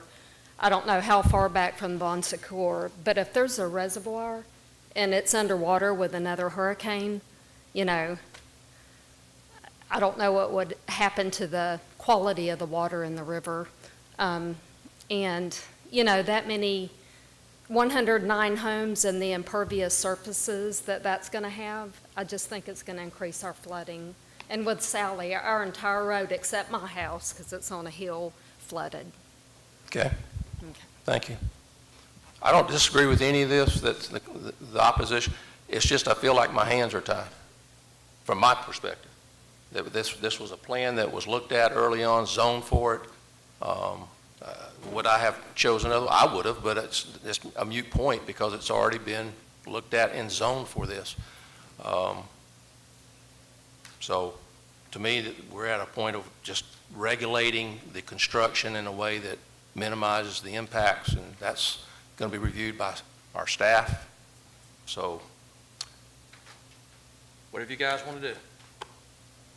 I don't want to entertain. I'm going to close the public hearing. I don't think I've done that. So let's close the public hearing and entertain a motion on this.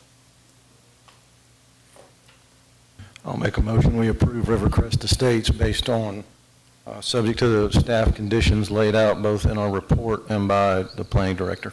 Okay, Mr. Cybers made a motion to approve. Do we have a second? Second.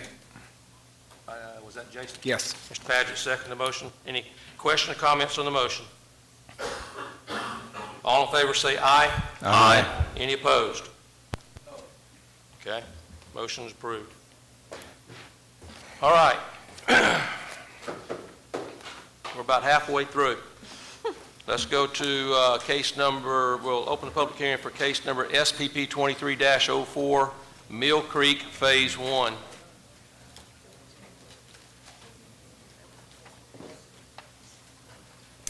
Does anybody need to clear any prior communication on this item? Ms. Mitchell? All right, so this is for Phase 1, which is 103 lots, and there are 3 proposed phases altogether.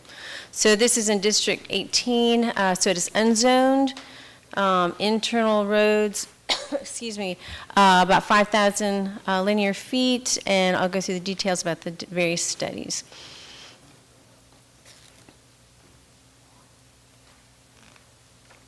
Location map, city map, and this is the Somerdale planning jurisdiction, not the actual city limits, I believe. Okay, so we have a drainage report by Jared Landry, and I've color-coded the different basins, and I couldn't fit all in one slide, but just so you can have a mental image here. So this is the existing, right now this is one large drainage basin, and this is how they're proposing to break it up into the various ponds. And again, this is for Phase 1, and then more ponds will be added with the other 2 phases. Traffic study. Now, I had incorporated sort of like a brief tutorial on traffic studies into this, and I'm going to go through it very quickly because just for the sake of time. So the report first, this is one of the ones that was tabled. They redid the traffic study, so there are a couple things that have been revised if you looked at the first version of it. So in the first one, they had recommended a left turn lane on eastbound Hoffman Road on 59, and then when they came back with the second one, they added an additional left turn lane on southbound 55. And I'm going to go through just the real basics of what a traffic study is and how it works. So whenever we ask for this, they are supposed to do a scoping meeting with the highway department to talk about which intersections to look at. They will analyze first the existing conditions, the traffic counts, look at what's happening right now, and then they have future conditions that are based on projected growth rate, the development we're looking at, and then off-site developments that we know are already approved or coming to this area.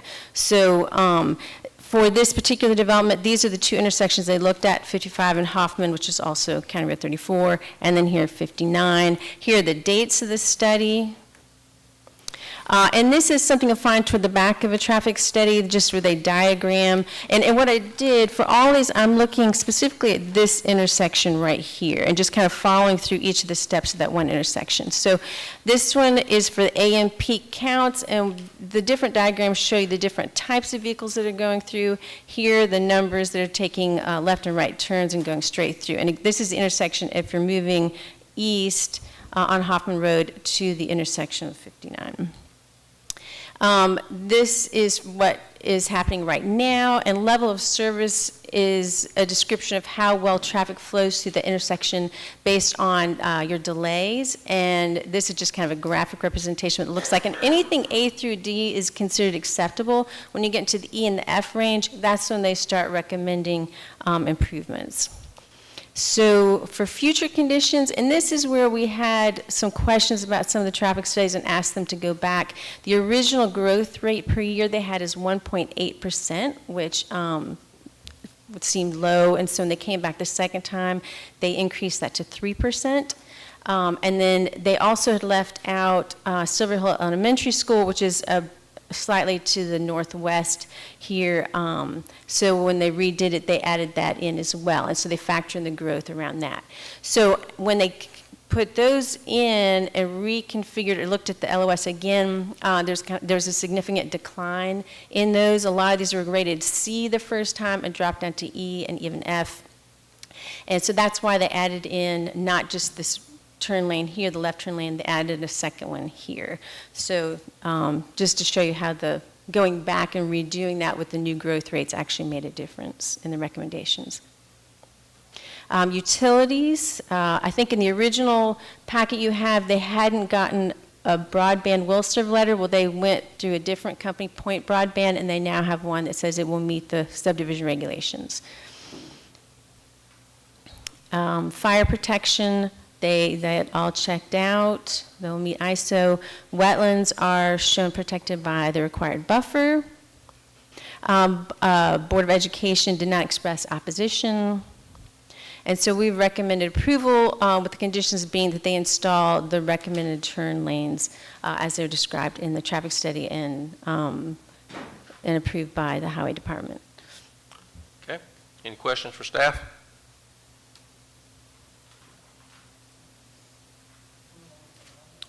Thank you, ma'am.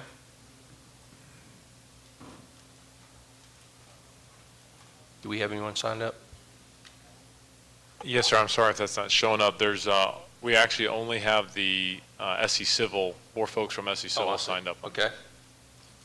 All right. I'll let you guys pick who's going to speak. They're lining up. How y'all doing tonight? Good. Aaron Collins, SE Civil, and I really just here in case you guys have any questions or concerns about this project, we can answer for you. Okay. I also have Jared Landry, the engineer, with us as well. All right. Anybody have any questions for the engineering?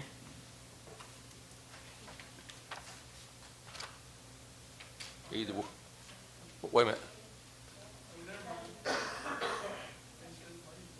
All right. Nobody have any questions for the engineers? All right. Do I have somebody that wanted to speak to this? All right, come on up. Give us your name, please. My name is James Boykin. I didn't see any plans or anything of it, and I just want to know which way the water's going to go. I got 20 acres on the south side of that, and there's a pond there that's got a little bit of spring in it. It stays full all the time. And I just don't want any more water to come on me. Guys, if you'll step aside, I'm gonna, is that, let me do this. Do you have any other questions? Well, other than that, the traffic, where the driveways is going to come out. Okay. I know exactly what you're talking about, and I'll address that too.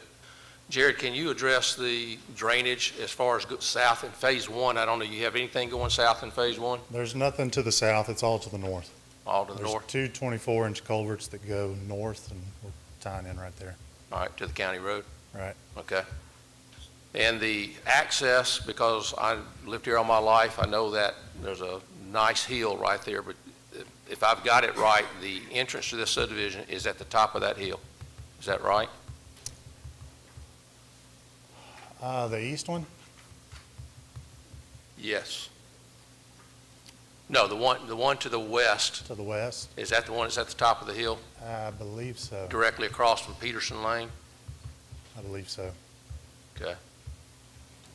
And I know you've looked at sight distance on both of these, because there is a bad section in that area.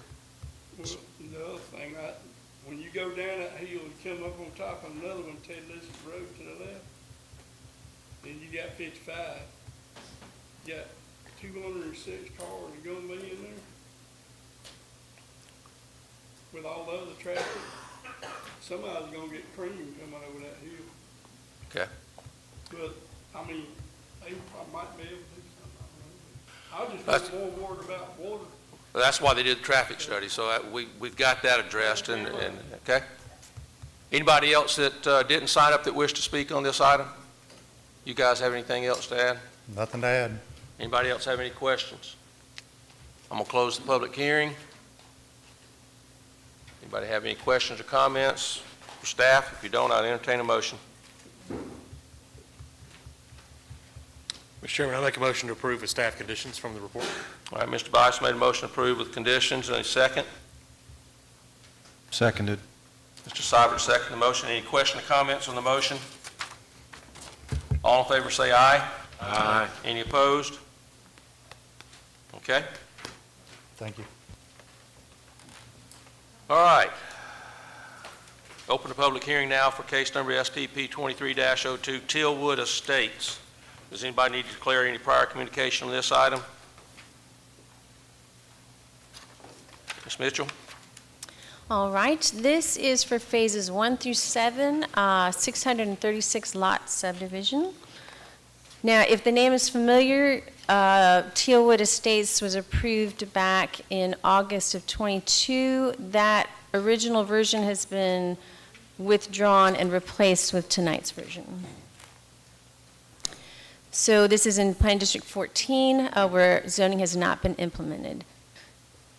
Excuse me. Location, and here's an overall map of all 7 phases. The location, and again, these are planning jurisdictions, not just city limits. So you can see it's just to the east of Fish River on Underwood Road. Drainage calculations by SC Civil, David Labor. And in this one, again, I've color-coded the basins, and then these are existing ponds and wetland areas, and then these are the proposed ponds that will be put in at various stages. And then here, the color coding coordinates the west being this portion, northwest being this orange, and then the northeast being this large yellow area. And they actually, since the first one was proposed, the owners or developers actually purchased a large area to the east to improve the drainage, just to add more area for water. So and this is another one where the traffic study was redone, and we just received this yesterday afternoon. And again, the revised growth rates have led to further recommendations for travel, for improvements. So the original one called for an eastbound left and westbound right turn at both subdivision entrances on Underwood, and the revised one came back and said, in addition to that, an eastbound and westbound right turn lanes at the intersection of Underwood and County Road 55 at Phase 6. So, and that's based on the low LOS for the future. And I put in the dates for the traffic counts. Those are on January 4th. They adjusted the growth rate, and the original report said 2%. The new one says 6%. And then the off-site projects were considered, these were in the first one as well as the second one. So Magnolia Shores subdivision directly across the street, and then an RV park farther down, farther to the east on Underwood Road. So all the utility letters have been provided. Fire protection, they had the flow test results, and a letter stating that ISO will be adequate. And I forgot to put that into the conditions of approval. So I would modify, because this is at this point low, 876, but the letter says they will meet it. So I would request to add that as a condition. Wetland report, a combination of jurisdictional wetlands, some of them being, this one being man-made, as well as, I'm sorry, these are non-jurisdictional and then jurisdictional. And those will be protected by buffers and then supplemented with other ponds. Again, no comments from the Board of Education in opposition. So approval of conditions and, like I said, the turn lanes from the traffic study. Now, they're recommended at various phases. They have some that are after phase 2, some after phase 4, and then phase 6. And so I didn't spell those all out because it's in the report. But then I would add, as I said, a condition number 2 that they will meet ISO requirements at the time of final plat approval. Okay. Any questions for staff? I have a question. Okay. What school does this go to? What school zone is it in? Right here, if you... Did I miss it? It's really hard to see. It's very small. But the Board of Education has a website where if you click on the parcel, the area, it actually pops up and shows you. So it's Magnolia Elementary, Foley Middle School, and Foley High School. Okay. Thank you. Ms. Mitchell, when we looked at this before, we only looked at phase 1. Yes, there was only phase 1 the first time it was approved. Okay. Any other questions for staff? I think I got this. 2 entrances, do we feel that am I correct in that? two entrance exits, Right, both onto Underwood Road. There's one here, there's one to the east, and then one to the west. I mean, generic question, is that enough?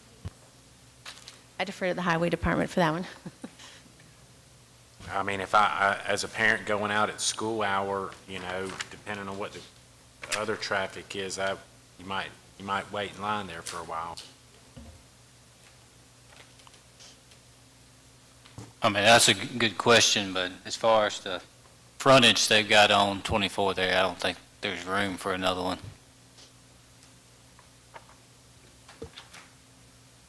Any other questions? All right, SE Civil Group, which one wants to speak? I have 4 signed up.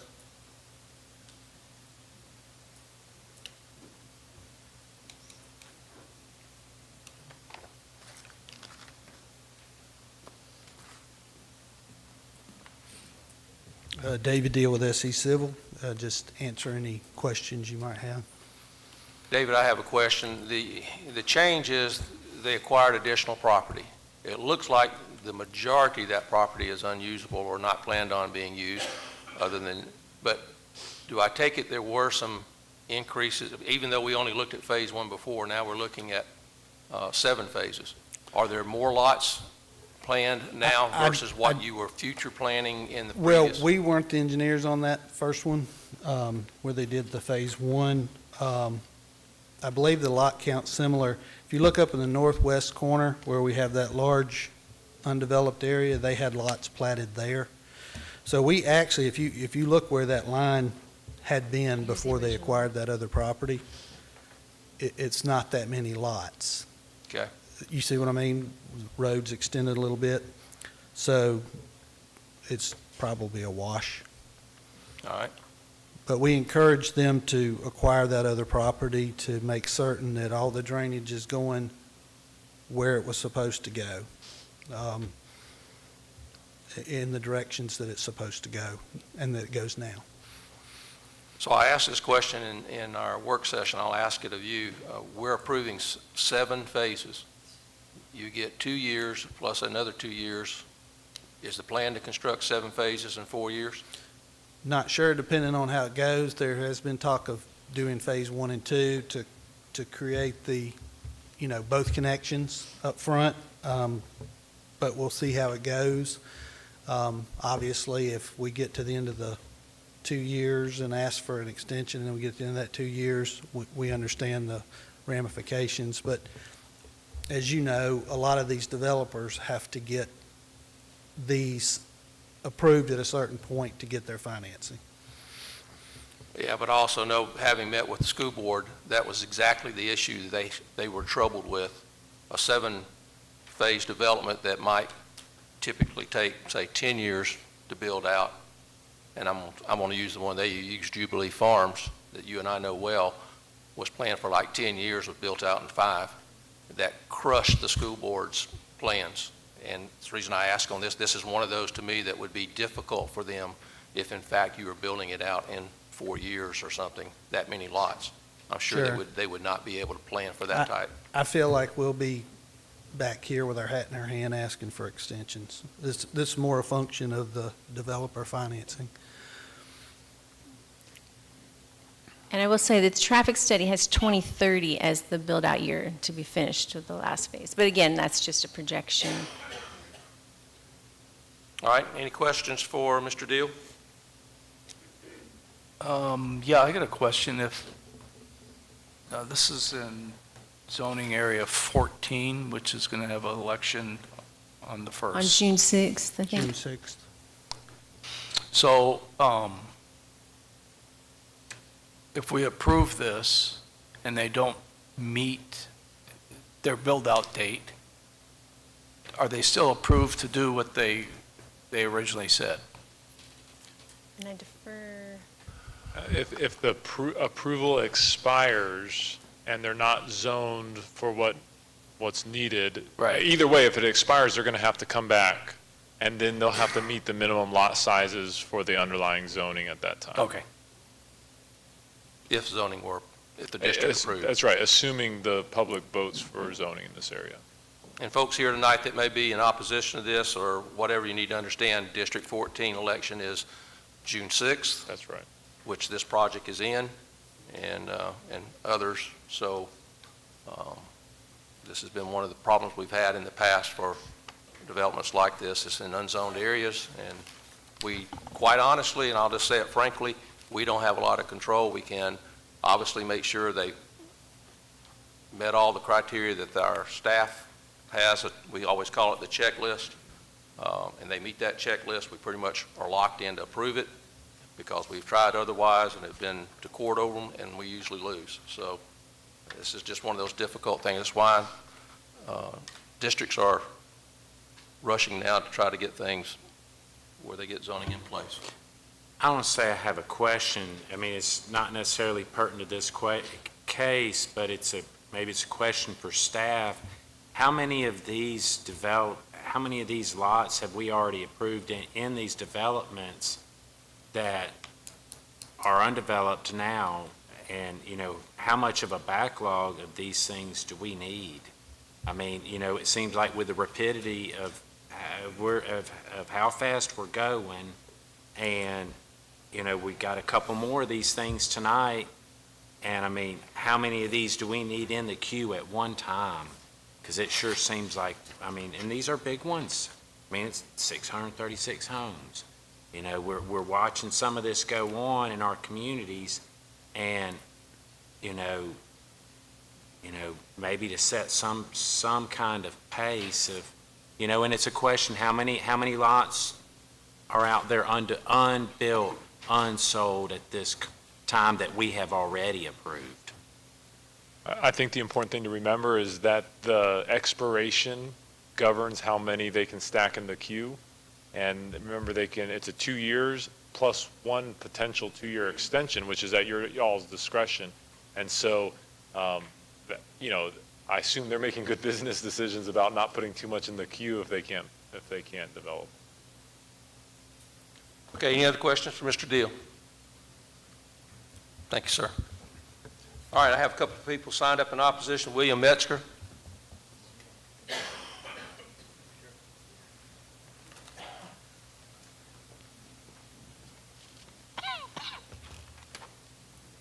I talked a little earlier, and I kind of got lightheaded this earlier. Matt said I could sit here and address y'all. Okay. That'd be okay.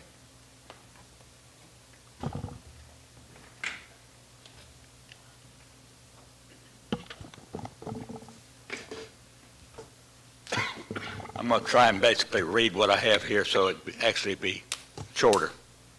My name is William Metzger. I'm a registered professional engineer.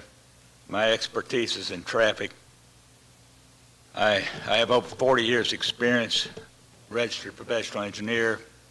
I recognized by almost all courts as an expert.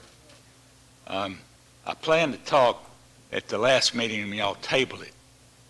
And I wish you would consider possibly tabling this again based on the traffic issues that I'm trying to bring up this evening.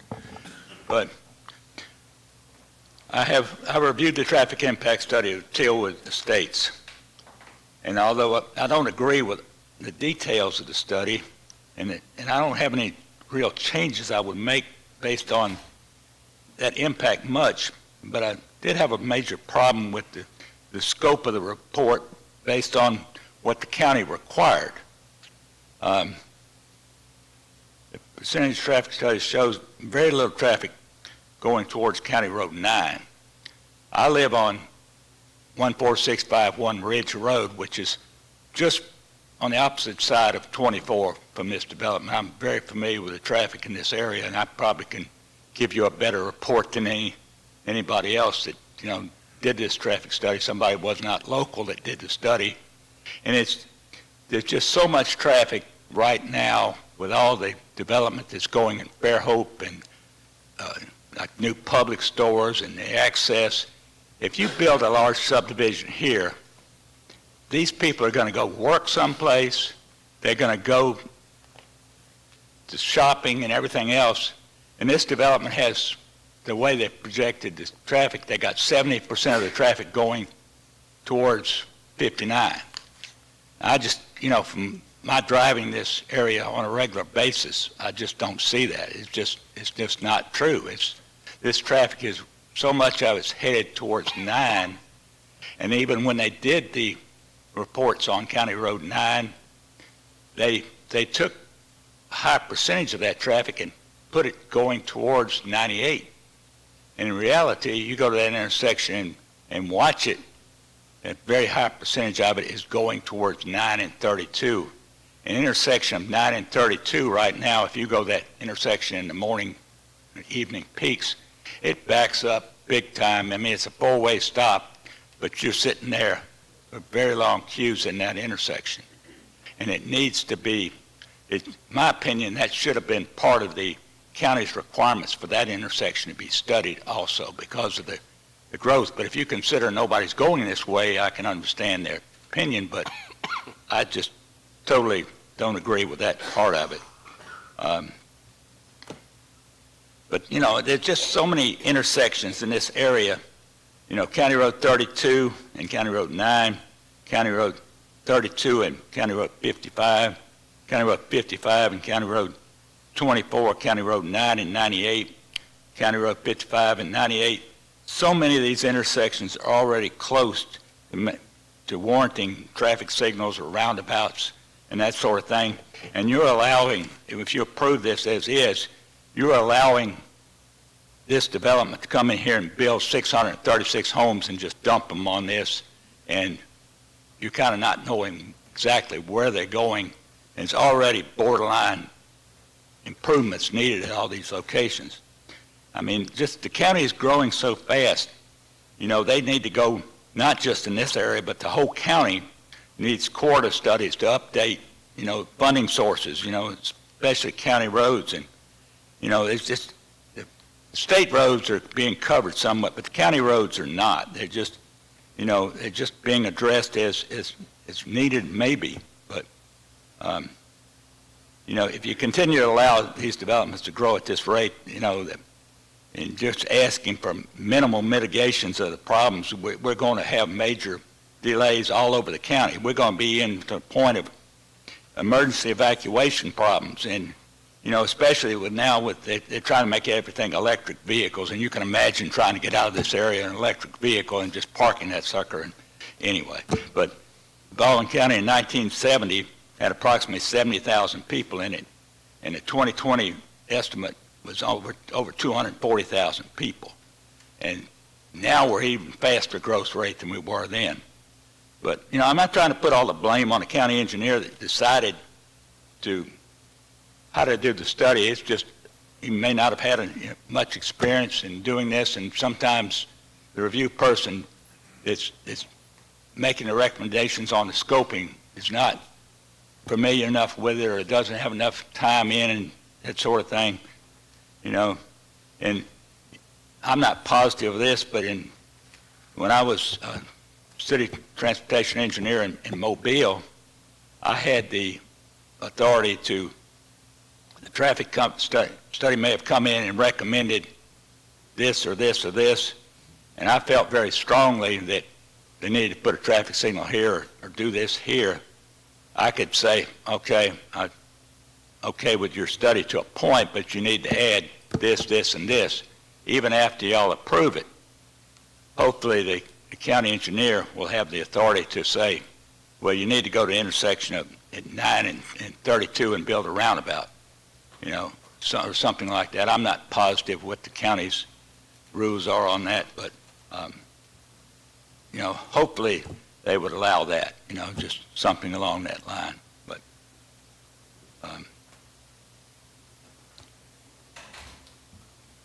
I think that's most everything I have to say about it. Just Okay, thank you, sir. Do you have any questions or anything? Any questions, Mr. Metzger? No, sir, thank you. Okay, thank you. All right, Marla Barnes. Thank you, ma'am.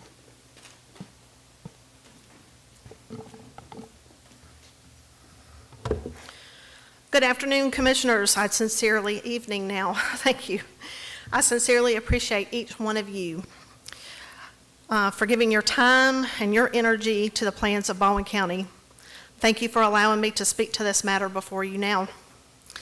I am Marla Barnes, and I have been a homeowner in District 14 in the Fish River Marlowe community for the last 28 years. I'm a near lifelong resident of Baldwin County, and I do understand that our district is unzoned, and that we as a group of neighboring homeowners, I had a few come out tonight, thank you, do not have an influencing voice on the proposal before you. I do appreciate the work that the department has done and already undergone to ensure that the established criteria for each subdivision is already met. There are some items that are concerning to me, though, and I would like to bring those to your attention. First, you've already heard from Mr. Metzger, who is a professional in his field, but I just wanted to mention that I have already provided my comments on traffic to the planning department, and it should already be available to you now, so that's me. I'm not going to repeat myself, but I still have those questions remain. Second, I want to talk about the school system. When this development was originally approved as a mere 76 units in August of last year, there was discussion among the commission, I was here that night, about the Board of Education's lack of responses to the notifications from staff. Last month, I was able to sit in on the last few minutes of your work session, and I want to thank you, Commissioner Boer, for pressing the school system for a response in the future. You are to be commended.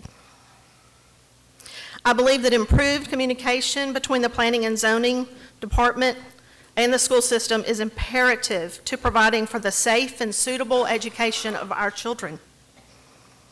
But I believe that leaves this development still without comment from the schools. And finally, probably the most important to me, are the rivers. The western border of this proposal is 1/4 mile from a bend on Fish River. The northern border has wetlands that feed Barner Branch and then into Fish River. And the southern border is in the Magnolia River watershed. There is no precedence for a subdivision of this magnitude in our area.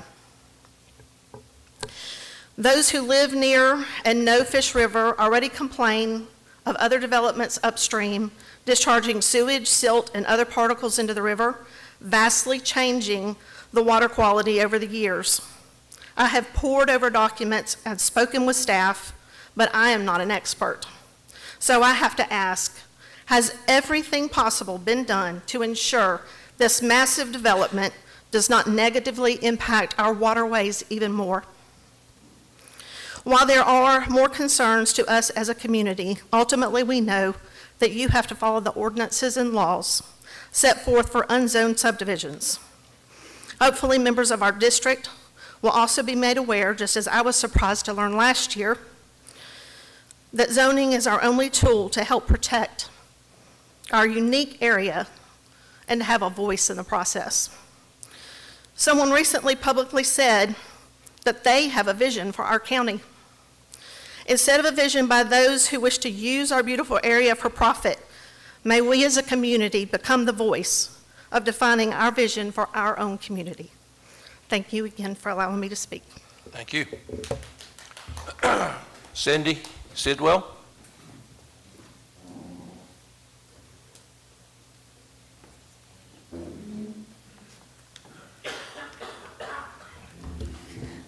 I'm Cindy Sidwell, and I live at 14741 Ridge Road in the River Bluff subdivision right at the end of 24 on 9. And I would like to speak to the impact on quality of life.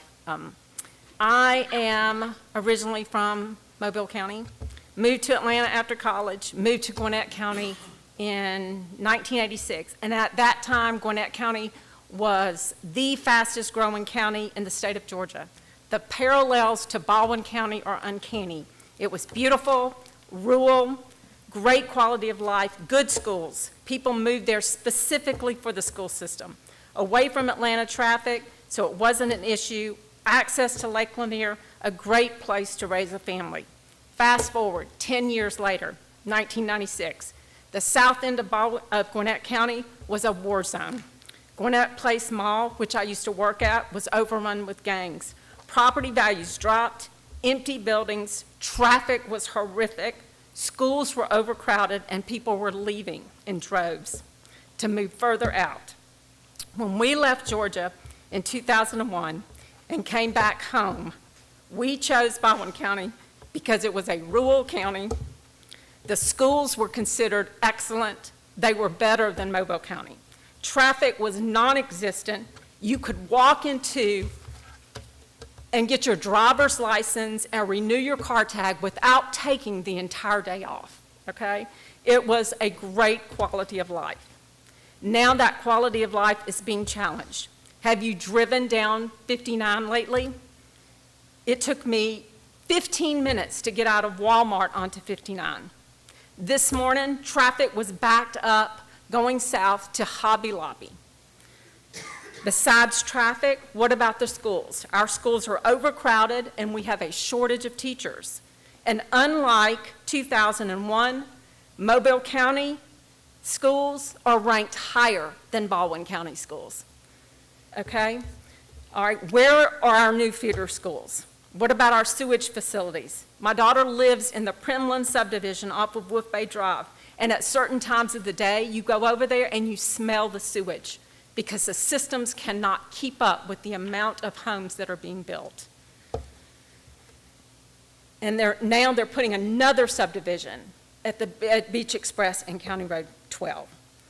Now this subdivision, Tillwood, is proposed right outside of our subdivision. 636 units. We are not talking a normal subdivision. We are talking 3 to 4 to 5 subdivisions all in one. That's a minimum of 1,250 additional vehicles on our roads, 625 additional family units on the sewer system, at least 1,000 new students in our schools. Where is the additional infrastructure to accommodate this unprecedented growth? This development is so close to Fish River, and as someone who has lived on this river, I grew up on this river, I know the negative impact it will have. You can go over statistics all you want, you can read reports, you can put up files, okay? But I know that this mega subdivision will impact Fish River. There is no way that you're going to get around that. The Planning and Zoning Board is in a unique position to actually control this unprecedented growth to our county. We as citizens in this area are asking you to put some brakes on. I have personally witnessed what happens when growth is left unchecked, and I respectfully ask, as a citizen who is directly affected by this mega development, that this board deny this permit. We ask that you side with the citizens of this area over the developers who are out for financial gain. And lastly, I would ask you, would you want this mega subdivision outside your front door? Thank you. Thank you. All right. Other than the engineering staff, is there anybody else that did not sign up to speak that wants to speak? Yeah. All right.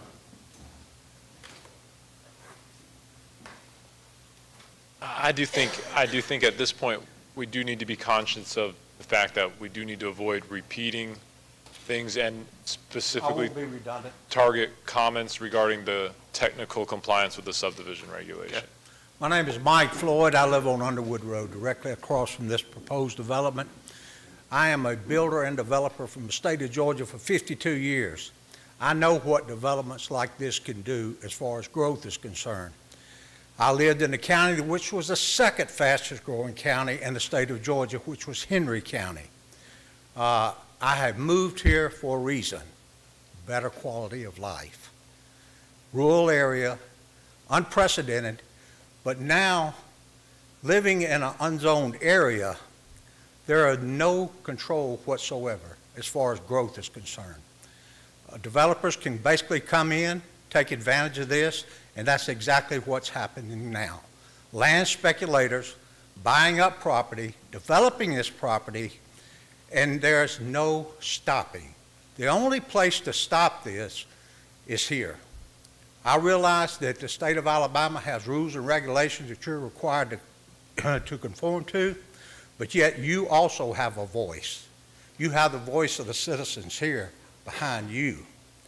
Also, there's one thing that I noticed in reading about this particular community that was not addressed, and that was from a federal point of view as far as protected species are concerned, which are your eagles.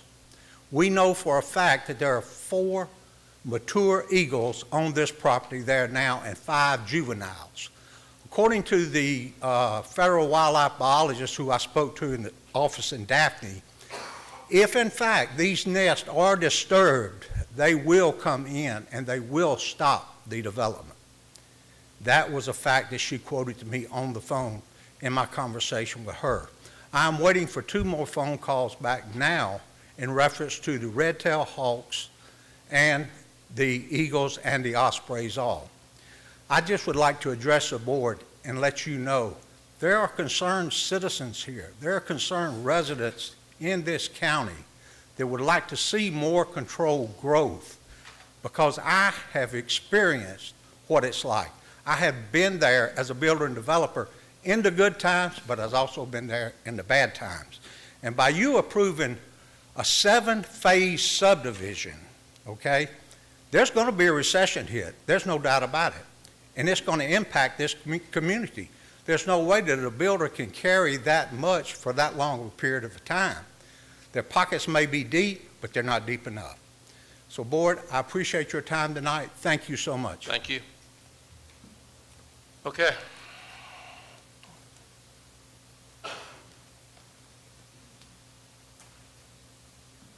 David, do y'all have anything else to say? Okay, good. All right, I'm going to close the public hearing. I'm sorry, did you? I'm the engineer, if you have any. I was looking at David. Did you have something you wanted to say? Only if you have questions. Okay. All right.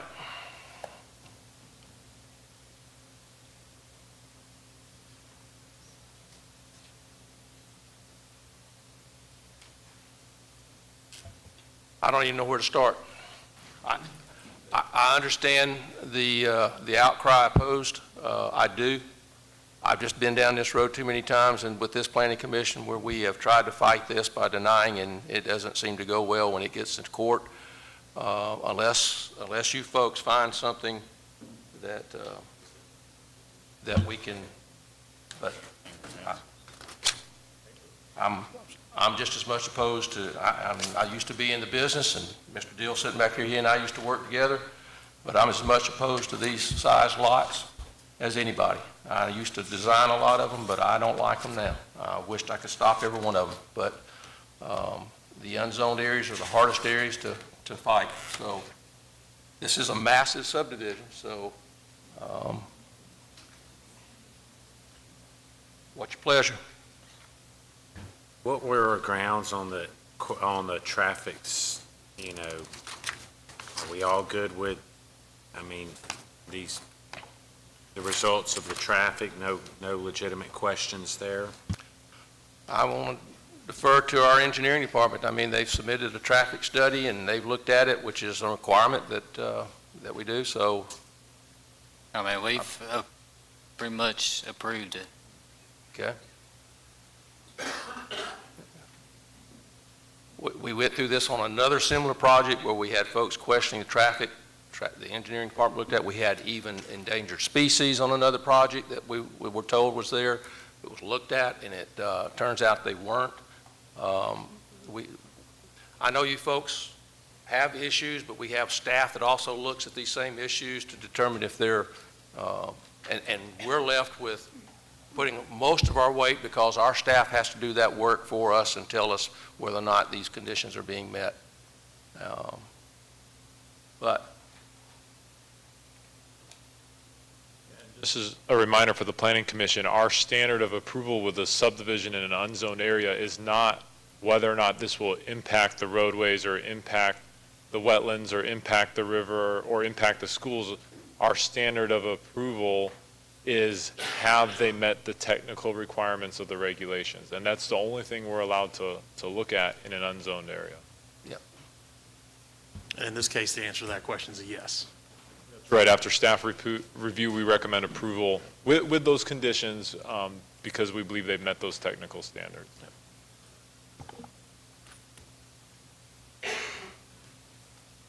And basically, having met with the school board, their comment to us was they would not be in a position of recommending denial. That they would prefer that the thing they wanted was see more logical growth from the standpoint of projects like this that wouldn't be built out in half the time that they tell them. But they would never, from what I understood, they would never recommend that we deny something because they'll continue to fund new schools, and they've been able to do that here recently, keep up with a lot of it. But all right. I'm going to close the public hearing. I don't think I've done that, and entertain a motion. I make a motion to approve, subject to staff conditions. Okay, Mr. Bice has made a motion to approve. Do I have a second? Seconded. Mr. Seibert seconded the motion. Any question or comments on the motion? Do we need to, Ms. Mitchell, you had to comment about the ISO ratings. Right, so I've Oh, added you've it already in as added? a Okay, point number 2. thank you. All right, all in favor say aye. Aye. Any opposed? Okay, motion carries. Go to our next item, which is we're open public hearing for case number SPP 2303, which is Gaineswood subdivision. Does anybody need to declare any prior communication on this item? Mr. Chairman, I'd be recusing myself from this case. Okay. Ms. Booth? Give me a moment.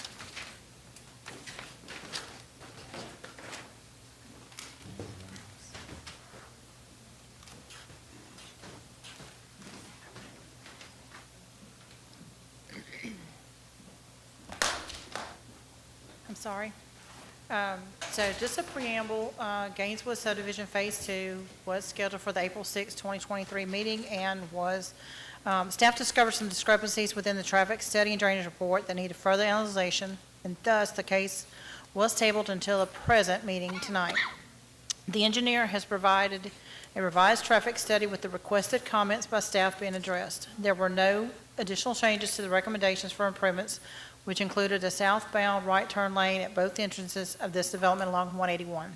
Staff reserves the right to review the traffic study in depth during the construction plan review, which may be subject to revision as needed prior to the issuance of the subdivision permit for construction.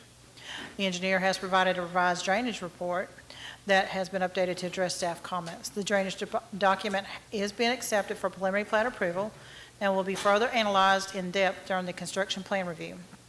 Drainage improvements with current design are reflected on the plat. However, during the construction plan review, this may be subject to revision as needed prior to the issuance of the subdivision permit once staff has fully evaluated the drainage design. So before you is a request for a 174-lot subdivision. This is Phase 2, and they are submitting 2 different phases, Phase 1 and Phase 2. Staff is going to recommend approval with conditions. It's located in Planning District 14 that is still currently, it's the proposed Planning District 39, which is currently under a development moratorium. This development was submitted and accepted prior to the moratorium, and therefore the preliminary plat review is not subject to or governed by the current moratorium. Total property 71.83 acres, 174 lots over 2 phases. This is your Planning District map. Preliminary plat shows Phase 1 and Phase 2. Vicinity map. Aerial map. Drainage report. This is updated drainage report that was prepared and stamped by Jeremy Sasser with Goodwin Mills Capewood. Drainage improvements have been recommended. The stormwater report has been accepted by Baldwin County Highway and will be further analyzed during the construction plan review process. And summary and conclusions, the overall drainage patterns and flow characteristics of the proposed development and the surrounding areas will remain the same after the development of this project. The implementation of the proposed project will not create any adverse effects on the existing drainage facilities of the upstream or downstream of the site. This includes existing Gaineswood detention pond as it currently stands and the outlet pipes that run under State Highway 181. So these are the areas of detention. The basins are highlighted in blue. Traffic report prepared by Shane Bergen. The improvements that were originally recommended have not changed, and the traffic report again has been reviewed and accepted by Baldwin County Highway. Bottom left-hand side shows the proposed improvements with the southbound right-hand turn lanes at existing Gaineswood, and then there's a driveway just south of that. These are your traffic counts, trip generation. This is, this is for at 181 and 32. And this will be at 181 and Gaineswood Boulevard, and then 181 at the driveway 1, just south of Gaineswood. Your utility letters. The notification was sent to the Board of Education, and we received no comments of objection. Staff comments. These are the flow tests that were provided by City of Fairhope from flow tests by nearby development. Waterline improvements will be required for this development to meet the ISO requirements. The water system shall meet all requirements of the ISO fire suppression rating, and the ISO approval of installed improvements will be verified at the time of the final plat submission. Wetland delineation was performed, and areas of jurisdictional and non-jurisdictional wetlands were identified on subject property and have been reflected on the plat with the applicable setbacks. Staff recommends approval subject to the following conditions. Specific condition that the water system shall meet the ISO fire suppression rating for obtaining full credit. ISO approval of installed improvements will be verified at time of final plat submission. Review and acceptance by Baldwin County Highway Department of the revised drainage report. Review and acceptance by Baldwin County Highway Department of the revised traffic study. And then the general conditions are just your typical submittal, all ADM permits, any other local, state, and federal permits, and that the approval will be for a period of 2 years from the preliminary plat approval. And I'll answer any questions you may have. Yeah. Mary, the existing phase to the east, which actually is, that's Gaineswood Unit 1? Yes. Okay. It's confusing to me because we're calling this Phase 2, and then within Phase 2, we have a Phase 1 and a Phase 2. I agree. So is this technically Unit 2 of Gaineswood? It's technically Phase 2. It just has 2 phases of construction. Okay. I know I'm splitting hairs, but it just makes it confusing when we're... Okay. Any other questions for staff?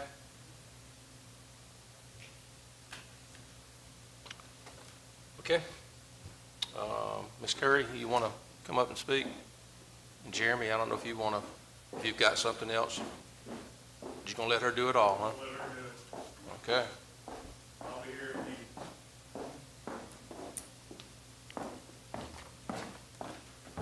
needed. Well, hey, strangers. Right away, let's just clear up the confusion on the name. So this is a temporary name. There was not a project name at the time, so it will likely change before the final plat is recorded. So apologize for that causing any confusion on the Phase 1 and the Phase 2, and it's not actually going to be ultimately called Gaineswood Phase 2. They're not the same owners or developers. Okay. Any questions for Ms. Curry? Okay. Okay.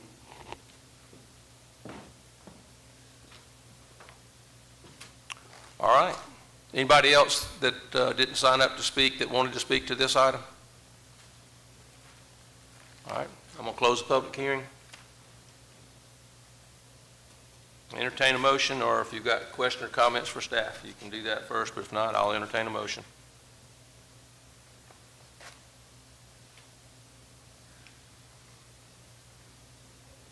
Make a motion, we approve it with the following conditions. Okay. Jason Padgett's made the motion to approve. Do I have a second? Second. Mr. Booyer, second the motion. Any question or comments on the motion? All in favor say aye. Aye. Any opposed? Motion carries. All right. Everybody good to keep going? All right. Mr. Bias is back. We'll open the public hearing now for case number SPP 23-07, Autumn Lakes. Does anybody need to declare prior communication on this item? All right. Ms. Mitchell? This is another preliminary plat for a 209 lot subdivision. This is zoned RSF4, and it was rezoned in 2006. 79 acres, excuse me. Small slot is 7,600 square feet. Locator map. So this is a close-up of, there are multiple phases in this one as well. I believe it was 3 phases. The drainage report has been accepted by Baldwin County Highway Department, and here are the 4 different, so yeah, there were 3 phases. These 2 ponds will be constructed in phase 1, and then another pond for phase 2, and a 4th one for phase 3. And then the numbers correspond or color-coded. Traffic study, the original study was acceptable on this one, and they had a growth rate of, I think it's 4.65%, and the build-out date was 2026. This shows the intersections that were covered. The utility letters indicate that future improvements will be required, and those will all be at the developer's expense. Broadband is provided, electricity, fire flow tests, a wetland report. There were some jurisdictional wetlands, those will be protected, and then they have a permission to fill a couple places, and they have the required permits for that. School board was contacted. So we were recommending approval, and this one required right turn lanes to be constructed at both entrances on County Road 95 after phase 2. And I can answer any questions you may have. Okay, any questions? Sean, did you pull off the condition regarding the broadband? Yes, because the original letter was not a Wilson letter, it was a, we'll have to see based on future research. So then they contacted Point Broadband, it was a different company. The first one was Brightspeed, and then they gave me an updated letter this week, and so now it's through Point, and so they are adequate now. Gotcha, thank you. Right. Any other questions for staff?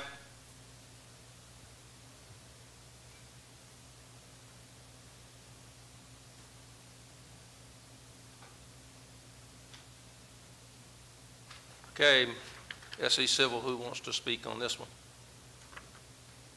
Not to exclude, several of you signed up, but if you just got one of you want to speak, that'd be great.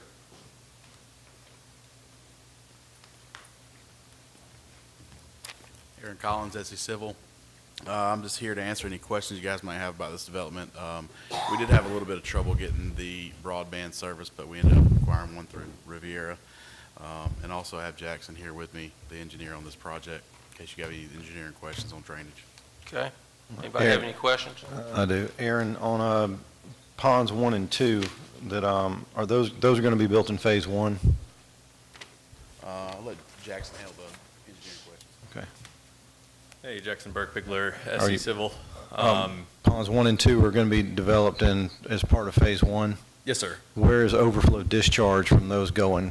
The 2 ponds are actually interlinking, so pond 2 discharges into pond 1, which then discharges into the wetland area, which it ultimately goes in the existing scenario. The wetland area to the east? To the south. So you're going to shoot it to 98? Yes.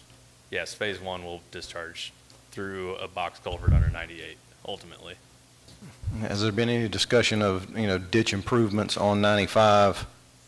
Or are you going to shoot them directly across 98? Because if you come directly south, you're going to cut across another 40-acre, field that's open farmland. So if you're going to shoot it to the west and hit that ditch and come that way, the ditch on 95, you're going to have to talk about some improvements there. I only know that because we farmed it. Yes, and ultimately we are, with the turn lanes, we are changing the ditch along 95 on our frontage. Bringing it towards 298? Yes. Okay, thank you. Okay. Any other question for the engineer? Thank you, sir. have one signed up in opposition, David Sanderson. David Sanderson. He gave it up. I don't blame him. All right. Anybody else sign up for the, or didn't sign up that wished to speak? That's even better. All right, I'm going to close the public hearing. Any questions or comments from staff or for staff? Then I'll entertain a motion.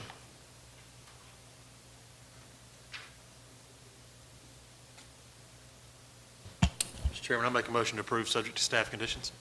Mr. Bice made a motion to approve. Do I have a second? Second. Mr. Paget, second the motion.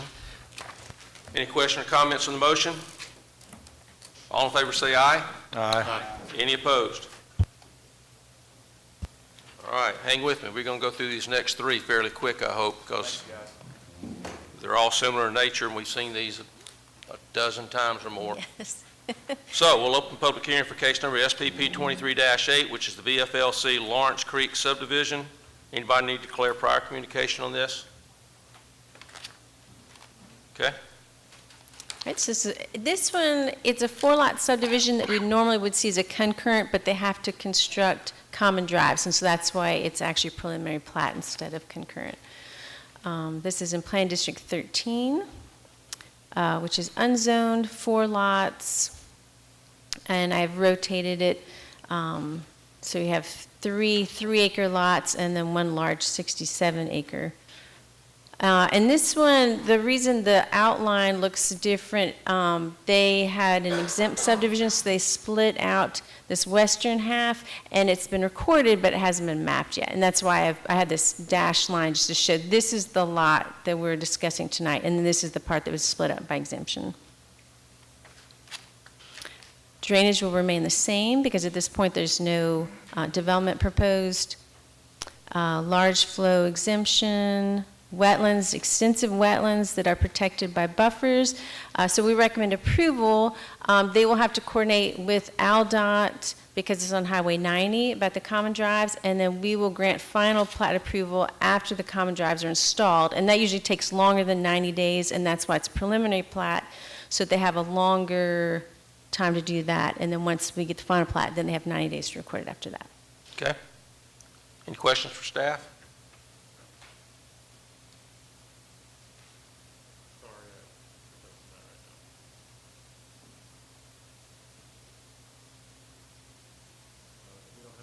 Nobody signed up. Anybody here to represent this or wanted to speak to it? Okay. I'm going to close the public hearing. Unless somebody's got a question or comment, I'm going to entertain a motion on this one. I'll make a motion to approve. Plumer. Mr. Tonsmeyer, all right, has a motion to approve. Second. Staff conditions. I have a second? Second. Yes. Mr. Bice seconded. Any question, comments on the motion? All in favor say aye. Aye. Any opposed? Motion carries. We're going to open case number, public hearing for case number SC 23-14, BFLC 8 Mile Creek East, Phase 5.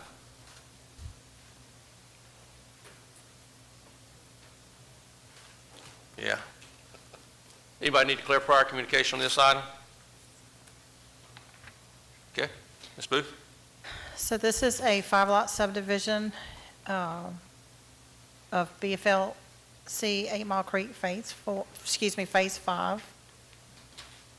It is located in Planning District 13, unzoned, 5 lots. Planning District map. This is your preliminary plat. Close up. Vicinity map. Aerial map. We have a written narrative prepared by Chris Lee. There are no drainage improvements. There's no development this time. Written narrative has been reviewed and accepted by Baldwin County Highway Department. This is your drainage plan that shows the flow. Utility letters. Wetland delineation was prepared by Craig Martin, Wetland Sciences. Jurisdictional wetlands were identified and have been shown on the plat with applicable 30-foot building setback. These are your wetlands. Staff does recommend approval, subject to compliance with Baldwin County subdivision regulations, and planning and zoning staff will issue administrative final plat approval. Okay. Final plat shall be circulated for signatures and recorded within 90 days of approval. Any questions for staff? Do we have anybody signed up? No one signed up. All right, close the public hearing. I'll entertain a motion. Mr. Bias made a motion to approve. Do I have a second? Seconded. Mr. Seibert seconded the motion. Any question, comments on the motion? All in favor say aye. Aye. Any opposed? All right, so now we'll open public hearing for case number SC 23-16, BFLC 8 Mile Creek East, Phase 4. Does anybody need to declare prior communication on this one? Ms. Booth? Okay, before you is a 5-lot subdivision, also located in Planning District 13, unzoned. Before you is your preliminary plat. Up close. Vicinity map, aerial map. Again, drainage narrative was prepared and submitted, and no drainage improvements required. And the written narrative has been reviewed and accepted by Baldwin County Highway Department. This is your drainage pattern. Utility letters. Wetland delineation was prepared and jurisdictional wetlands were identified and have been reflected on the plat with applicable 30-foot building setback. These are your wetlands. Staff does recommend approval, and I'll answer any questions you may have. Any questions for staff? This is just like the other two, so that's the reason I'm moving quickly. Anybody wish to speak on this? Going once, going twice, done? I'll make a motion to approve. All right, I'm going to close the public hearing, and Mr. Mullick has made a motion to approve. Do I have a second? Seconded. I heard Mr. Seibert over here. All right. All in favor say aye. Aye. Any opposed? Motion carries. All right, we'll open the public hearing now for case number SC 23-7, Caver subdivision. Anybody need to declare prior communication on this item? Okay. Ms. Mitchell? Just a second, I'm looking for, here it is.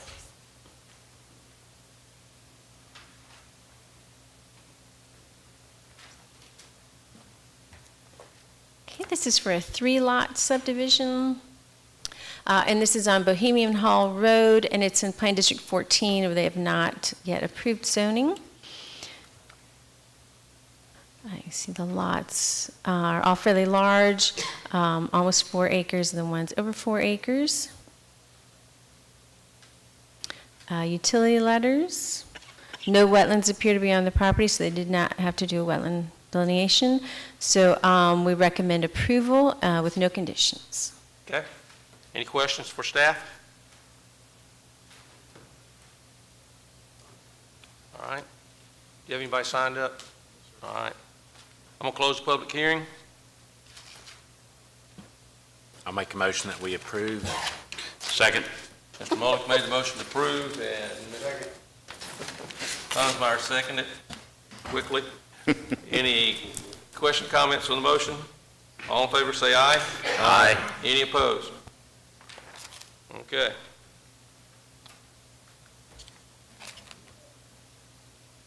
I have to recuse myself on this one, so Mr. Bice, it's all yours. All right, we will open the public hearing on PUD 22-19. I'll ask if anybody's had any prior communication on this case. All right, and this one was presented 2 months ago and was tabled, and so they have brought it back, and I'll discuss, since we've already been through the whole thing initially, I'm just going to cover the things that have changed since the first submission. So they reduced the lots, or the sites, it went from 264 to 259. And they did that to accommodate this new road through the center to allow better movement through the site. And this is just as a reminder, south of Doc McDuffie and to the east of the Foley Beach Express. Utility letters, education, fire. We construct in 2 different phases. First phase is in white and the second is in orange. And again, here's the road that was added. The amenities are the same as last time. The wetland buffer has not changed. The drainage. Discharge is lower by 50%, and this shows the different zones, drainage zones. And this one did require an improvement at the intersection of Doc McDuffie and the Foley Beach Express. They will need to install a turn lane for Phase 2. And so we recommend approval with the two specific conditions. Doc McDuffie shall be widened to 24 feet for 300 feet in either direction of the main entrance. That's a subdivision requirement for RV parks. And 2 required turn lane improvements shall be constructed on Doc McDuffie at the intersection of Foley Beach Express as part of Phase 2. And then the usual general conditions. Sean, I noticed on the drainage plan, it appears to be the old site plan and not the updated site plan. Oh, that's true. This one does not reflect the road. I Did don't know they if turn in another? Okay. They haven't They provided. have not provided an updated one. And I don't suspect it changes much. Still trained. So. Any questions for staff? Sean, just remind me, I don't remember, these are short-term lots, they're not for sale? At this point, yes. He does want, I believe this is when he wants to subdivide in the future, but he would have to come back with a subdivision application in order to do that, to sell them. In order to do the sale? Yes.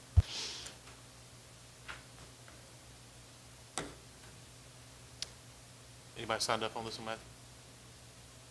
I know we held a public hearing last time, so I think I opened it, but we didn't necessarily need to. Is anybody here that wishes to speak on this case? Yes, sir. Come up to the podium right here. I'm just going to answer any questions y'all might have. I'm one of the owners. Any questions for the applicant? My name is Frank Nettles. I think we're good. Thank you. Okay. Thank you for putting the road in.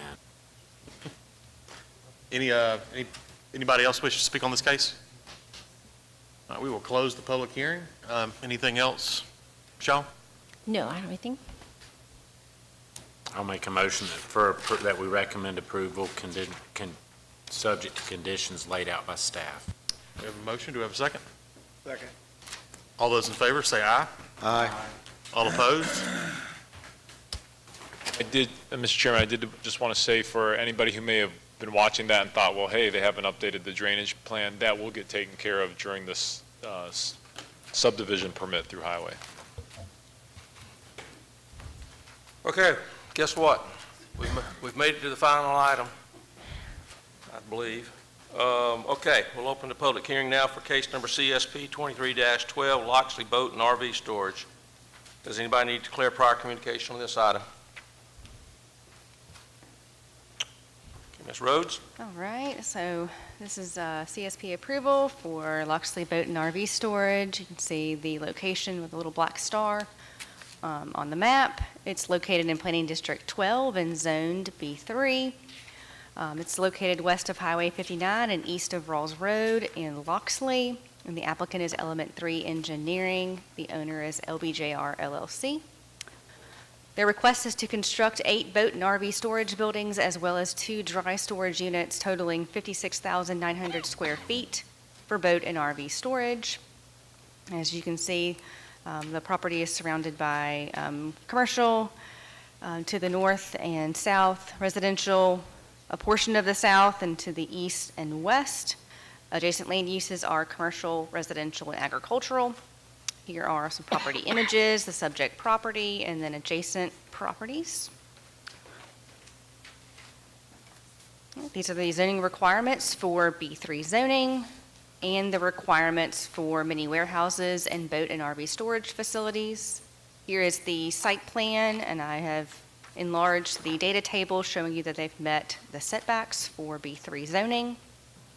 There will be no trash receptacle on site.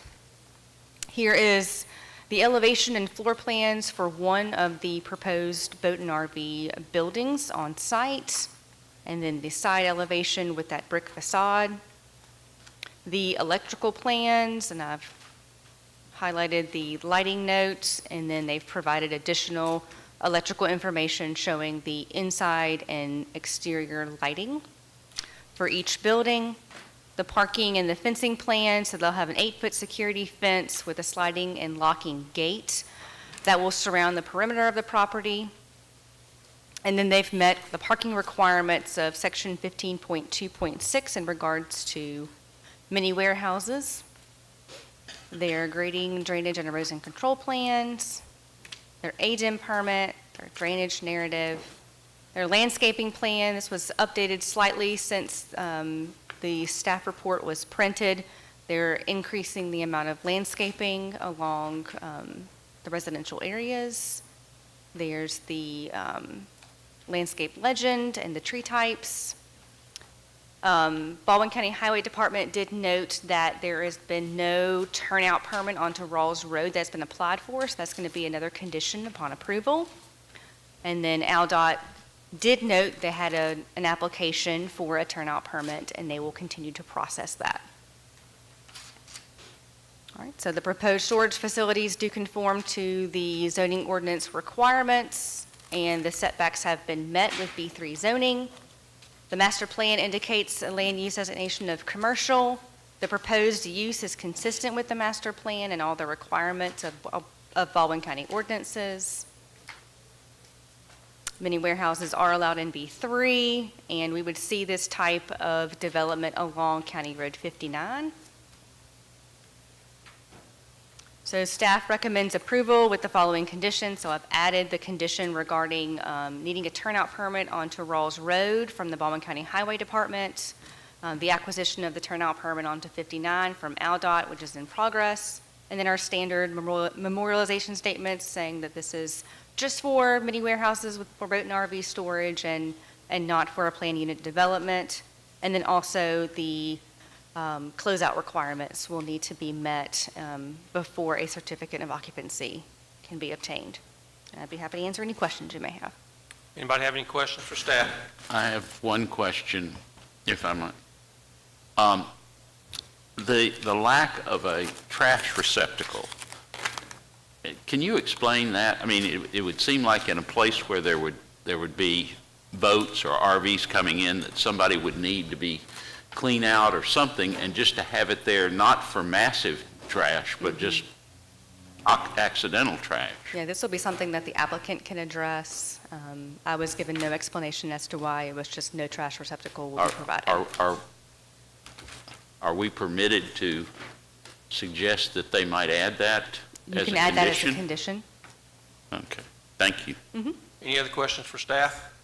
I have a question, and I brought it up earlier and I can't remember. I think it was, it was landscaping. Was it the landscaping? It's because Rawls Road is a local road, and even though they have residential zoning across the street, we don't consider that adjacent. They're not touching. But when you do rezonings, you consider that adjacent, yes? I don't believe so. Matthew, if you can elaborate on that part. We do consider it adjacent for mailing letters. Yes. I think, yes, we do.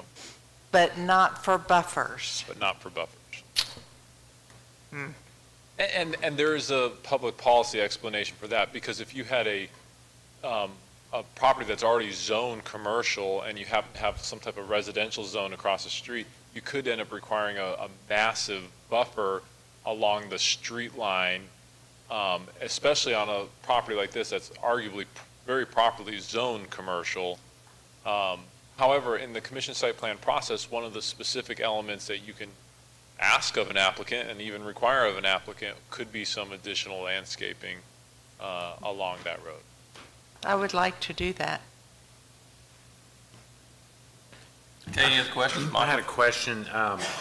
This is very close in proximity to the very first case we had tonight with somewhat industrial, it's residential area in this as well. Some of the same concern, lighting, just some of the same things that these guys on the front end help address. I mean, downward lighting and, hey, the trash was a good one, and hiccups we might avoid. Any other questions? You represent the applicant, or you're the applicant? Yes. Okay. My name's Dustin Britton, and I'm with Element 3 Engineering, and I'm here on behalf of the owners as well. They couldn't make it tonight. Okay. I'm just here to answer I can answer those questions. Yeah. Or kind of give an idea. So the trash receptacle, the owners kind of don't want to do that because then it becomes a public dumping ground for all of their, I mean, they're dumping fish heads and stuff in there. They would kind of like to have that set in place that they do that before they come back to this place. They're not, like, you know, if y'all require it, they would put it out there, but they don't want to necessarily. Okay. And then the landscaping on Rawls Road, don't feel like they would be too opposed to that. Just kind of up to y'all's recommendation. I know that it's kind of tight area right there with the detention pond. And then, you know, some of this the detention pond may change a little bit with the Baldwin County comments. And as far as lighting goes, I believe are setting in place, Brad is our electrical engineer, he's made it to where the photometric site plan, there's no lighting that's escaping the site, basically. It's almost zero light candles. I don't know if y'all are familiar with that term or not, but it's almost zero light candles on a lot of the property lines. So. Okay. Any questions for the applicant's representative?